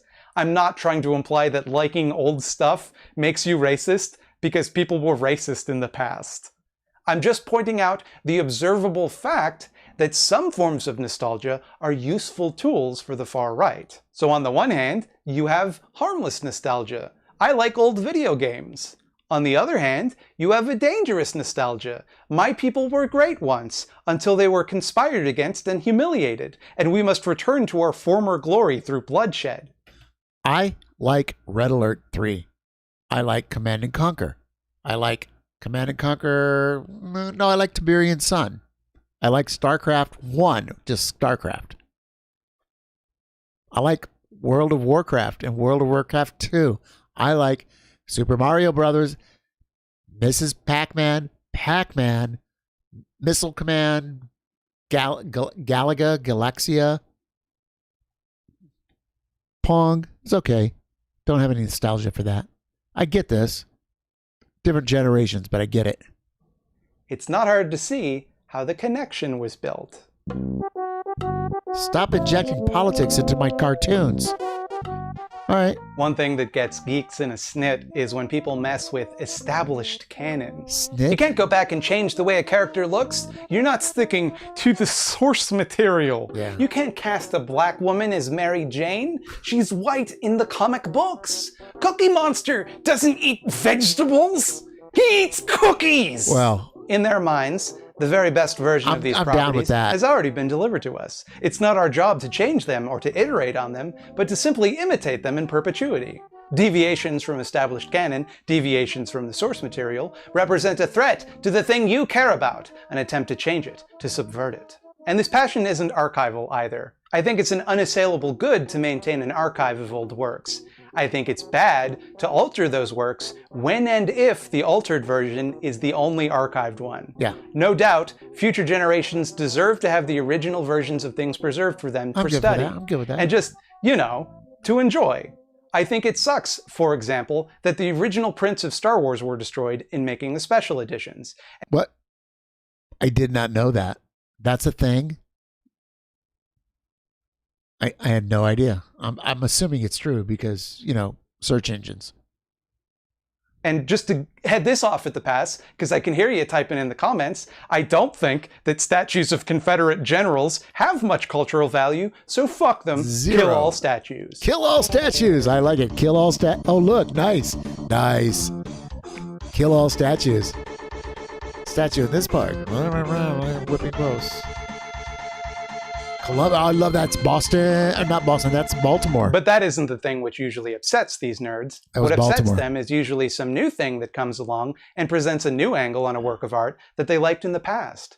Something which recontextualizes an older work, not something which destroys an older work. Take a look at how the Quartering responds to Elmer Fudd not having a gun in a new Looney Tunes cartoon. How the fuck you Looney Tunes is immune from modern-day retconning to appease 12 weirdos with Twitter accounts, right? And now nothing is sacred. The new series, modern-day what? Which premiered last week on streaming service HBO Max, who will now not be getting my money, although I was excited to see the Snyder Cut. What about all the millions of kids that see their fathers and mothers and brothers go out and sisters go out hunting?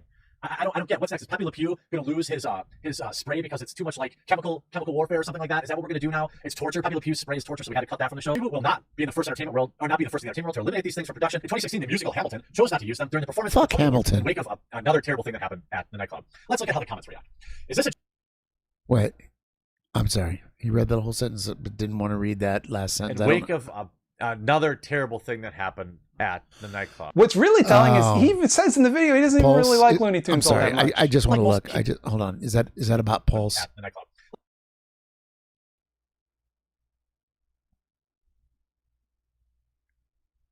The cast of the musical Hamilton chose not to use guns during its performance at the Tony Awards in the wake of the mass shooting at the Pulse nightclub in Florida. Oh, so he left that part out. See, that shit just, it started to go right past me. Fucking Chud-tastic. What a fucking douchebag. And by the way, don't go and see Hamilton either. I could see Hamilton's house every fucking day. I got to walk outside my house, go about, a block or two in each direction, one of those directions, because nobody needs to know exactly where I live. And I pass Hamilton's fucking house. It's in St. Nicholas Park. It's at 141st Street and, between St. Nicholas and Convent. Never wanted to go in. Colonel Hamilton can go fuck himself Hashtag Aaron Burr did nothing wrong. 2016, the musical Hamilton chose not to use them during the performance at the Tony Awards in wake of another terrible thing that happened at the nightclub. Let's look at how the comments react. Is this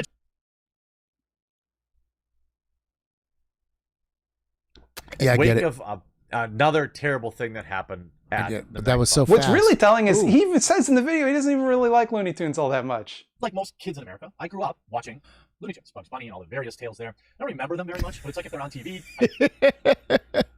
Yeah, we're watching we're watching Thought Slime, and evidently most people on Twitch and most people on YouTube know who he is, but I'm boomer adjacent, and I am not somebody who kind of grew up or knew anything about the YouTube subcultures or cultures or subcultures, and I just got turned on to him, so I'm like, oh, this is interesting. And the production values are great. He's got a pretty good delivery. He's nerdy, but he's like, I'm just looking at him like as a performer, and then the script, and then he's taking down a chud, and then the chud can take him down, and they can do this back and forth thing, and they can get followers. Like in my head, like, is that where this is going? Or is Thought Slime really a person? Is he really a person that is trying to make a difference in viewers' lives, in their thought process, and how they think about right wingers, conservative chuds? Is he really doing that, or is he just like, I don't know the answer to that. This is the first time I've ever seen him, and we're 15 minutes in on a 26-minute video. So that's what's happening here. I kind of remember them. I always see an episode. Like, I remember seeing this when I was a kid. Grubsterino? I couldn't see who you were till just now. Cartoons, right? This whole rant is just the knee-jerk impulse to anything from the past being changed. It's those dastardly SJWs. They took away Elmer Fudd's shotgun in a cartoon I'd never watch in a franchise I don't care about at all. And how am I supposed to sleep at night? Is nothing sacred? If we live in a society that cannot respect Elmer Fudd owns a gun, then what's even the point? I thought that could just be the one thing that would let me keep, the one thing that tethers me to this sin-cursed world, but they took it away. Now, don't get it twisted. I love Looney Tunes, and I think it's a little silly that they took away Elmer Fudd's gun. I don't think Elmer Fudd owning a gun promotes real-life gun violence, because he's a hunter hunting a rabbit. It's all very silly. But on the other hand, I'm also an adult, and I have a job, and I don't care if they make a cartoon that I do not like. There are many cartoons I do not like. What I do about that is I do not watch them, and it is fine, and nothing happens to me. Keep scrolling, it's Jeremy okay. is also an adult, physically anyway, and he doesn't even really like Looney Tunes. So why is he even so upset about this? To Jumbo, the removal of Elmer Fudd's gun is part of a larger pattern, one where creators and artists are needlessly kowtowing to the demands of a vocal minority of SJW interlopers. Oh, Jesus. These nefarious SJWs Oh, dear. aren't making these changes because they believe what they're saying. Oh, wow. They're just trying to erase traditional imagery and traditional values by turning pop culture into insidious propaganda. But yeah, keep telling us it's about the kids and not about pushing your own weirdo agendas. I'm sure people will. Your own weirdo He spends a agendas. considerable portion of this video complaining that one of the lead animators on this show made a drawing with a gun in it. What's this here? This looks like a weapon. Why did you draw that? Here's a tear gas canister. Why are you drawing cartoons that may actually represent real life? That can't be. You should probably take this down. J'accuse, you hypocrite! Why is it that it's okay for you to draw a gun on your personal Twitter account, all the while obeying a mandate not to do so in a property you're working on for one of the largest media companies in the world? You're trying to trick my kids. I'm onto you. You're trying to take their guns away so that the wascally rabbits can take over. Bit of a tangent here, but I don't know where else to talk about I'm glad this. I saved this for the last. Before I move on or close to from last. the Elmer Fudd video, I gotta bring this part up. What's Maybe that? serious, the character will carry a scythe. Won't that foster opinions of slavery? You know, the tool that people use to handwork the fields? What about that? A sickle? I wonder if anyone's putting that out. Did he So mean now we have sickle? Bugs Bunny, glorifying that kind of behavior. Plantations. Why not have him use a cotton gin as a weapon? What's he talking about? Oh, I can see. He's not talking about anything real because he looks confused. What the fuck That's are what you talking That's about? what I was saying. Like, what dude? the fuck is he talking All about? farmers used scythes. It wasn't a slave thing. I call it a sickle. I don't. You I know don't the hammer and sickle? the sickle represents farming because farmers use it. Yeah. That could have been an analogy you made. You could have said it was communist. It represented communism. That'd still be shitty, but it would make sense. What the fuck are you talking about? Okay, had to get that off my chest. Thanks for indulging me. The nefarious SJW eerily mirrors another of Echo's hallmarks of fascism: obsession with a conspiracy to undermine you. Yeah, Yeah, Gromsterino, totally agree. That like when people want to talk to me about SJWs, or when they use certain, like there's certain like keywords that I'm just like, you're not, like, I don't have time for that. Now that I'm doing Twitch, I do have to have time for some of that. Some of that. Right? Like, but when you're just going about your regular life and you're doing whatever work you're doing in the movement or in the struggle, you don't engage that stuff. But it's interesting because for me, just to kind of learn, it's interesting for me to learn that this guy has, I don't know how many followers, a shit ton. Can we just look real quick? This video just dropped June 19th. It's got 14,000 likes, 613 chuds. Oh, donate to 70 plus mutual aid groups, bail funds, racial justice organizations here. Are you kidding? All right. I haven't read any of this. I don't know anything about this guy. I know it exists and I know that he's popular. All right, I'm going to get back to this. Let's watch the rest of this. But I want to get back to that because maybe he's doing struggle work. Maybe he's doing real work, but he's doing it in his own way with his own skill set. Right? Maybe this is his skill set, and so he's doing struggle work. It's starting, right? Because I didn't know what I was going into. I heard good, I heard bad, I heard a lot of stuff. Well, I heard a few things. The only ones who can provide an identity to the nation are its enemies. Thus, at the root of the fascist psychology, there is the obsession with a plot, possibly an international one. Ooh, Jews. The followers must feel besieged. The easiest way to solve the plot is the appeal to xenophobia. Yeah. But the plot must also come from the inside. Jews are usually the best target because they have the advantage of being at the same time inside and outside. This guy's good. In the US, a prominent instance of the plot obsession is to be found in Pat Robertson's The New World Order. Hey, everybody, just... Okay, look, I'm not equivocating these things. Being an anti-Semite is self-evidently several orders of magnitude worse than being an anti-SJW or whatever. Right. Jews are a very real group of people who suffer the very real consequences of anti-Semitism. Exactly. While SJWs is just a label you apply to people that you don't like and aren't really persecutable in any organized way, because how do you even decide who they are? Fucking perfect. That right there. That part right there.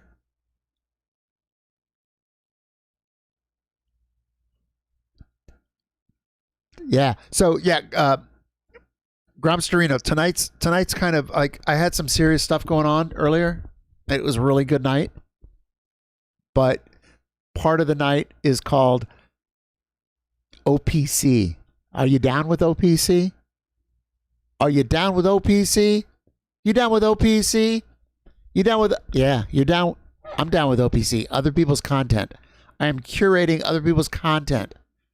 I am not a content creator. I am a content curator. I'm down with OPC because, it's easier to do this than bring you fresh content. It's easier to get you freshly farmed content. But no, I had some stuff earlier that was good. And I'm really happy it went that way. It was kind of serious. But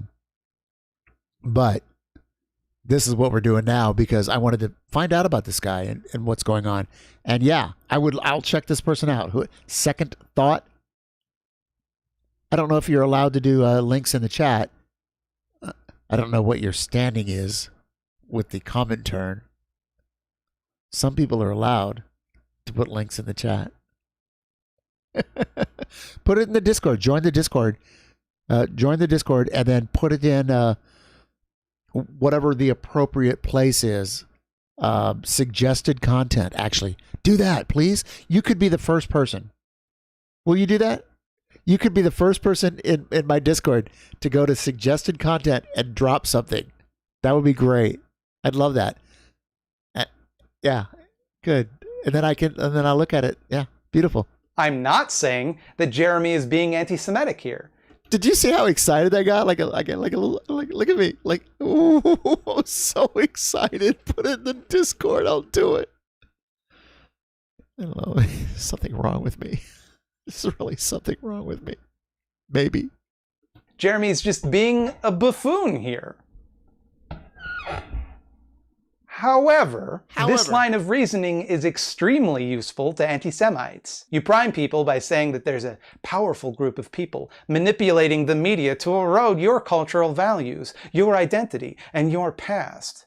Whether that be the nation or the Nintendo, it's being attacked by the modernist degenerates. Once you've accepted that this secret propaganda apparatus exists, it's relatively trivial to switch who exactly you think is operating it. Also, Jeremy definitely was being anti-Semitic when he made this joke. Hey guys, here's a funny joke for you. Should Jews exist? Wow. Wow. Stop. My sides are splitting open. I'm losing it over here. I'm laughing my ass off at your funny joke. It's so fucking funny. What a funny joke you made. Wow. Wow. And there we have it. That I can see. Memory is fallible. Each time you remember something, you alter your own memory of it, until eventually your experience of the past is nothing like the reality of the past. I think that's true. Each of us remembers things from our own point of view, and the past is rosier for some of us than for others. Great. Pretty clear to me that there is a pipeline from the anti-SJW geek squad to far-right xenophobia. But it by no means has to go that far to be dangerous. The pop culture garbage that these nerds obsess over are the products of a culture where certain people had power and others did not. These things were not produced in a political vacuum. We just took the politics within them for granted as, just the way things are. Oh, the choice to insert more people of color into superhero comics, for example, is no more political than the fact that for most of the genre's history, the overwhelming majority of popular characters were white. Which was political. That too was political, just like this. This is just more thoughtful about how those politics are handled and the effects they'll have on readers. Yeah, this The guy's bits of good. media by no means create these power structures. They were created by these power structures, but they do help to perpetuate them. By refusing to acknowledge or change the problematic aspects of things we love, we demonstrate a deeper willingness to tacitly endorse those power structures, so long as they continue to give us what we want. Gotcha.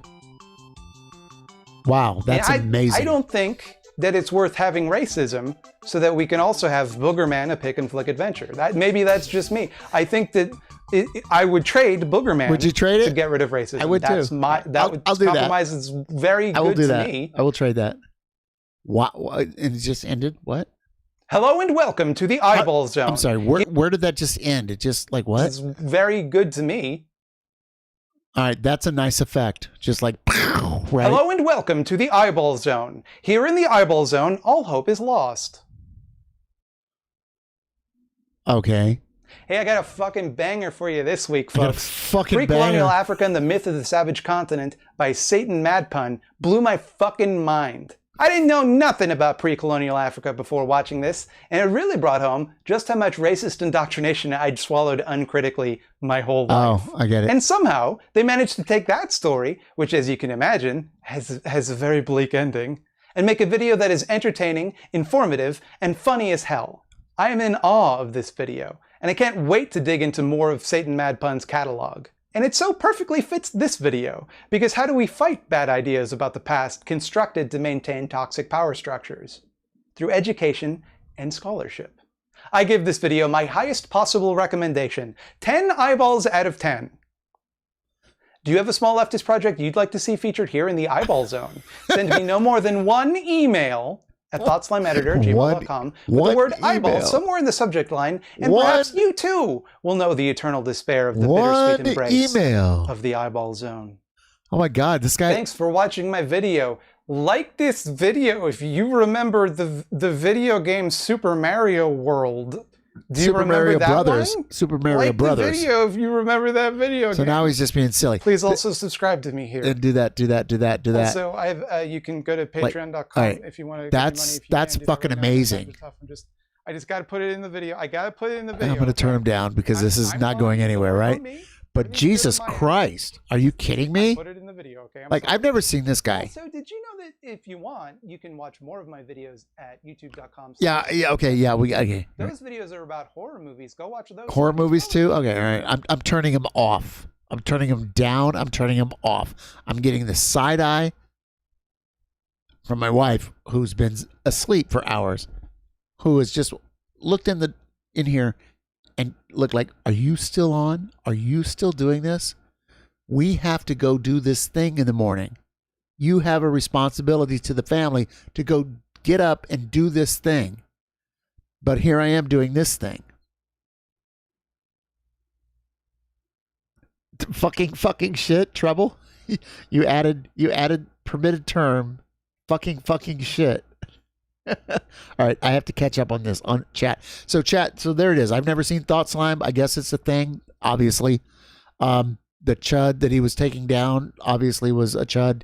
I had heard some things about him that do not comport with what I just heard on that video. I think that is quality propaganda, education, quality propaganda and education. Don't know what his history is. Don't know what his other videos are. What I just saw, I get it. I get why people dig that. Yeah, I'm gonna say goodnight. Does anybody want? Let's go raid into somebody. Let's go raid. I was gonna do something else, but I got the side eye, and just to let you know, tomorrow night, and the next night, and the next night for like 3 days, 3 nights, I won't be live streaming from here. If I have an internet connection 150 or 250 miles away, wherever we're going, if I have an internet connection, I'll do a stream, but it'll be a screen share on mobile of something that I find interesting. It'll be somebody else's content. It'll be a webinar. It'll be a YouTube video, a long one. Maybe it'll be a film, Wretched of the Earth. But I'll have something for the next couple of nights. If I have a connection, I'll have something. So, when you see the notification, just come on over. Oh yeah, is Carpe live? Let's go to Carpe. Anybody else? Any other thoughts? Anybody else? I like Carpe. So that's gonna happen the next, and the big thing for me, like Thursday's a big deal, I think, because on Twitch, here's the deal. On Twitch, there's a lot of confusion. There's a lot of questions. There's a lot of misunderstanding about questions around China. Even in the left movement, even in the struggle, there are formations and sections or tendencies.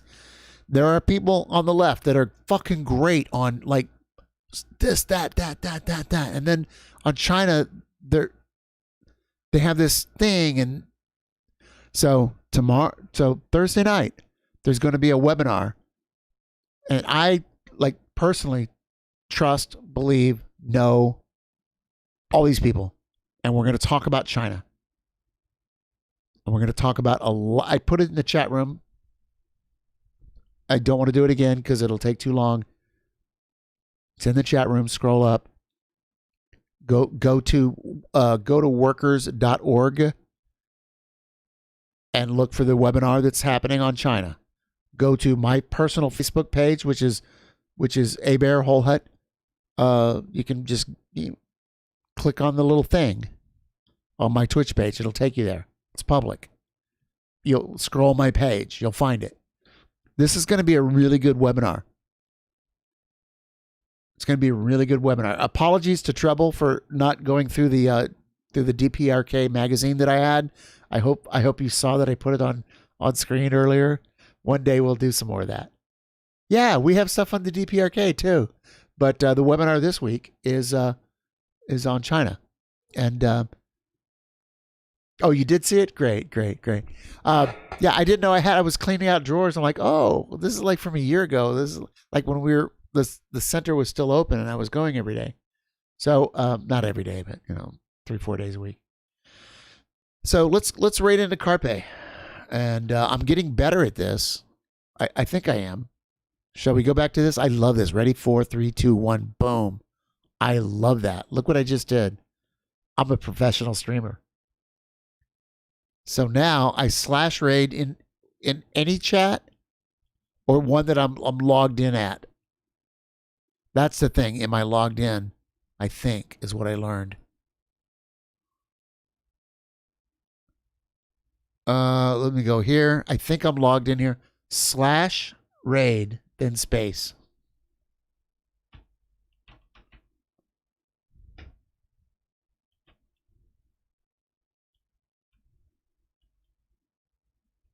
Or do I need to be slash raid, then space? I used the Pog. Did we go? I don't think we went. I usually go to that other. I don't think we went. Did we go? Did that work? I can't tell because I'm still hearing myself. It did not work. Is that correct? All right. It's probably because I'm not. Oh, there it. I see it now. Raid. I got it. Here we go. Here we go, babes. Here we go. We're coming in. We're coming in hot.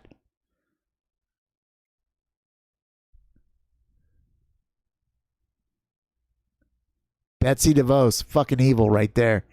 Raid, raid, raid.